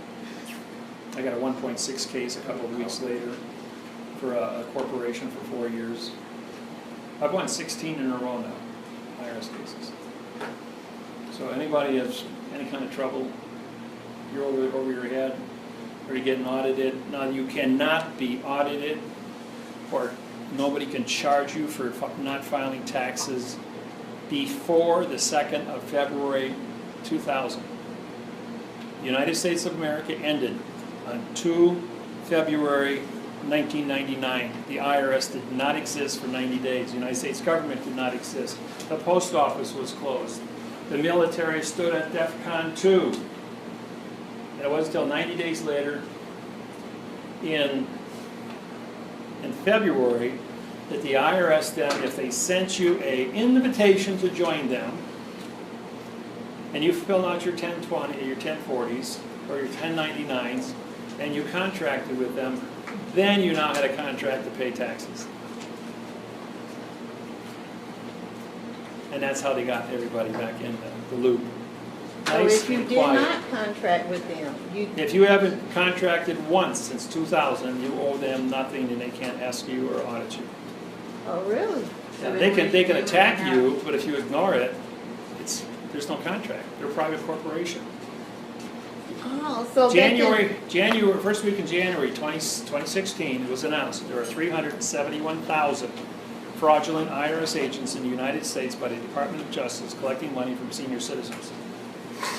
And they're giving them money because they don't know, they've been paying taxes for so long, for so many, they don't know not to or to question. And they're being ripped off, and then the real IRS comes along and they're going, well, I paid this guy. Who's that? And they go looking and he says, he doesn't work for us. So pay attention. They sent me a bill for $880,000, and I called up Pro Mutual and I'm like, I have a 1,200 encrypted IRS form because of who I am. And they're going like, you filed taxes from 8 different states this year under your Social Security number. I'm going like, no I didn't. And I compared my autograph, everybody's signature. And they're going like, that's not you, that's not me. So they gave me a 1,200 encrypted special Social Security number that is really top secret. So that's why I stand with the IRS. And they know I can do a lot of damage, but I don't do any damage unless somebody asks me. So do this include your businesses also? What business? Okay, say that, you said individually, if you haven't filed, they can't touch you. If you have a business and you're not filed. If it's an S corporation, you are contracted to the Secretary of State, which is contracted through the United States Treasury. Therefore, your business is a government contract. You work for the government, for the United States Treasury. So yes, you have to pay taxes on your business money. But on your private side, I think like 20,000, first 20,000 is poverty. So if you know how to balance your car rentals, your home mortgage, or your home rental, your cost of living, your food, you've got a real good tax guy, he can work this all in, but it's still all fiction. As long as you keep suing the fiction to perform, they can't touch it. They won't, otherwise it disqualifies 75 years of tax collection, and everybody in jail is illegal to be put there for, but they're in jail because they don't know it. 95% of everybody in prison today, all 8 million people, are there because they volunteered to go to prison, because they didn't challenge the grammar. 32 million people are on probation today. That's 14% of the United States population is under arrest. Welcome to America. No mercy for the sheep. Okay? David, I have a question. Yeah. You said you use the Fox stamp for gold certificates. Are you going to have time to go over gold certificates today, or is that something that's not on the agenda? Well, the gold certificates are a gold certificate is a quantumized document that puts the value of the foreclosure, which would be your caretaker fees, or the value that the government would pay you for your whistleblower fees, and establishes a standard by locking in a gold price when you file, based on the Chicago Board of Trade or the New York Gold Exchange. There's usually only a $1 or $2 difference worldwide between the price of gold. It's rare there would be anything more than $10 anywhere on the planet. But it locks in a specific date.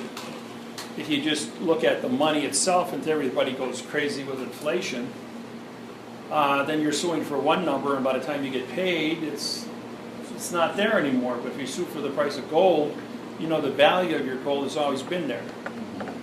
And so it's just a standard measurement is all that accounts for. So there's really no, after we've done the mortgage lawsuit, there's really no function for the gold certificate after that. Well, it's just telling the government this is what my house is worth. It's always been worth these many ounces of gold.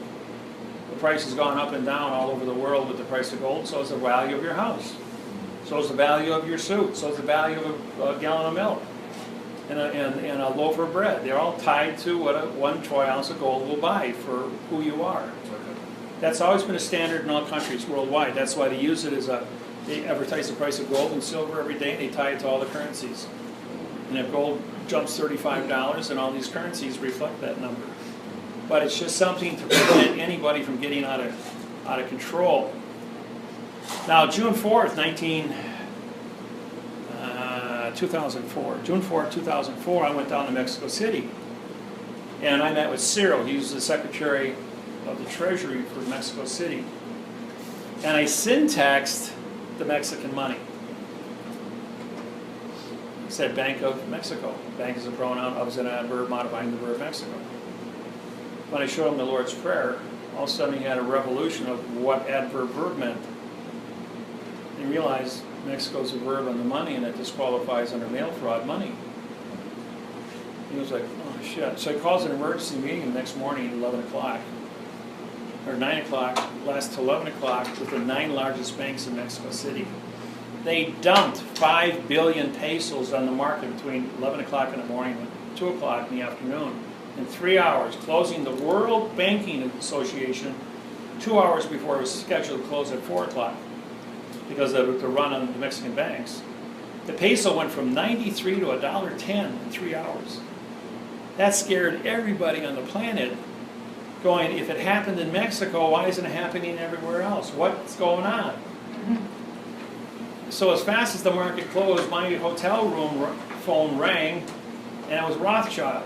Rothschild knew me personally with the money situation, knew I was in Mexico City, and 3 of the apartment complexes that had teams of people with binoculars pointed at my hotel room because we were on the penthouse on the 12th floor of the Hilton. And they were watching us doing everything. So when this event took place, the Secret Service for Mexico, the CIA, the FBI, all these, the Alphabet Soup Company was sitting on top of these buildings watching us going, what did Miller do now? So when it was all explained, I says, we need 500 million US, 5 billion pesos, because it was 10 to 1 then, brought over tonight, so when the market opens tomorrow morning, 9 o'clock, we can stabilize the Mexican peso on Friday at 93 cents to the dollar, or 93 pesos to the dollar.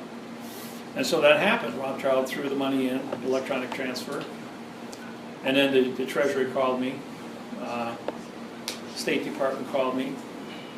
I explained what I did. Well, after that, within 6 weeks, one banker had trouble breathing because of a plastic bag wrapped on his head. Another banker had trouble breathing because he has lungs full of salt water. Another one had trouble breathing with the cord wrapped too tight around his neck. A third one committed suicide by putting 6 bullets in the back of his head. Another one was decapitated. He couldn't think right. So all 8 of the bankers who dumped the money got killed within 6 weeks and replaced. Cyril was still alive. But the message went out, don't touch the money, worldwide. And it's been quiet worldwide. We haven't touched the money, including me. Even though Russell and I are doing banking, and our bank treaties are really an upset to we only talk to the people who run the world in banking. So we told them, we're going to educate all you guys, so when this thing goes off, you all can transfer the funds together at the same time, nobody gets hurt. They're all in agreement with that. As long as the big boys got their money in their pocket and they're covered, everything's cool. Somebody's got to do it. Somebody's got to write the treaties. There isn't anybody on this planet qualified to write the treaty but Russell and me. And they're letting us take that responsibility and handle that.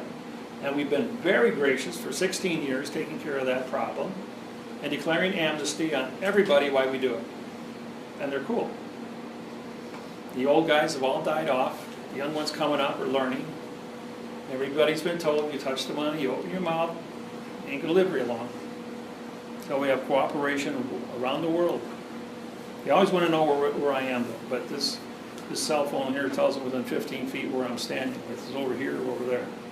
I keep an eye on this 24 hours a day, and when I go 12 miles offshore, where I'm 38,000 feet in the air, phone don't work. They don't know where I am.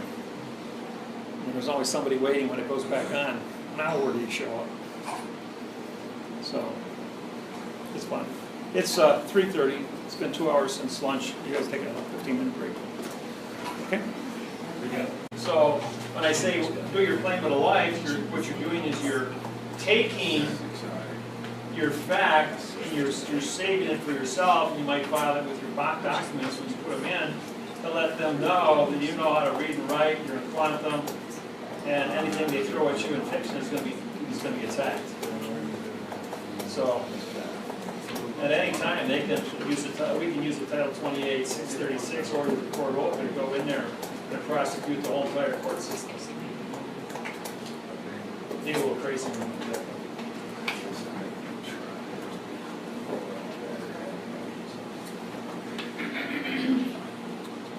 Hey David, I got a quick question for you while we're waiting. Sure. The BRICS Corporation, do you have a treaty with BRICS? I wrote the BRICS. We wrote the BRICS treaty. It's a 118-page or 115-page bank treaty. We gave it to China. Then I wrote the Chinese-Russian interface in 4 minutes. So when they applied the interface to the banking, sent it over to Russia, they both said, wow, we can communicate. Nobody's getting cheated. So they signed on, and India signed on. That was September 2012, October 2012. And that was 3.5 billion people just there for that one thing. Then it went over to Brazil, captured the Spanish-speaking of South America. Now 190 countries worldwide are involved with BRICS. CFAS and all of that. I just read an article. I just read something on my phone that says BRICS Bank approves first loan of $811 million for renewable energy, renewable green energy loans. They're moving into all different kinds of humanitarian programs with the BRIC And more people are cashing in their international monetary funds for gold and silver to move into the banking, giving BRIC more and more gold and silver backing and hard assets. What is a highway? What is a building? What is a bridge? See, highways and bridges are classified under national treasure because everybody uses them.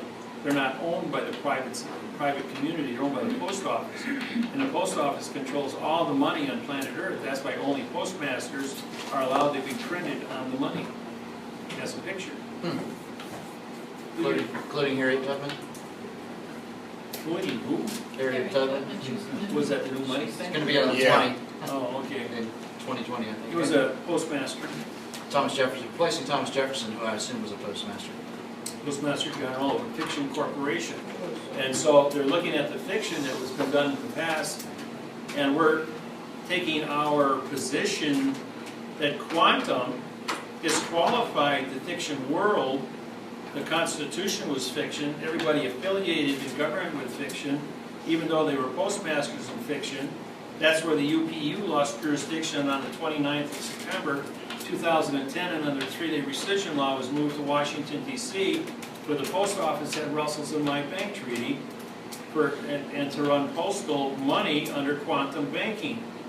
So therefore, the United States Postal Service received a $4 trillion check from Switzerland with 47,000 numbered accounts. So the United States Post Office contacted the 47,000 numbered accounts and said, come get your money, just tell me how you got it to Switzerland and where you made it for without paying tax. Nobody showed up. 1 year later, under maritime law salvage, the Treasury pocketed in September 2011 $4 trillion into the Treasury. So if we wanted to contact the BRICS Corporation and contract with them, would you do that in quantum? I would do that in quantum, and you could do it onshore. It would be an onshore-offshore issue. Yeah. Like if you're affiliated, the United States or International Monetary Fund won't do treaties in the quantum with American citizens. First contract that's identified there, of course, is the correct communication, parsing, syntax, grammar flag. This is the guidelines which will be the governing factors when the vessel paperwork comes in and out of ports of contract venues, be it homes, be it courts, be it courthouses, registries, so forth.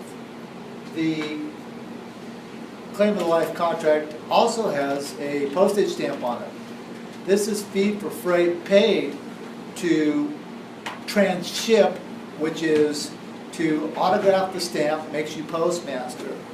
As you autograph the stamp, then you have with the closure of freight waybill, which is the description which you give forth in your claim of the life, which will be the day you were born, where you were born, your parents, your description, might have your height in there, might have your weight.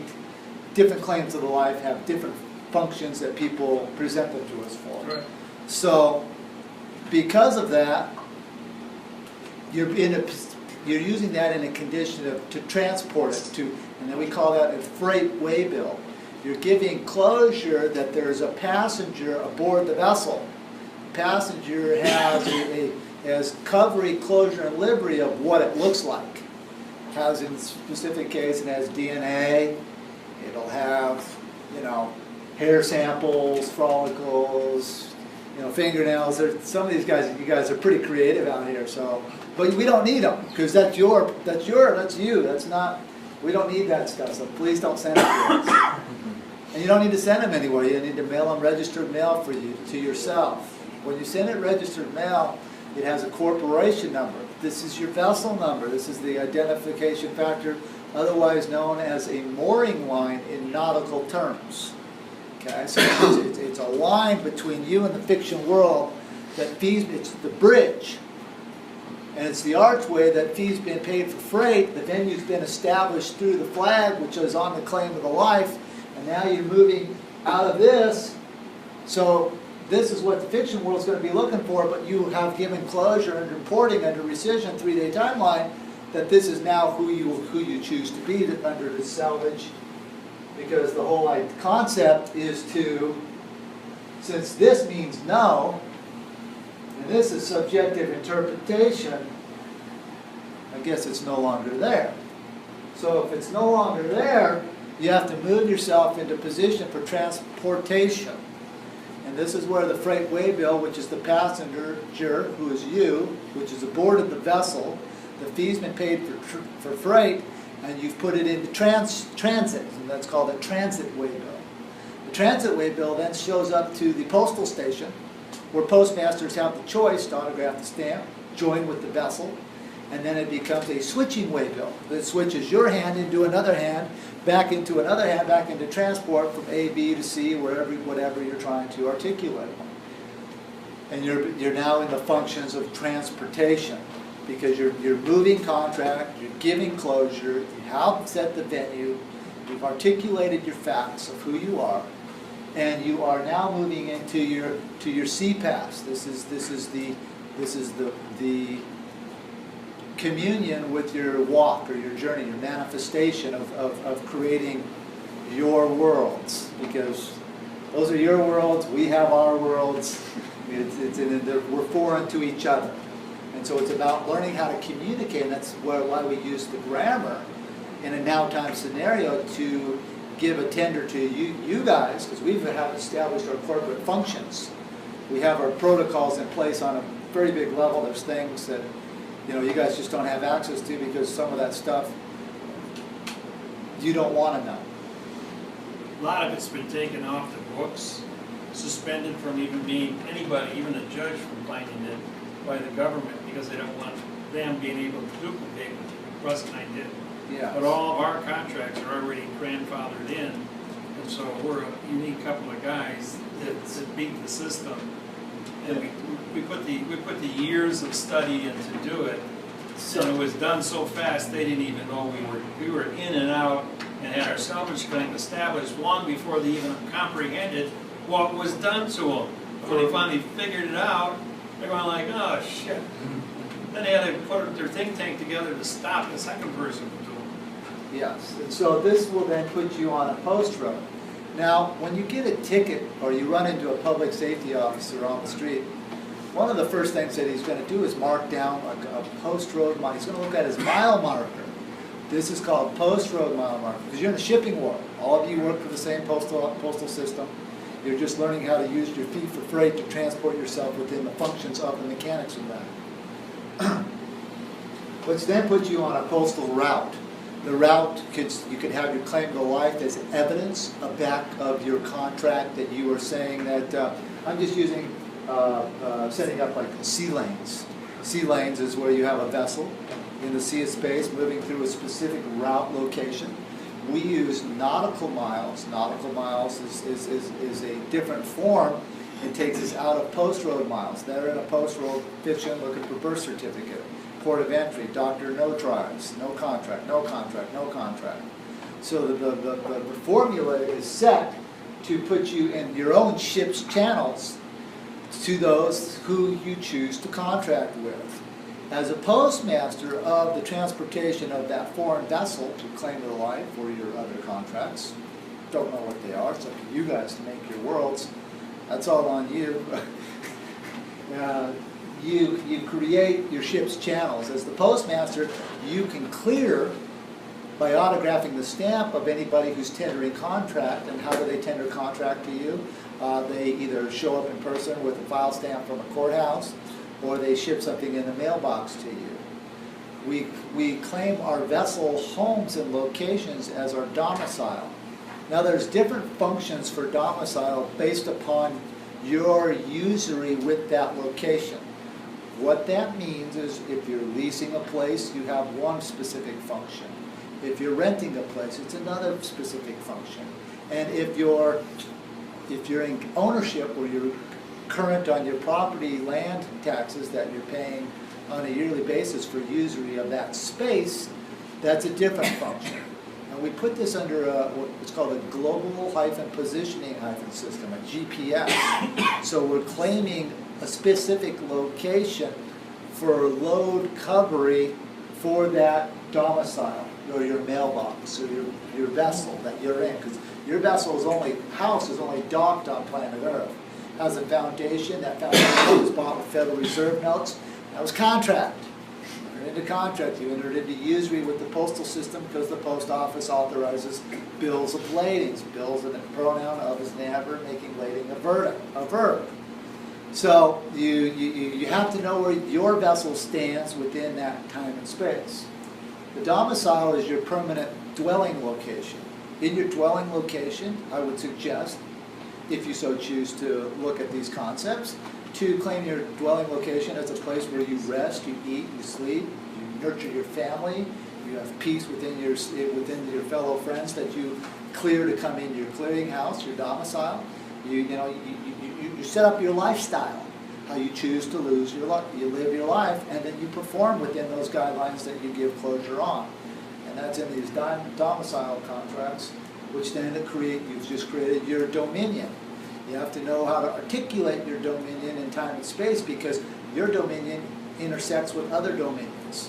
And so how you give closure on that through your nautical miles and your post roads. I know this is kind of a crash course because some of you guys, this is all probably pretty new to. The dominion that you create are the performances that, and you're going to want to register these. What I do, for me, and it seems to work the best, is I register my stuff with the Department of the Transportation for the port authorities, because you're foreign to them and they're foreign to you, with a letter of derogatory setting the terms of my lifestyle choices at a specific global positioning system location, otherwise known as a GPS. I don't use addresses particularly, but you can put an address in there, that would be fine as well. Putting both in there is fine as well too, because the fiction world is going to come to the location and they're not going to be cognizant of what you're articulating with your global positioning system. So they're going to be looking for an address. But let's think about the word.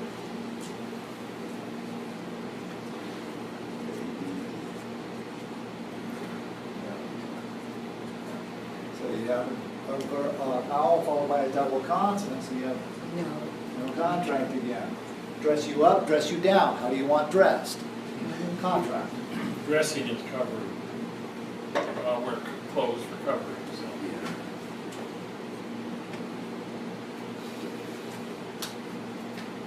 So these are some of the things you were asking about domicile contracts. These are some of the things that we look to set up. And you probably have lots of questions about all of this because it's kind of a crash course of what I'm showing you here. But these are things that can be done with your claim of the life.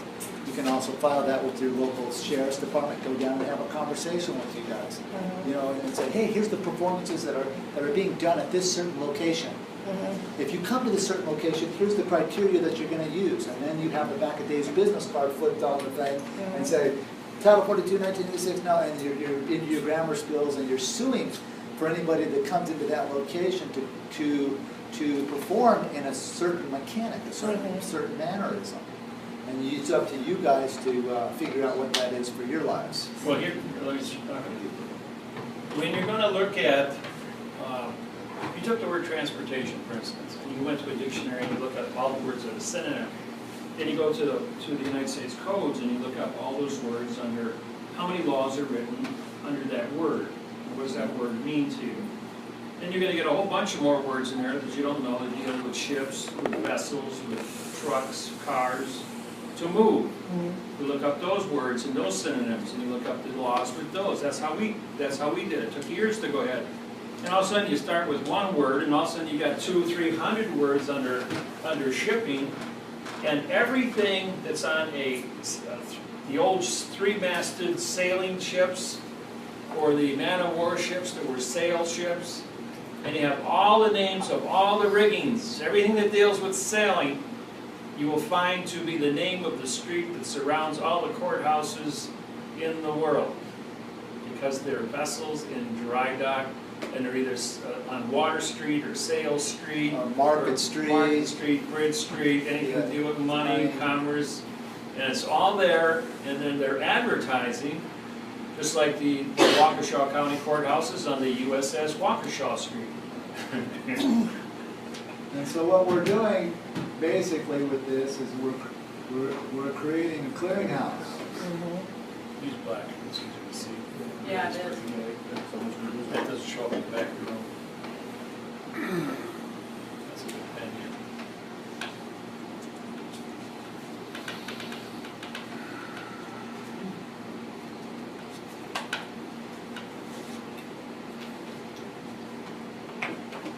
So now let's think about what was there and now is not there, which was a port of entry. Back to the clearinghouse again. So what you are doing as autographing the stamp is you are making yourself the custom house broker of the contracts that come into your life by setting up the performance to allow clearing or passage of foreign vessels in your domicile locations. And if they don't meet performance, then you have, oh, since you didn't comply, or there was a vacancy of the compliance because you had comprehension and knowledge of what the terms were of the lifestyle that was done at such and such a location, therefore, here's your lawsuit, have a nice day. All right, so you have your lawsuits already built into this thing to give yourself safeguarding. There are certain venues that have different, when we file at the port authorities for foreign venues under letters of derogatory, there are certain venues that have different filing fees. We typically pay those in silver because your vessels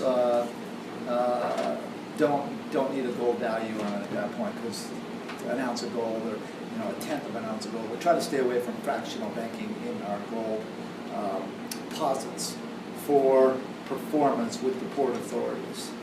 You can give closure to the State Department as well. They like to know what's going on as a federal employee.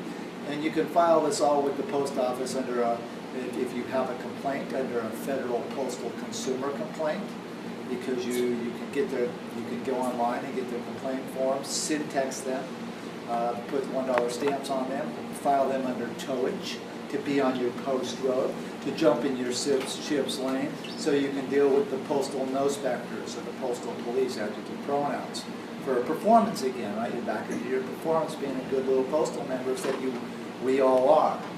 So I'm sure that there might be some questions just off of what I just said. I don't know if anybody has any questions. Go ahead.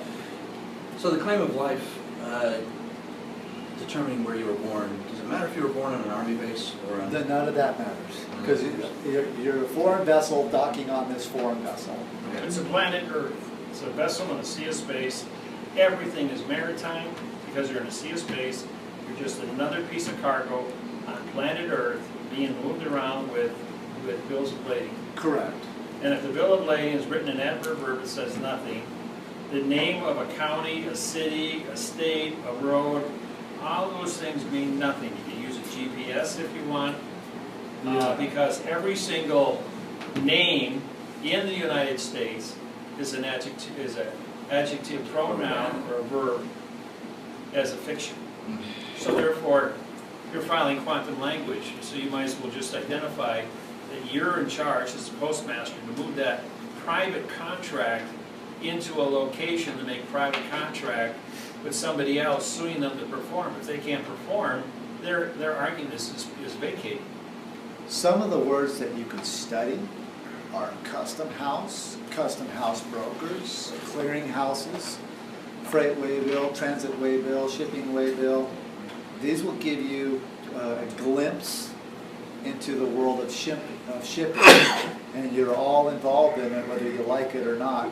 You're Can you part slow of down it. and repeat some of those again? Yes, custom house clearing, custom house brokers, freight waybill, switching waybill, transit waybill, bills of The lading. book of synonyms will give you all these names under Aryan synonyms.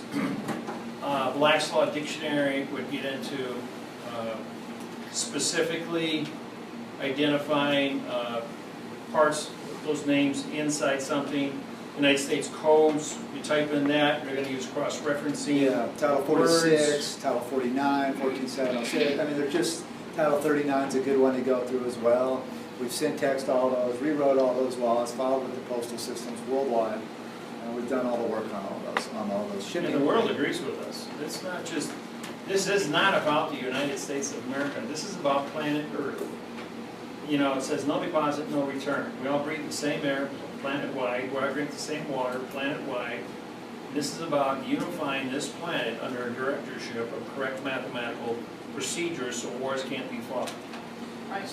So the purpose of this is to let the sheriff know and the authorities Whoever. that you have contracted to do these things in your domicile, and you form closure on it. You're giving a 3-day notice on it, And yes. that anybody that comes in under no contract, Anybody that comes in to contract with you or tender contract with you, here's the guidelines for performance that they must comply with.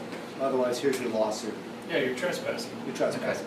okay. Again, you've been given closure up front. Because so they know the deal up front. You're making the rules. You're making the decisions. It's your world, it's your world, Right. dude, you tell me. yeah, it's, your world is your lawsuit that you're taking to court. You're the moving party with first-hand knowledge in your brain.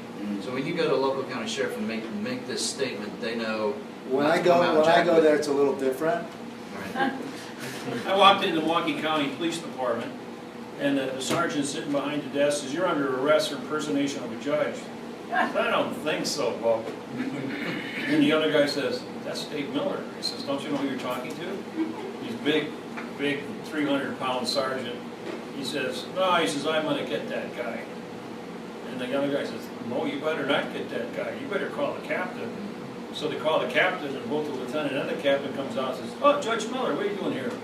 He says, "Oh, I just came down to say hi, pay a visit. This guy over here wants to arrest me." He looks at the sergeant and says, "That's Judge Miller. He's been in the courthouse here for 29 years. He says, "You can't touch him." The guy goes storming out of there, you know, he turned around and walked away. Yeah, it's a little different, because we have a judicial history with those guys. Sure. So our, Don't get scared when anybody's Nah. threats. Just pick up the phone and call us. yeah, if Yeah, you- we'll talk to them and make it go away. yeah. Or they'll hang up the phone on us and tell you to get out. Either way, it's a good situation. Those business cards of mine really cut a lot of, you know, if you're talking to somebody who doesn't know, well, he doesn't know. Talk to somebody who does know. Talk, you know, call the captain and say, "Anybody around here know Judge Miller or Judge Gould?" And somebody around there is probably one of our students, and say, you know, run interference for him, going, "Yeah, he's okay. You guys leave those guys alone. He's part of their Yeah. organization. We don't want that in Yeah, here." I mean, I've How many been, of the folks here in Nashville do you know? Any? I've done Don't matter. 4 seminars now in Asheville in the last 15 years. no, In Charlotte, in Greensville, in Tennessee, in Memphis, and, you know, after 2,500 seminars in the United States, everybody knows me someplace. yeah, I could just walk in and give my name and tell them to punch me up on their Lexus, and by the time I get to security. Like if it's federal, I mean. I've All the hit- feds know us. Yeah, the feds I are, walk in a federal courthouse, and everybody, you can hear it echo through the courthouse. Federal judge just walked in the building, a real federal judge, not our actors here, yeah, you and know. the FBI always stands around, they're like, we're real, and I'm like, yeah, you're no contract. Real means no contract. No contract. It I'm means factual, are I'm you factual, know? I'm factual. They're yelling at everybody, but we're real. I'm like, no contract. No, you're right on point, man. Absolutely, you're no contract. You have no authority, you know, so Remember- those guys know. Remember Lexington, where the two gays wanted to get a marriage license here a couple months back? Well, that's the place I just filed my last federal lawsuit and federal oath. And when I walked in there day one, I told them I was a judge, and I want to file my oath with the clerk's office. Well, the one guy says, "Well, that's fine, I'll go upstairs, file it, no problem." Came back the second day, had 10 marshals and 5 of the 9 judges standing there at the metal detector at 9 o'clock when the court opened. So I walked in and said, "Well, as long as you're all here and I'd like to introduce myself and why I'm here, here's my passport. You run my passport number and you'll find out just how deep the rabbit hole runs." That's all I had to say. I want to see I'm here for the trial. And one guy goes like, "Well, that's up the steps there in room 202. I came back the next day and it was only one marshal there going, "Morning, Judge." You're up at 202 today. Yeah, But so- you can hear on the walkie-talkie, the judge is in the room. yeah, those guys know, and, you know, we're not, I don't wanna. In Hawaii, when I leave, all the marshals Don't slam matter. it. I just kind of live peaceful, snobby it myself. That's pretty good. Anyway, anybody have any questions on this before I? So what's the purpose of keeping a timeline on these documents? The value of it is like, 45 days. 45-day Trust law. trust law, and so you can give testimonials, have witnesses concur under minutes, all autographed, the stamp, you know, have 2 witnesses on there, one's an opinion, 2 certifications, you're the authorization. Okay, I got it. Yeah, so you run your own set of minutes on it, and you have your own logs and journals, you date it, you stamp it, you autograph it, you thumbprint it for your notary, and flip it over, endorse it, autograph the back of that page, attach it to the contract as evidence, and if they jump in and say, oh, I'm maintaining my rules of continuance of the evidence, and who are you now, and why are you stepping into this world? See, if you run your timelines and you pay attention, you can always tell when your next court hearing is going to be, if you need more time. You say, well, what you're saying here doesn't make any sense, I have to go back and study this. And the conversation that we've just had here today in syntax, so I want to, you can ask for a 10-day timeline, a 20-day timeline, or a 45-day timeline. All continuances ordered by the judge will be based on 45-day timelines. And you can check it off for yourself, and you go home and start punching up when you got to do things. And even your own lawsuits as you're filing for mortgage contracts and that. What the day you send those things out, you mark on your calendar what day you mailed it, and then it's going to hit Washington in 3 days under priority mail. The lousing thing usually takes 10 to 2 weeks Yeah. before they send it up to the thing, but then within 3 days of that 10 days, you'll get a letter back saying this is your new case number, and we've accepted it. Now, once Washington, now that's the FBI, Department of Justice, the Treasury Department, Securities and Exchange, they all have, and including the United States Supreme Court and the writ of certiorari, all will advertise the fact that we are not bound by any timelines to answer you back, because there's only a couple of us and there's 400 million of you. So we've got all these millions of cases up here, and we have to investigate, pull the files from your court system. And everything is done electronically now, so everything was real fast. But you're still in mercy of their timeline and what your case number is. By looking at your case number, it'll be part of your case number is the date you filed. But then if you look at how many case numbers are in front of you, you can find out exactly where you stand in line.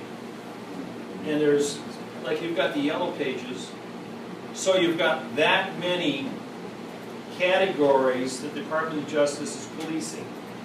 103,000 employees. They divide that up. They just recently added or doubled the staff for the foreclosures. That's why they're putting out bigger payouts in a short amount of time, because it's a cash cow for the Treasury. So things aren't moving along. Okay, so one of the questions was posed to me about knowing where to negotiate venues sometimes as you get, if you were to get drug into their foreign vessels in dry dock. And a lot of that gets done in their administration mechanics room, otherwise known as their booking locations. In their booking locations, we use that, you would identify that to them as their sally port.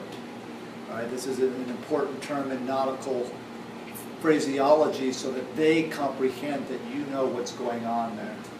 In their sally ports is where they're going to ask, back to the first question here, what is your name? Right, this is the go right back into what Dave was talking about at the very beginning, because if they don't get your name, they can't get your process through, which means they can't get you into the clearinghouse mechanics mode, so they can create their babysitter jobs and become your babysitter when you check in. So, in conditions as a state of Sallyport, another Sallyport location will be, remember when I articulated at the beginning of the day where you knock on the door to go into the foreign vessel and dry dock. That is a Sallyport location, as well as the locations where you show identification, take off your shoes, take off your belts, take out all your coins, and put it through their metal scanners. That is also a Sallyport location.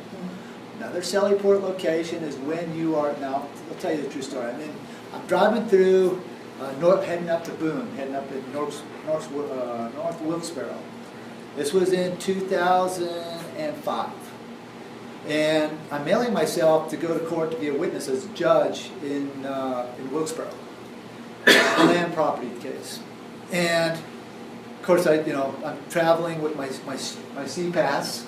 And I filed my C-Passes because I was doing things different. I went to the Secretary of the Navy's office for the martial law, through the Department of Defense, through the Postal Service, back through the International Trade Commission in Washington, D.C., over through the Secretary of State's office and through the Department of Military Affairs for the state of North Carolina to go up and be a witness at this trial. And so I'm driving down the road. It's probably 10, 11 at night. And cop, highway trooper pulls behind me, county sheriff pulled behind me, and lo and behold, they hit their lights. I'm like, well, this ought to be interesting. Of course, at the time, I was not traveling with their credentials. I only had my C-Pass. But the C-Pass was filed in North Wilkesboro, and I had autographed the stamp, which made me postmaster of that venue, because we were in the venue and I was within a 12-mile radius of the courthouse. So they pulled me out, and then they said, do you have a driver's license? I'm like, no, a driver's and adjective license is a pronoun. I said, hey, why are you guys on my road? I says, it's martial law, I'm the commander-in-chief, and this is my post road on mile marker. This was before I was in nautical mile markers. This is when I was back in just post road mile markers. But I knew my positioning in time and space. I says, I've got my flag here, I've autographed the stamp, makes me postmaster, transporting myself under C-Pass to be a primary witness under prima facie evidence in a trial tomorrow at 10 o'clock, at 1000 hours. And they said, sir, would you like to step out of the car? Once again, Sallyport condition of state. They says, does the car have insurance? I says, does the car have insurance? Yeah, and I start correcting the way of speaking. I said, once again, I have a surety bond written for fee for freight for transportation of my vessel as the driver to navigate this vessel. This vessel is foreign to me and I'm foreign to it, but I'm a postmaster en route. Sir, are you crazy? No, I've had 38 mental doctors certify me to be the most dangerous man walking. Not because I'm lying to you, because I'm telling you the truth and some of that craziness way back when. Yeah. So these are true stories. And the sheriff and the highway trooper says, we have one more question. I says, what's that? I says, have you been drinking? Absolutely, I had a beer with dinner, and absolutely I've been drinking. Probably about 4 hours ago. They says, well, we got to do inspection on the vessels out here in the public. And I'll get all excited. By this time, there's a bunch of cop cars there, and I'm like, well, they're like, would you like to step into my vessel? He says, no, I certainly would not. I paid the fee for freight here. I'm on my post road, and you still haven't identified who you are. But I concur that you must do inspection on the vessel to make sure I'm cognizant of what I'm doing. At this time, I'd like to have my witnesses step out of the car. They all had claims of the light. They all jumped out of the car. They were all bug-eyed, whoa, we're getting to see you in action. I'm like, yeah, because Mark was in there and Don was in there. Yeah. He was one of our tips. Yeah, and Mark was so excited when I was getting pulled over. He's like, yes, finally, I get to see it. I'm like, yeah, you get to see it. You're just in here. So I'm like, okay. So we stepped out of the vessel. They came out. They pulled out their breathalyzer machines, and of course I blew into them because I was being honest with them. I was creating a performance to give them closure of correctness, because that was my task out there in the trial, as well as to be transporting them, and they were too tired to drive, and so I was traveling, navigating. And so I blew zeros, of course. I'm like, great, jumping up and down, I blew zeros. I said, guys, I gotta go. Gotta be in court tomorrow. Jump back in the vessel, says, witnesses, get in the car. And they're like, they all jumped in, they all sat there, and I just drove off. Next day I get to trial, we get there about 9:45, we walk in the door, and they're like, Judge Gould! Walking up to, because we're at the door, right? And that's my protocol. Pounding at the front door, and the sheriffs come out, they're looking at me, because I don't know if you've ever been in North Wilkesboro, but they have like big glass doors there, right, at that courthouse. And so they're looking at me, and I'm knocking away. And my people are like, man, is this really going to work? I'm like, don't worry about it. These are custom house brokers. The fee's been paid for freight. We're good to go. So they come to the door and they're like, can we help you, sir? I'm like, yeah. It says, I've paid the fee for freight to transport myself in here to be a witness on a same level playing field. hopefully you guys got a foreign judge here that I can articulate communication with, and we can have foreign correspondence. And they're like, yeah, come on in. And they said, oh, Judge Gould, they have to go through security. You've autographed the stamp on that. You know what you're doing. Hey, how was it last night out on the road? Right? Oh, man, it was great, man. I was just complying with my performance out there. You know, you guys are doing a great job on your public safety. I'm just here to be a first-hand witness. And like, Judge Gould, please come around security. We checked your portfolio. You're the guy. Yeah. And I'm talking to him. I said, hey, would you concur to be our tip staff here today? Absolutely, they said. That's a big promotion Yes. for a sheriff, Yeah. to get named a tip staff I said, by a would judge. you concur to be the tip staff here today? They said, absolutely. Don and Mark made it through security, and we walked up, and we go up to this. Says, well, what courtroom are you in? You know, and I was like, well, I don't know. I really can't tell because we've syntexed this. It doesn't say anything, and we're just trying to make sure that Donna doesn't get in trouble here. So they get up there, and of course, they take us into the courtroom, and there's nobody there. And tip staff gets a phone call. Hey, I got a better idea. Why don't you guys come with us? And so we're like, okay. So we go out. They walk us out, and they said, this is the judge's chambers. I says, well, I don't do tombs. I says, I have a claim of the life. Right? Because a chamber, it could be a tomb, it could be a chamber on a gun, it could be just about anything, right? So I'm not going to do a tomb. I says, but I got a claim of the life. I says, I'm good to go. Well, Judge Gould, and this lady comes over, shakes my hand, and, so they're like, and Donna's like, well, I'm Donna Ivan Gilcoin Roebuck. And the judge is like, why are you here? And it's the judge, they're shaking hands, and the judge is like, boy, you have cold hands. Donna's like, but I've got a warm heart, right? So she's proving condition of mind, right? Because she's saying that she's not there in an antagonistic way. We're there just to negotiate contract. And lo and behold, we walked on out of there that day with Mark.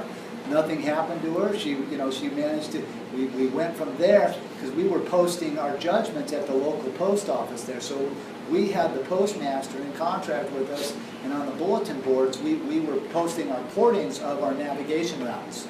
So we would file before at North Wilkesboro. We'd go put it up in the post. You all seen the bulletin boards at the post office, the public post offices?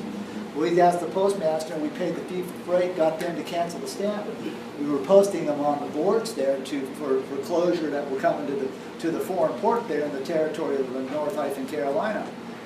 Point of the story is comprehending where I was in time and space, performing in a full closure manner, not being a public nuisance, being completely compliant, having a good attitude, and knowing where I was in time and space, gave me the capacity to navigate myself in and out of the location with no harm. So what I'm showing you is that the technology is being used, right? It's gone a little further with the nautical miles and some of the things that we've done under our shipping mechanics.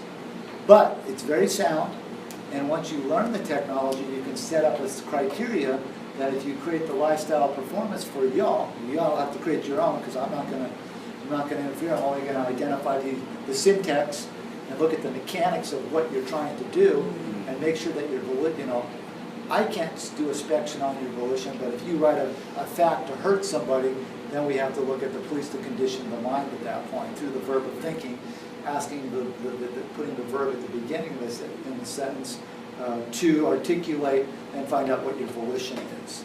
So these are techniques that David and I are very good at.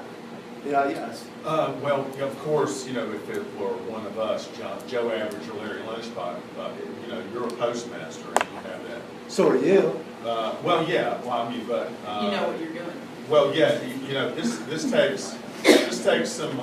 Take some study. Take some study. It probably will take some role playing or action. Absolutely. Just to internalize it. That's where you're having a group, Yes. like the group we had the other night.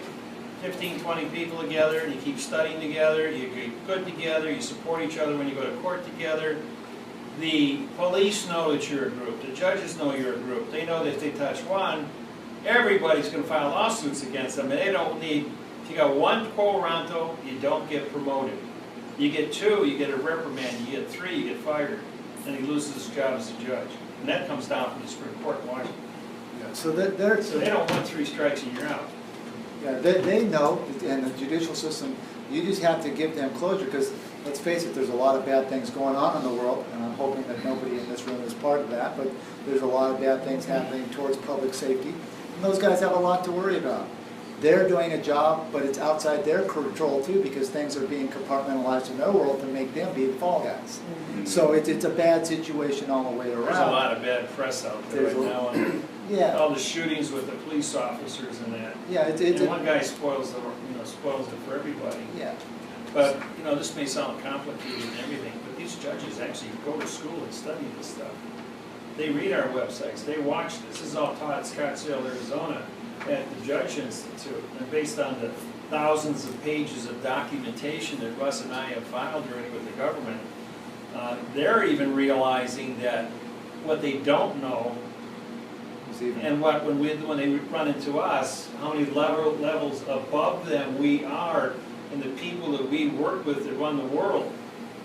And they don't want to lose their job because somebody picks up the phone and says, you don't live here anymore. Because they got it pretty sweet. Yeah, because they have a world of people that haven't learned how to correspond with each other, haven't learned the mechanics of shipping, and have just not been given full closure. And that's the sad part for all of us. I too am a victim of that, and that's why I've chosen to study so hard and become very fluent in what has been manufactured for the usage of all. So, any other questions on this, or can we? Yes. Had you had your license, would that have changed the scenario any if you were given them your license?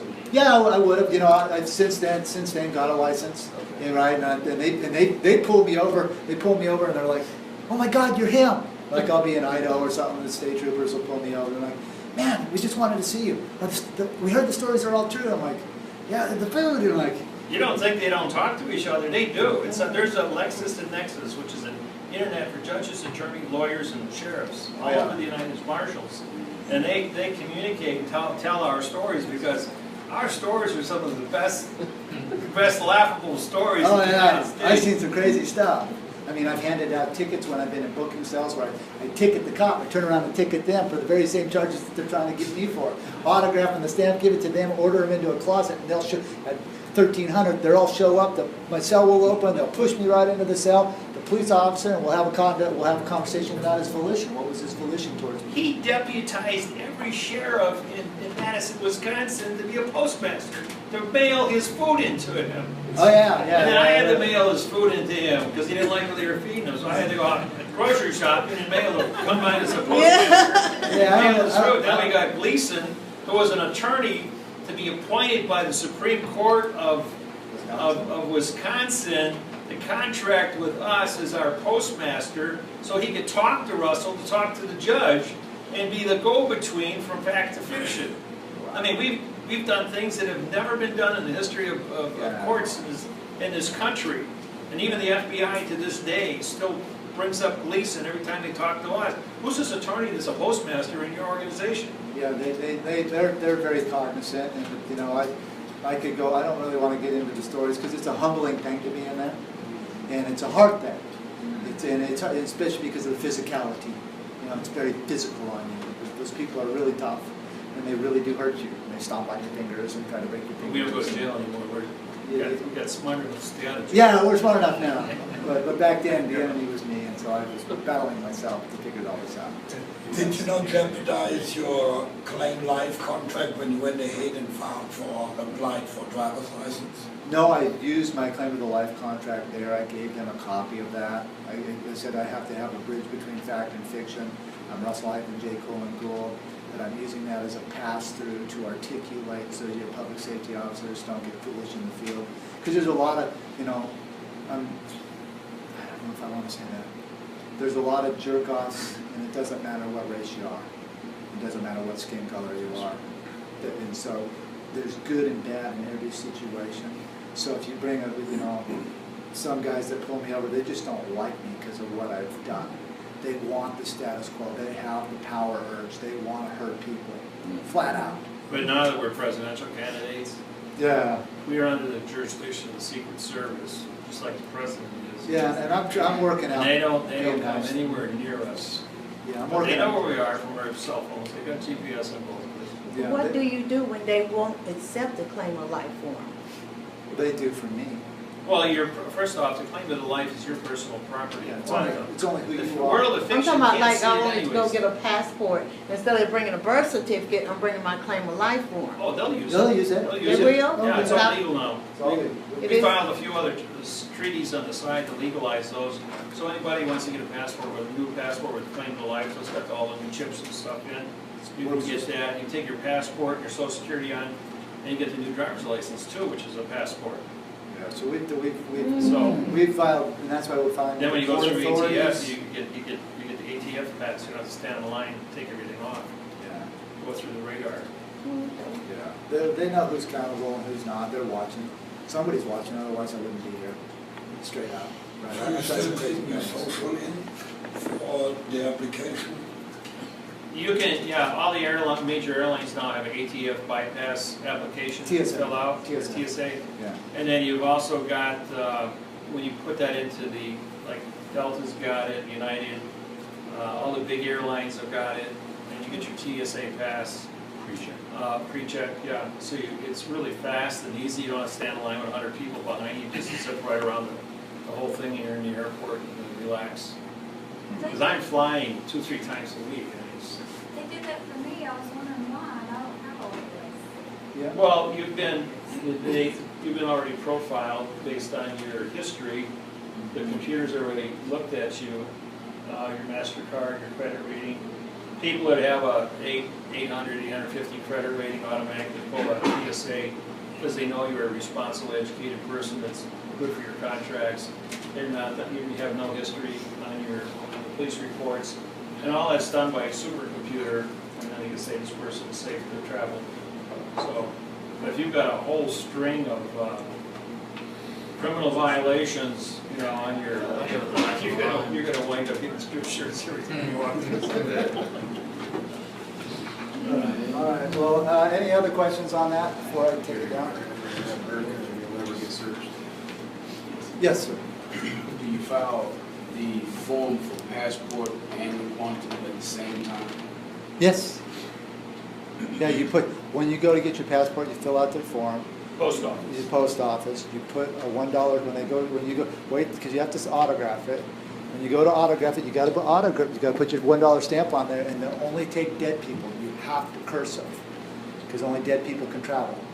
So you put it in upper and lower case punctuation, and then upper and lower case cursive, and then they'll accept it. All your passports are a deal with dead people. So one country can't be sued for the death of another citizen in another country. When you die, you're just, they lost the soul, and you're just classified as a cardboard box that was shipped with a bill of lading, and that's all they look at. An attachment to probate at that point. Yeah, and then your probate. PRO means no, Yeah. abate means contract. So Under no what they call it. contract, piece of luggage that just got lost. Yeah. And that's the pity airlines look at it. Under a body attachment, they call it kids. Is that why Obama's pushing back against the 9/11 families suing the Saudis? I don't know, I don't have any knowledge of any. What's that?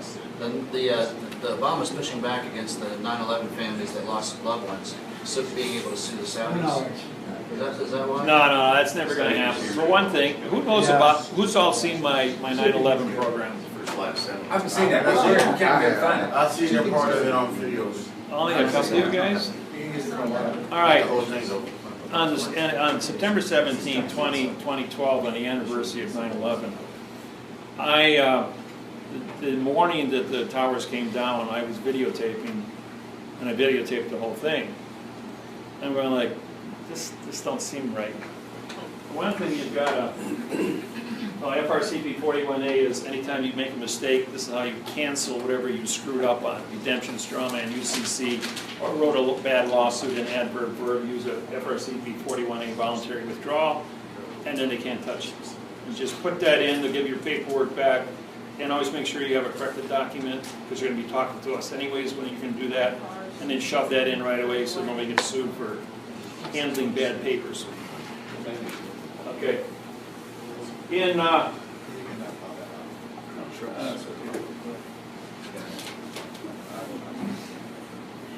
World Trade Center, 1,300 feet tall. If I dropped an anvil off the top of the building would take 12.8 seconds to fall. Speed is 33, 66, 99, 132, 132, and so on. So it took 12.8 seconds under acceleration to hit the concrete. World Trade Center fell down in 4.8 seconds. What's wrong with this? This thing's made out of concrete, steel, and glass. And they said, oh, they got a fire up on top here at 87th floor. But when the building moved, you had a center plume exactly 850 feet from center first, before the building moved, both of them. So what does that tell you? There's an explosion. Acceleration is a C4 explosion that accelerates hunks of concrete, steel, and glass in a vertical transmission that far away. And then the whole thing comes down. Now, concrete, steel, and glass, because I'm a metallurgist, heat treater, welding tech, and I deal with coefficients of expansion of gases and metals, so I can do heat treating on tool steels. 26 years experience. 6.3 equals hydrocarbon. So you got a hydrocarbon, and what's a hydrocarbon? Well, plastic is a hydrocarbon, like this pen is made out of. Concrete is a hydrocarbon. Glass is a hydrocarbon. Steel is a hydrocarbon.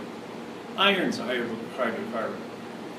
But they add, when you add carbon to steel, it makes, carbon to iron, it makes steel. Then you throw a little manganese in there, give it a little nickel, make it ductile, so it's got flexibility. But this factor of 6.3 is unique. What is C4 explosive, or thermite, made out of? 6.3 plastic. When a 6.3 molecule explodes, which is plastic explosive, it only affects a 6.3 molecule. And what it does is, by an electromagnetic pulse, which is 1,300 feet round like this, it takes every single molecule that's in that of concrete, steel, and glass and reduces it to a single atom called smoke. Now, asbestos, which is lined in both buildings, is not a 6.3 molecule. So the asbestos, because of the shock wave of a 6.3 explosion, this stabilizes the asbestos, and that's that big white cloud that took off to the northwest when the buildings came down. Now, the exact second this took place, all of a sudden you got this is all smoke here. You can't actually see the building. And five seconds later, it's still, the building's all down in the basement, nice and neat, packed down in the basement. Now, there were 13 buildings that were 30 to 50 stories tall around the 103-story building of the World Trade Center. They all fell down under their own gravity because they were caught in the gravity well, which took their concrete, steel, and glass and reduced it to smoke also. They weren't on fire. But you know, all these buildings around the World Trade Center were also empty when they went down. Everybody was told to stay home that day. And there's 50,000 people a day that work in the World Trade Center for 30 years exposed to asbestos in the walls. Jeez, how's that for an insurance lawsuit for asbestos? Now, how are you going to pay 50,000 people for 30 years? Oh, that's trillions of dollars of liability against the government. Because guess who owns the World Trade Center? Port Authority. Port Authority's in New York City, which is the post office, which controls the Treasury and owns the money. Ooh, that's the whole United States budget in two buildings. That's a real eyesore. If you take a look at the two planes that both flew in, and you magnify them, there were no windows in any of the two planes. They didn't have windows, they were drones. Nobody died in that thing, except the people in the buildings. Okay, so at the same time, they've got to solve this asbestos problem, and they got to bring this building down, and they got to do it quick. But then they want to blame somebody else in a different country. They want to go into Iraq, secure the 1/3 of the world's richest light sweet crude oil. And of course, King Hussein's out there killing his own people and that, so this is a good, you know, let's be the good guy and stop genocide program. But at the same time, we need an excuse to drop these two buildings. we took them apart little by little. It would take years. They'd have to put a big plastic bubble over this thing. It would cost hundreds of dollars an hour for thousands of people to clean this all up. So let's cook up an act of war, get an act of war. So the United States military, 186 soldiers, were involved with the cord placement in the elevator shafts of the C4. When the C4 is detonated, and you can watch the explosions go ping, ping, ping, ping, ping, all the way down as this thing is coming down. Now, how do you take a 4-foot thick I-beam with a 2-inch web on it and turn it into smoke in 1 millisecond? You cut it. No, you don't cut it. You expose it to C4 gravitational wave. When the gravitational wave takes place, C4 has 85,000 pound per square inch pressure wave. It takes all the concrete, steel, and glass molecules and reduces them to single atoms. So even though you're looking at a World Trade Center, it's actually a column of smoke. And every single computer that's in this computer in the building also is made out of plastic and silica, which is a 6.3 molecule. The only thing that's in there that really isn't is the gold processor. But once everything is vaporized, the gold can turn into dust and disappear with the rest of it. Now, what happened at the exact point of detonation? $12 trillion was transferred out of the World Trade Center through Honolulu, Hawaii, where one of my bankers is sitting, one of my students who works for the Hawaiian government, and monitored a $12 trillion transfer out of the World Trade Center into the Singapore Bank, world's largest bank. So we had $500 million a year for the next 22 years to supply the war machine to keep the oil flowing from Iraq. That's what happened there. That was a bank robbery.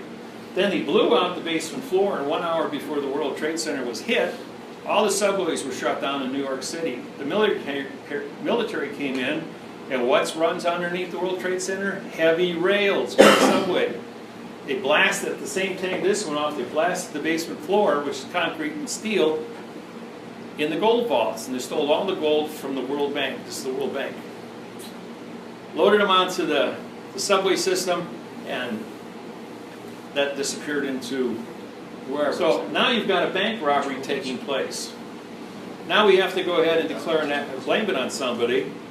So we find somebody in a foreign country who's got a lot of oil, blame it on him as a terrorist, and 3,800 people die in this accident where there should have been 50,000 people at the time of the blast.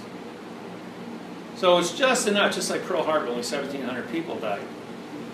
Pearl Harbor was hit by the post office, which controls the military, but the military only bombed the postal ships, postal planes, and postal buildings. No civilian sites were hit during the bombing of Pearl Harbor.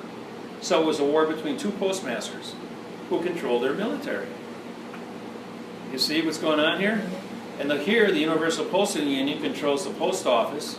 The post office controls the military, which owns the C4. And the only section of the Pentagon that blew up and killing 186 men was Black Ops, where all the guys work that handle C4 division. I'm a muster master for the Pentagon. So is Russell. We both got our treaties back in 1999 to protect all U.S. troops from any acts of genocide by any government in the world, and we would be called in to disqualify the contracts if they're written like this here to make them go away and protect all of our troops. So we're the heroes of the military. Even though we're nice, quiet little mice here, we do enjoy those privileges. So the World Trade Center, I'm watching this thing and I'm sitting there with a stopwatch again and again and again. It's 4.8 seconds. This thing came down. Somebody changed gravity. And being a person with chemistry background and coefficient of expansions, because I got a heat treat tool steel, I know that 6.3 is the key. That was a smoking gun. And some guy driving a van into the basement or flying a plane up here, which heat goes up, so the fire was raging so hot it melted the I-beams, which created a collapse. Well, how is fuel oil at 1,800 degrees going to melt steel I-beams that are encased in concrete and insulated with asbestos in 4.8 seconds when they're 4 feet thick and a half-inch web, and then do that to 1,300 feet of it all at once in 4.8 seconds? Even in free fall, it's against the law. It would take months for that building to melt itself down. So this here was a telltale to bringing both of them down, and allowed me to put on a 1-hour program about how C4 was used to demolition both buildings. And everyone on this planet who's ever touched explosives, to drop buildings, said this was the cleanest demolition ever exercised in the history of demolition. To put it into the basement and not even make it fall over anywhere. Because when the wave collapsed, it took smoke and brought smoke into the basement. Now, when they went to clean up this big mess, while all that smoke came down, it didn't grab on to the asbestos. That got blown away in the wind and killed and contaminated 10 million New Yorkers. That's why I have all these lawsuits out there for asbestos with the lungs. So then, you know, an hour later or so, then the Pentagon got hit. Then Flight 93. They made a movie, they played the videos. The 737 weighs 238 tons. Titanium blades on the engines are ceramically coated. It takes 4,800 degrees to melt one of those puppies. And they're 180,000 tensile steel, titanium. And there was only one piece of aluminum found in a crater 100 feet wide and 50 feet deep. Where's the 200 plus tons of airplane? The only airplane crash in the history of airplane crashes didn't have an airplane. I mean, come on. You know, it's like the guy that lands on the moon.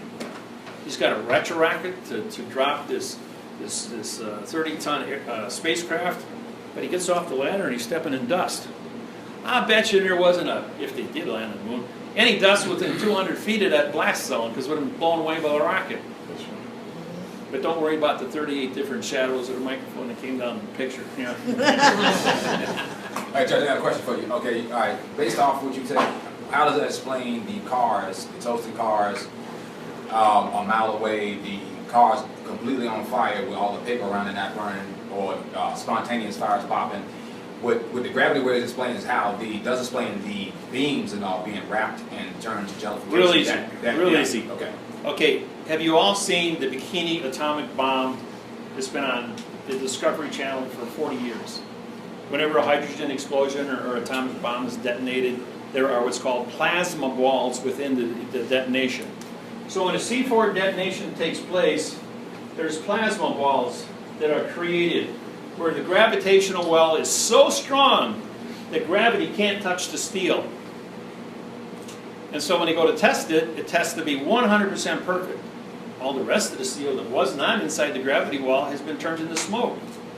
And they just shoveled it up and they took it away as dirt or dust.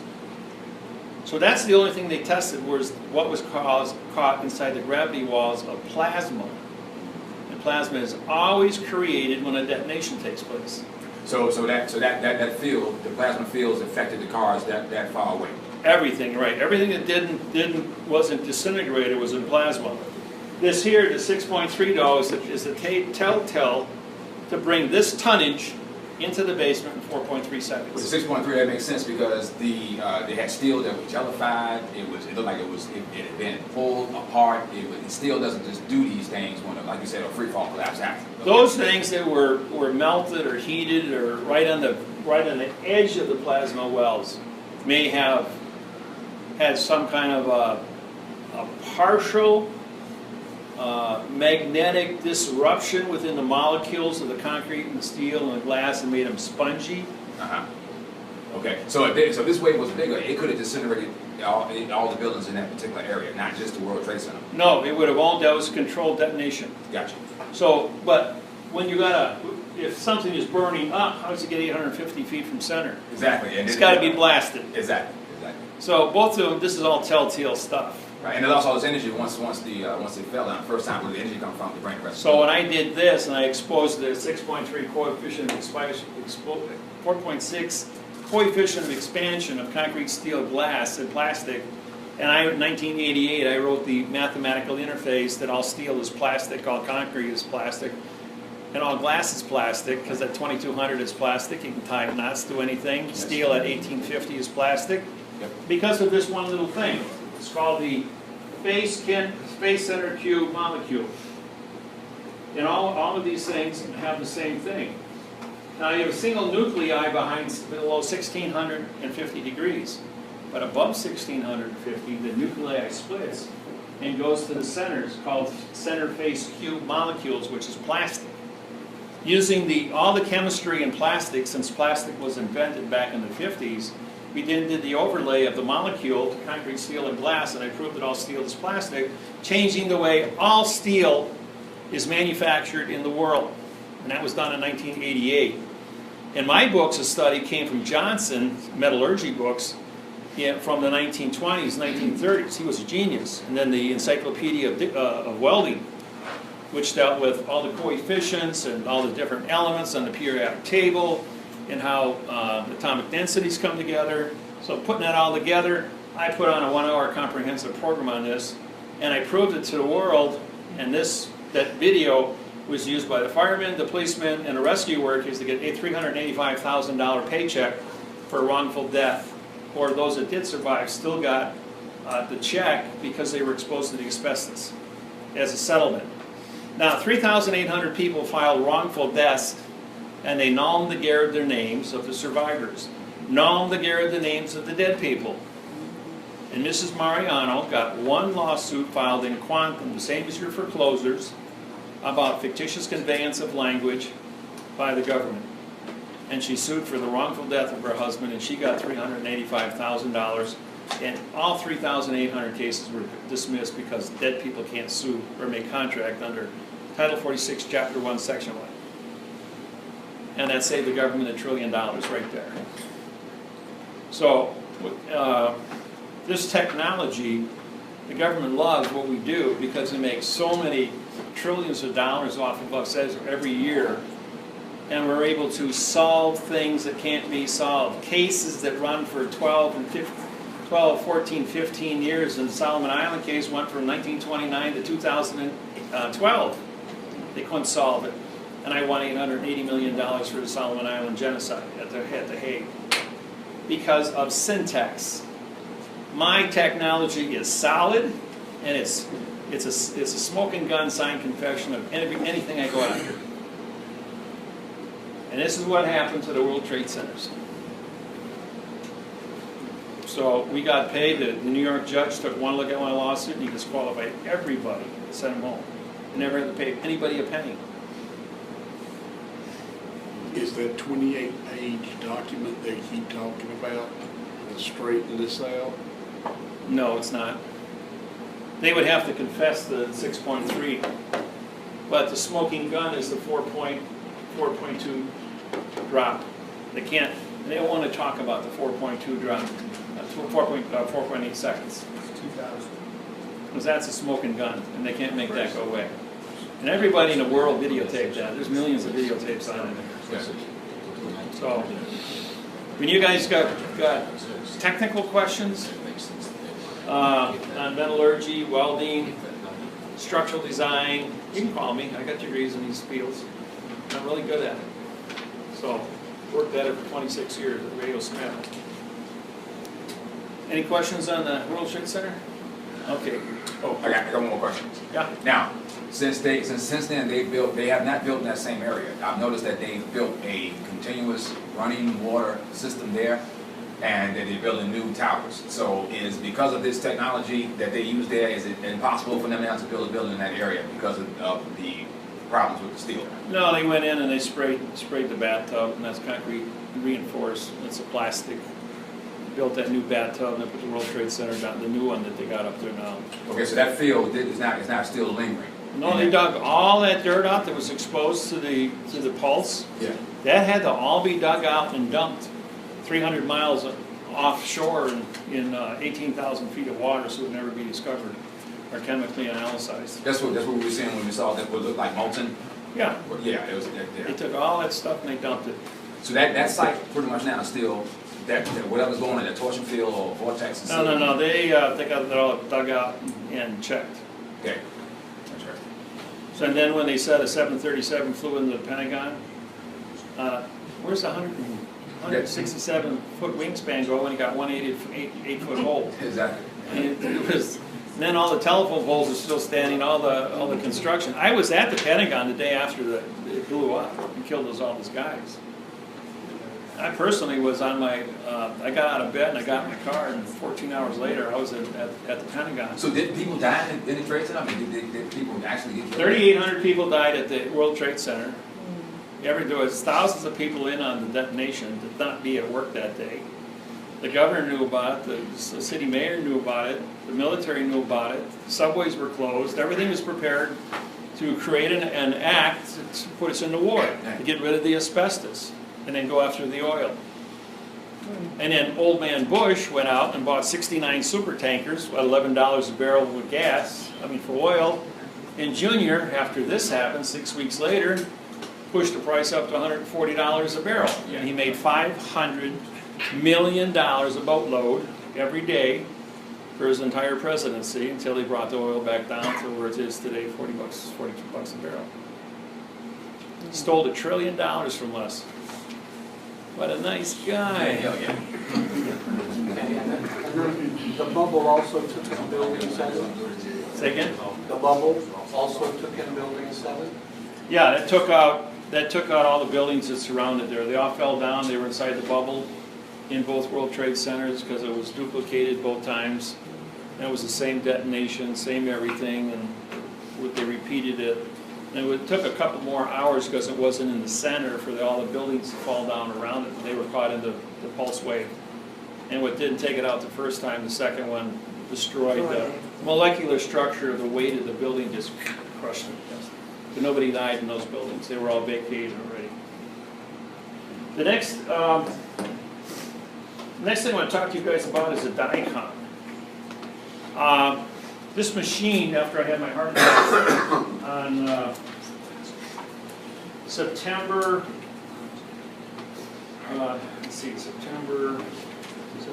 3rd, 2013. I took it upon myself September 1st to go on a 30-mile bike ride at the age of 63. Next, I felt pretty good about that. So the next day I made it a 40-mile bike ride. And on the third day I did a 47-mile bike ride. But at the end of the 47-mile bike ride, my arm was twice as big as normal. I'm going like, ooh, that was good. Had a hot dog underneath here. My blood vessel blew up like a hot dog in a blood clot. So I went to the hospital with 200 over 150 blood pressure. They wouldn't let me go home. And in 10 days, I lost 32 pounds. Talk about a weight loss program. So they cracked me open 10 days later, and my thymus gland, because I was choking, was as big as my fist. Your thymus is the size of your thumb. They took x-rays of me, they took ultrasound, they took regular x-rays, CAT scans, and when everything was said and done, there's nothing wrong with you, sir. We can't find anything. I says, did you use 3D Doppler ultrasound? And it was like, only twice in probably 15 years. It says, put on 3D ultrasound in color. It says, measure my tissue density and you'll see what I'm talking about. They turned that thing on, and it's big, yellow, and a tumor the size of my baseball in my heart. They thought it was a muscle. It was a tumor on their tissue density. So they cut a 4x4-inch plate in my chest. Went in there and they cleaned everything out. 3 days later, I had pneumonia. My lungs were about 90% full of fluid. They should have died right then and there. But I dropped $12,000 and bought a Dicon machine. Plugged it in and reprogrammed the DNA crystalline of my heart tissue, my liver, my pancreas, and I reprogrammed the chromosomes to get rid of the fluids and rebuild my body at the age of 25, not 63. And I kept using this machine over and over and over again. 3 days later, my lungs were clear. I could breathe normal. I rebuilt my kidney, my liver, my one kidney, my liver, my pancreas, my stomach lining, all my intestines, my muscles, my bone marrow, my bones, my teeth, my cartilage. 750 different body parts. I used that thing for a year and a half to reprogram me at the age of 25. Now, 50% of all DNA in all human beings on planet Earth are identical. Doesn't matter who you are or what age you are. The machine, if it reads, so we test the machine on many different ages, and if you were less than the age of 25, it gave you negative readings, because it meant you haven't stopped growing yet. If you were over 25, 30, 40, 50, 60, 70, 80, 90, we tested on everybody, and everybody came up with different numbers related to their age.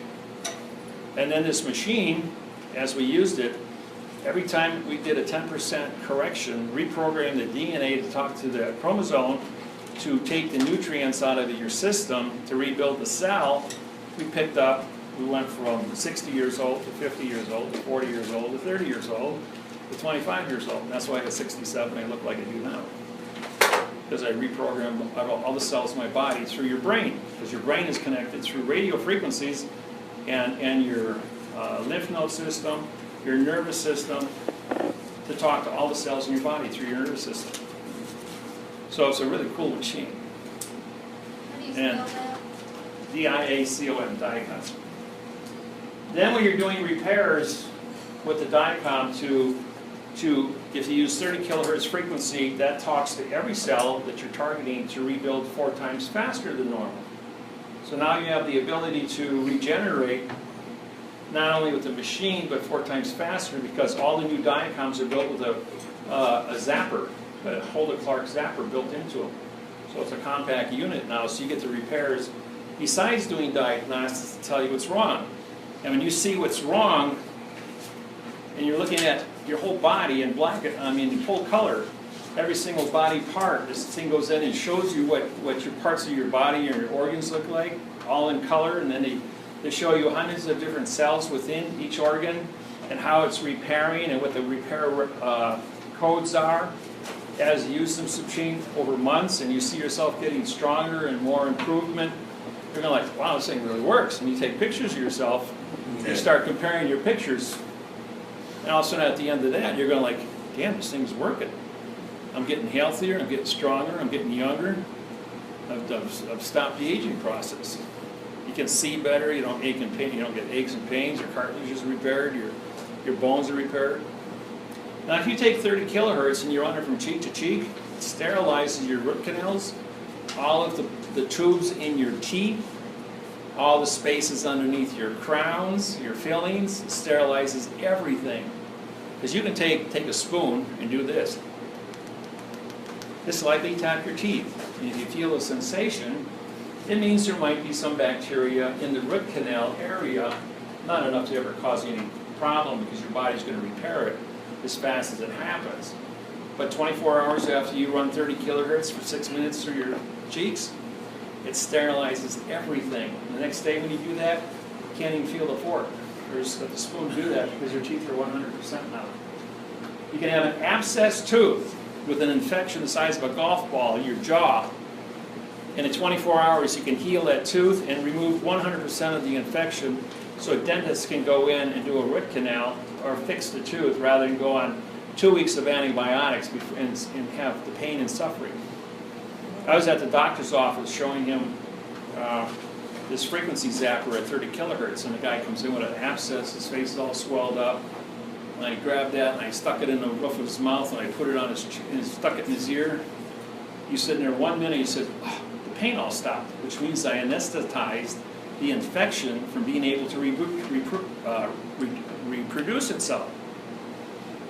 And so we left him with that on. I gave the dentist one of them so this guy could continue using it. But it took a couple of days with the frequency zapper, but he was able to come in and have a root canal done without using any secondary medication. I cracked the tooth that had an abscess with 105.5 fever, which I should have died with that fever. It went through my bone marrow, through the bone in my jaw into my bone marrow. So I had a 3/8-inch abscess in bone marrow next to the brain. I should have died from that. But the guy wanted $35,000 to cut my jaw out and take half of my face off to get at the infection. I says, no, I got this little, no bigger than a book of matches, frequency zapper.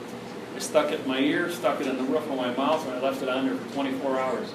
I went back the next day, he did a root canal, had no infection, normal 96.5, and he repaired the tooth completely, put a cap on it, all for free, because he lost the bet. Back could heal the tooth in 24 hours. He said that's impossible. My son had one too. He had a root canal, abscess in his lower jaw, the size of a golf ball. And he wanted to pull the tooth out, but he couldn't because of the poison getting in the bloodstream. So I made him a bet. They wanted $5,000 for the tooth and the medicine, to put a crown on there, do root canal.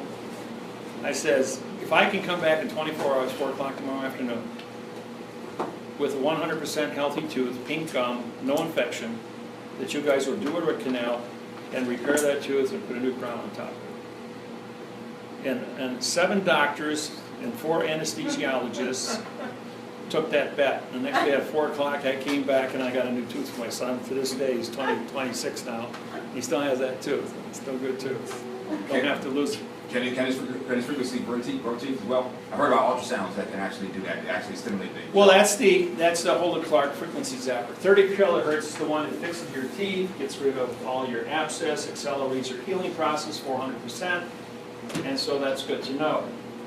Now, because we're all getting into our senior citizens years, cancer is becoming a problem because of the thousands of chemicals within our air environment, our food diets. You know, you're constantly wondering when you're going to have a pesticide alter your chemistry, or air pollution from a car, or new gasoline additive, or some material in your clothes, or fabric softener, cosmetics. Doesn't matter what it is. You're going to mix up the wrong combination and you're going to get cancer. The cure for cancer is just like the cure for the flu, measles, mumps, chickenpox. It's called fever. Now, the human body can sustain 105-degree fever, sometimes 105.5. But the secret to this is that you make a graft. And on this graft, you divide this thing up like this. This is 101, 102, 103, 104, and 105. This is 10 hours, 20 hours, 30 hours, 40 hours, 125 hours, and so on. If you do it in 5 by 10, you got 50. You can take an abscess of something, put them in petri dishes, and now graft it like this. At some point, you're going to get a number here. It's going to say, after 60 hours at 103 degrees, that cannot reproduce itself. It will die of old age. And your body is 100% purged. Use an artificial IV drip and to create artificial fever, and you can get rid of it. Cancer, ovarian cancer, prostate cancer, breast cancer, colon cancer, brain cancer, all are 105 degrees Fahrenheit for 125 hours.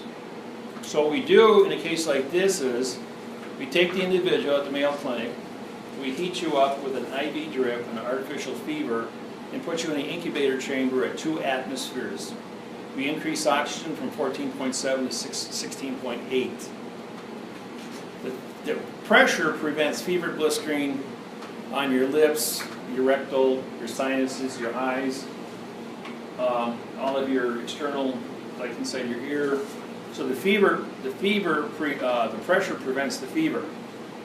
Now, in the meantime, the longest known harmful cancer cell that kills people is 125 hours, but the human cells can live up to 90 days that are in competition with this cancer cell.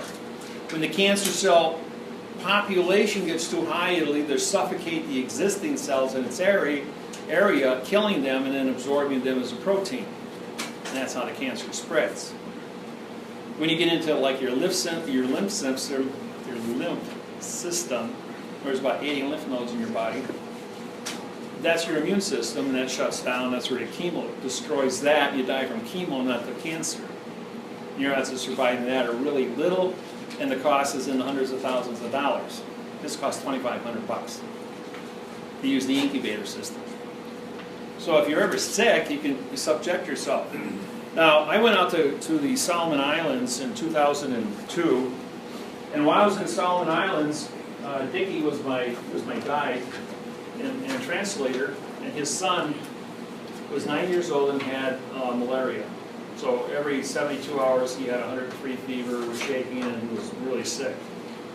So 2 German doctors came out from Germany on a 2-year grant. And day number 1, that we're all sitting around having dinner together, the doctor said they were there on a grant to study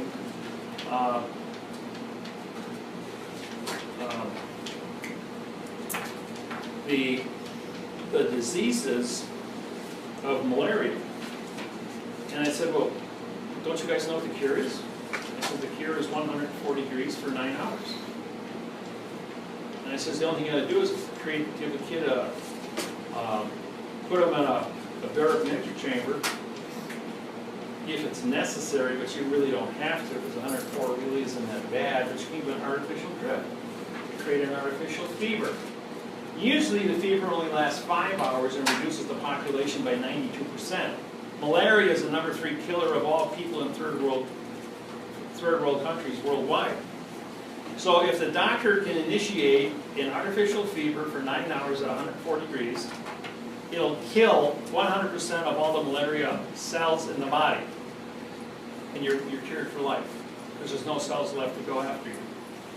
If you only take it up to 103 for 5 hours, you're going to get 92%, but every 3 hours they will double until it suffocates the human body and you die of malaria. It comes from suffocation, is what you die from, because the disease absorbs your oxygen. So here's how you beat it. You increase the fever to stop the spread artificially, and you can do it whether you're sick or not. You can, like you just got done, you survived, your temperature's 98.6, and you only got a factor of 6% in your body. You can artificially heat your body up to 104 degrees, 104 degrees for 9 hours, and you can kill the other 6%, and you're cured permanently. Good thing to know. So there's a clinical scenario, or can you do something like that at the house? Like sauna or something? All right, if you're at home, you don't have either artificial drip, and you've got, you can have a common cold, a sinus infection that just won't go away for months or whatever, you take an electric heat blanket and you wrap yourself in it. Put a thermometer in your mouth, crank up the heat until the temperature reads 104, and you'll kill the common cold, and do it as long as you can. In the summertime, you go out and sit in your car. Now your car's going to go up to 200 degrees as a sauna. So by rolling down your windows, you can manipulate what your normal draft is going to be, while infrared radiation keeps your body temperature at 104. If you get out there at 9 in the morning until 5 in the afternoon, you're going to get your 9 hours in, and you're going to virtually cook yourself and get rid of all that. Sweat. Yeah. Well, you got to hydrate yourself, drink hot water. Well, my uncle used to give me onion tea. He used to make me, he told me to wrap up and sweat, and the next day I was much better. Right. Yeah. When you get just a head cold and you can't figure it out, you always see people with the towel over the head and the steam. Yeah. Your nose is air conditioned. It's 72 degrees, and the cold bacteria lives at 72 degrees. The minute it enters your lungs, it's 98 degrees, and they can't live at 98. They're dead at 88.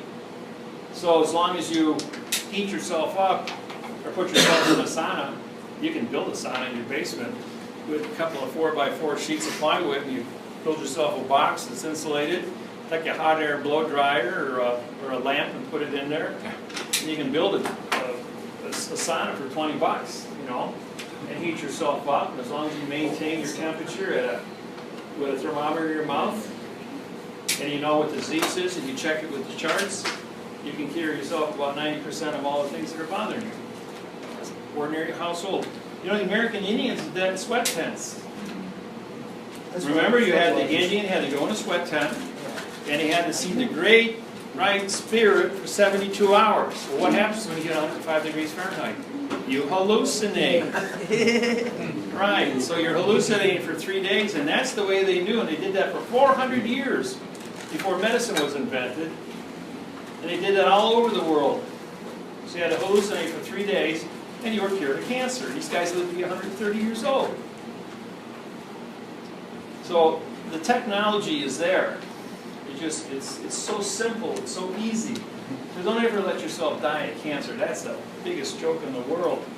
Between the Hola Clark frequency zappers, and I've got all 3,700 frequencies in my computer. You get sick, you call me, you tell me what's wrong, I'll give you the frequency. You can call any number of 100 zapper builders and they will build you an exact frequency for your cold for less than 65 bucks. It'll be there in 24 hours and you can plug yourself in and kill whatever is wrong with you. You don't have to die. There's no reason for it. You don't have to get sick or be uncomfortable. I heard that say that already. That versus getting so hot, you can use that. You can use, yeah, the zapper, you can do cold because it's only going to break the DNA crystalline of only that virus, mold, or contaminant. Then the chromosome doesn't know how to eat, reproduce itself, it dies of old age, and your body is purged. That's real simple. So I know this stuff works, and it's really legitimate technology. And I've been using it since 1995.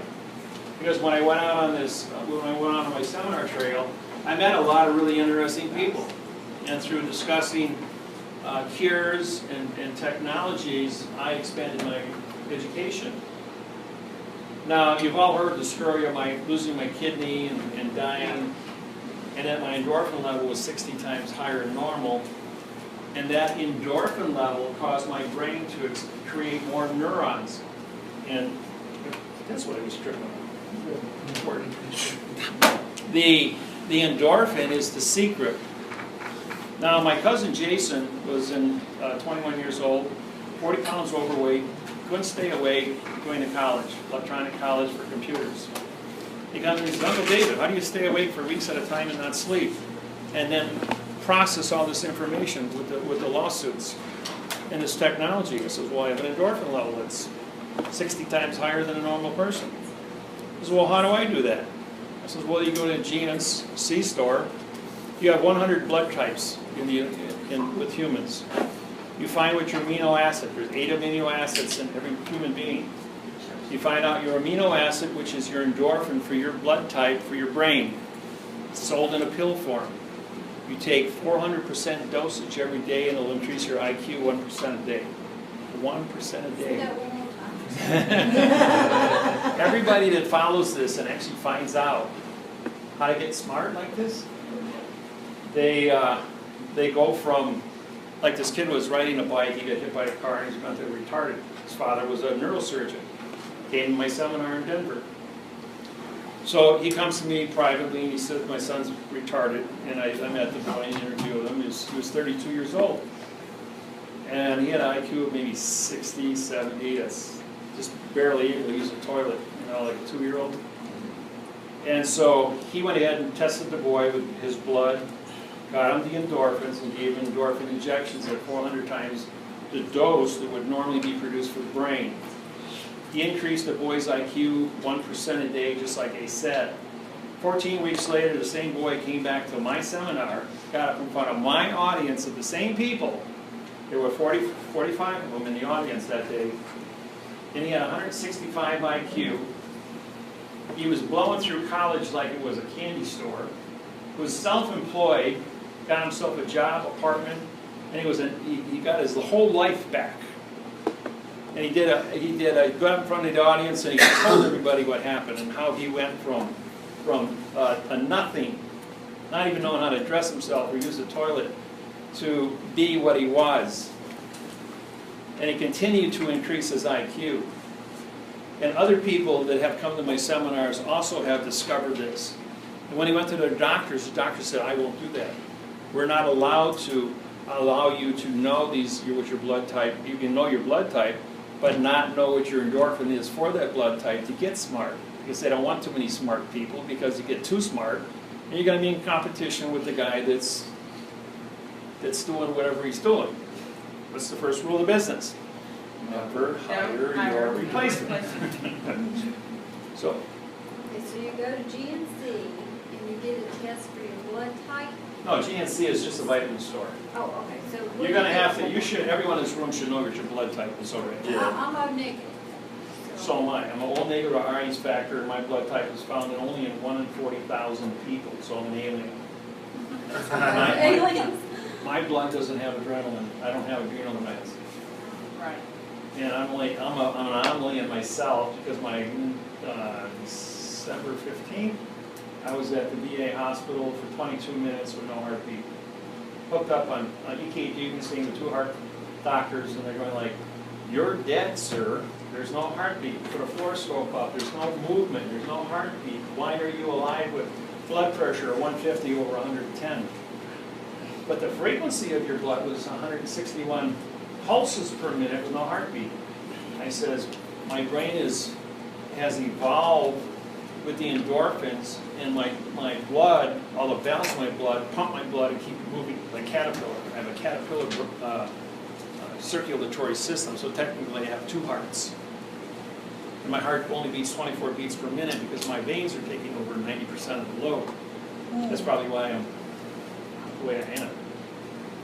But it's, it gives me all kinds of privileges over a normal person for endurance. And Wait a minute, David, back up just a second. You don't have adrenal glands. right. But adrenal glands create endorphins, right? But that's another thing. Both of my adrenal glands were surgically removed by a doctor when he took my right kidney and half my left kidney out. They cut the tops off, which are where your adrenaline are. Right. So when they put me back together without adrenal glands, and my endorphins were 60 times higher than normal, my body's production of endorphins was a complete puzzle. They couldn't justify it. They've seen no one in the history of medical, a medical phenomenon. So there's lots of endorphins, but nothing created. No, they don't know where they're being created in my system. My system does create them just the same.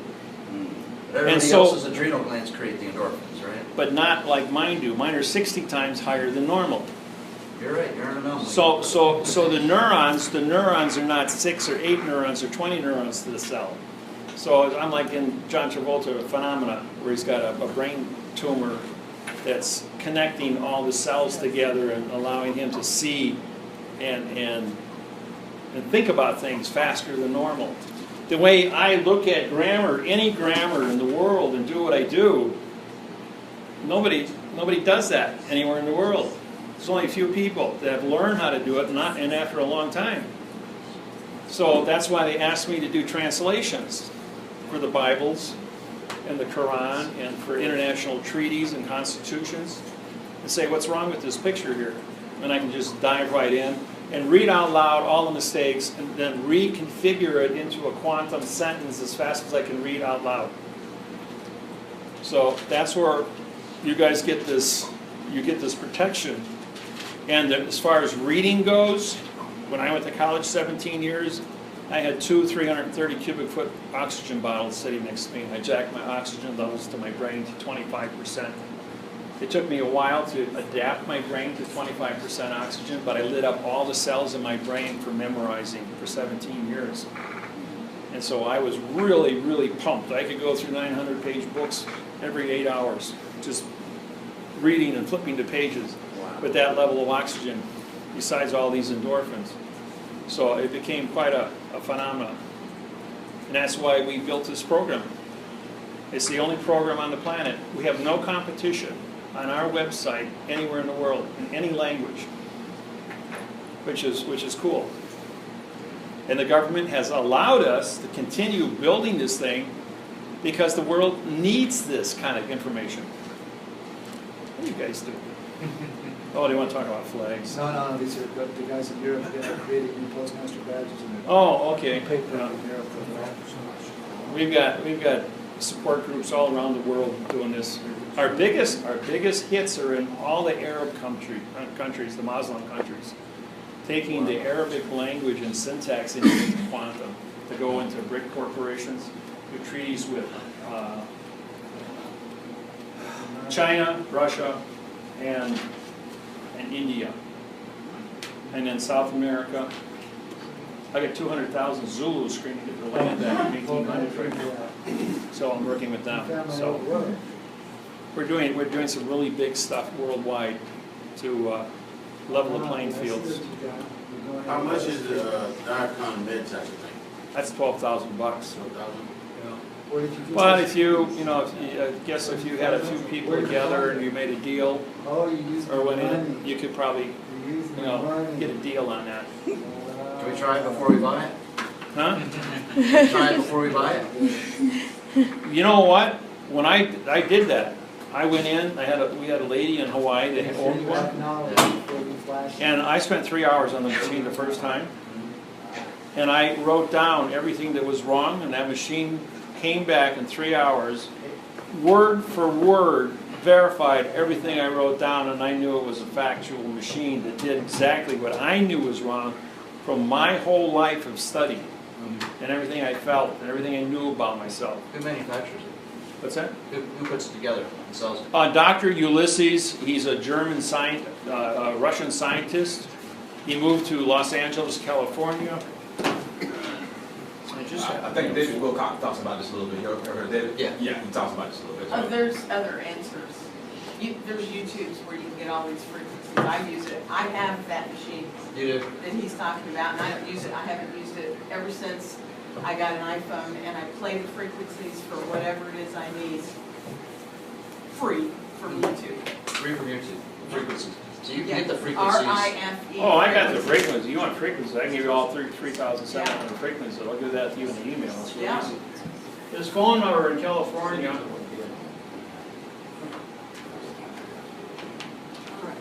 You can tell him that I sent you.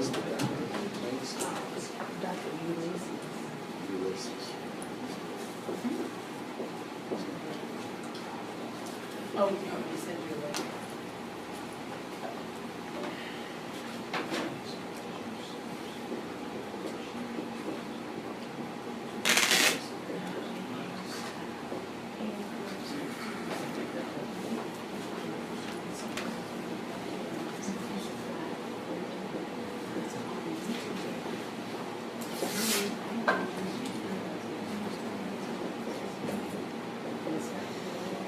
Okay. We got 10 minutes and the hotel needs this room for some other group that's coming in here. So. But this here, you guys do your research on this. You might not be able to afford or anything like that. No. I bought this thing on my MasterCard to save my life. They said, what are you going to do, put your money in your coffin with you? So I bought it. And I paid it off in 6 months after on MasterCard. And I'll tell you what, when you exhale all the air out of your lungs and you hold your breath out to the point where your brain is screaming for oxygen to inhale, that's what it felt like before I got this machine. With every breath I took that I couldn't get oxygen into my system, that my red cells weren't carrying oxygen. And 3 days on this machine and I could breathe normal. And there's nothing to take away that feeling. That was the best money I ever spent in my life when you amortize it over your whole life, or you buy this Never go to the doctor. the frequency zapper, and all the things you can do with that to repair your body for the little bit of money they cost, so like $85 to $115, $120, and you amortize that and all what it can do for you in repairing your system. You go like, wow, you know, it's a penny every time you use it. An abscess tooth costs you 10 cents, not $1,000 plus repairs.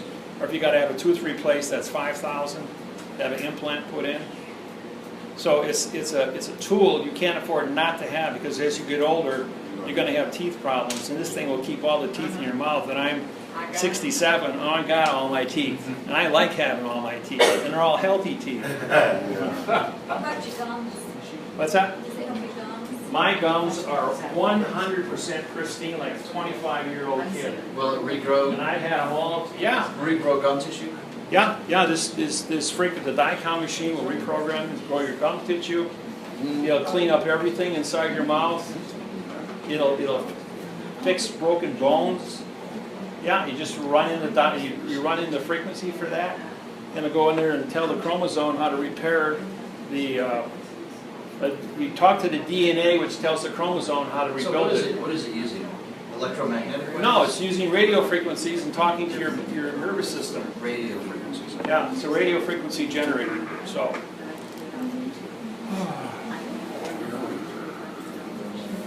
One more question. What?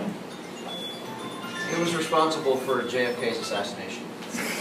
That was a question you were asked last night, but. Well, I was at the other table.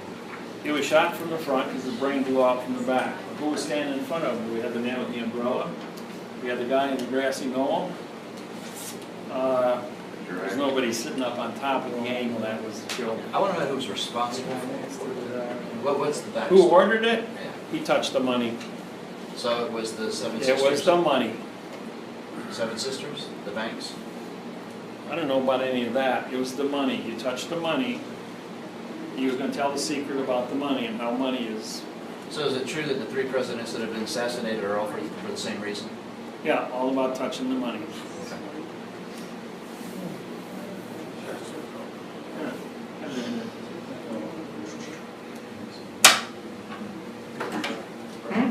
Ronald.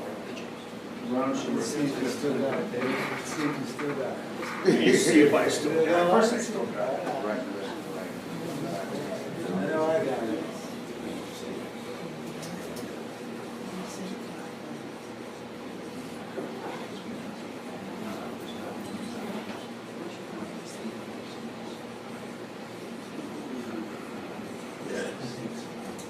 Yeah, we're going to left hand more.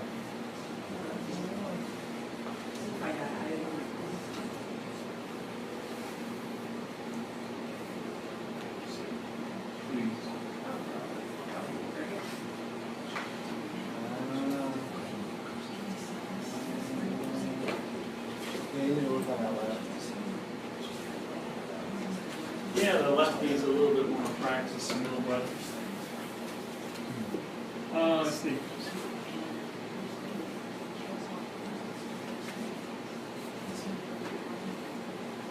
Those A's are bad.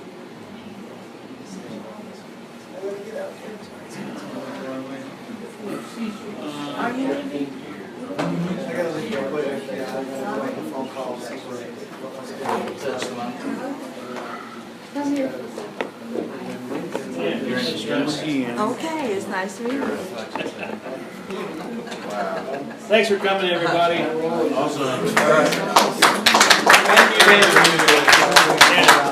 And the seminar never stops now. You guys got questions, you call me at home, you Skype me, and we'll keep this ball rolling until you're 100% efficient at everything you do.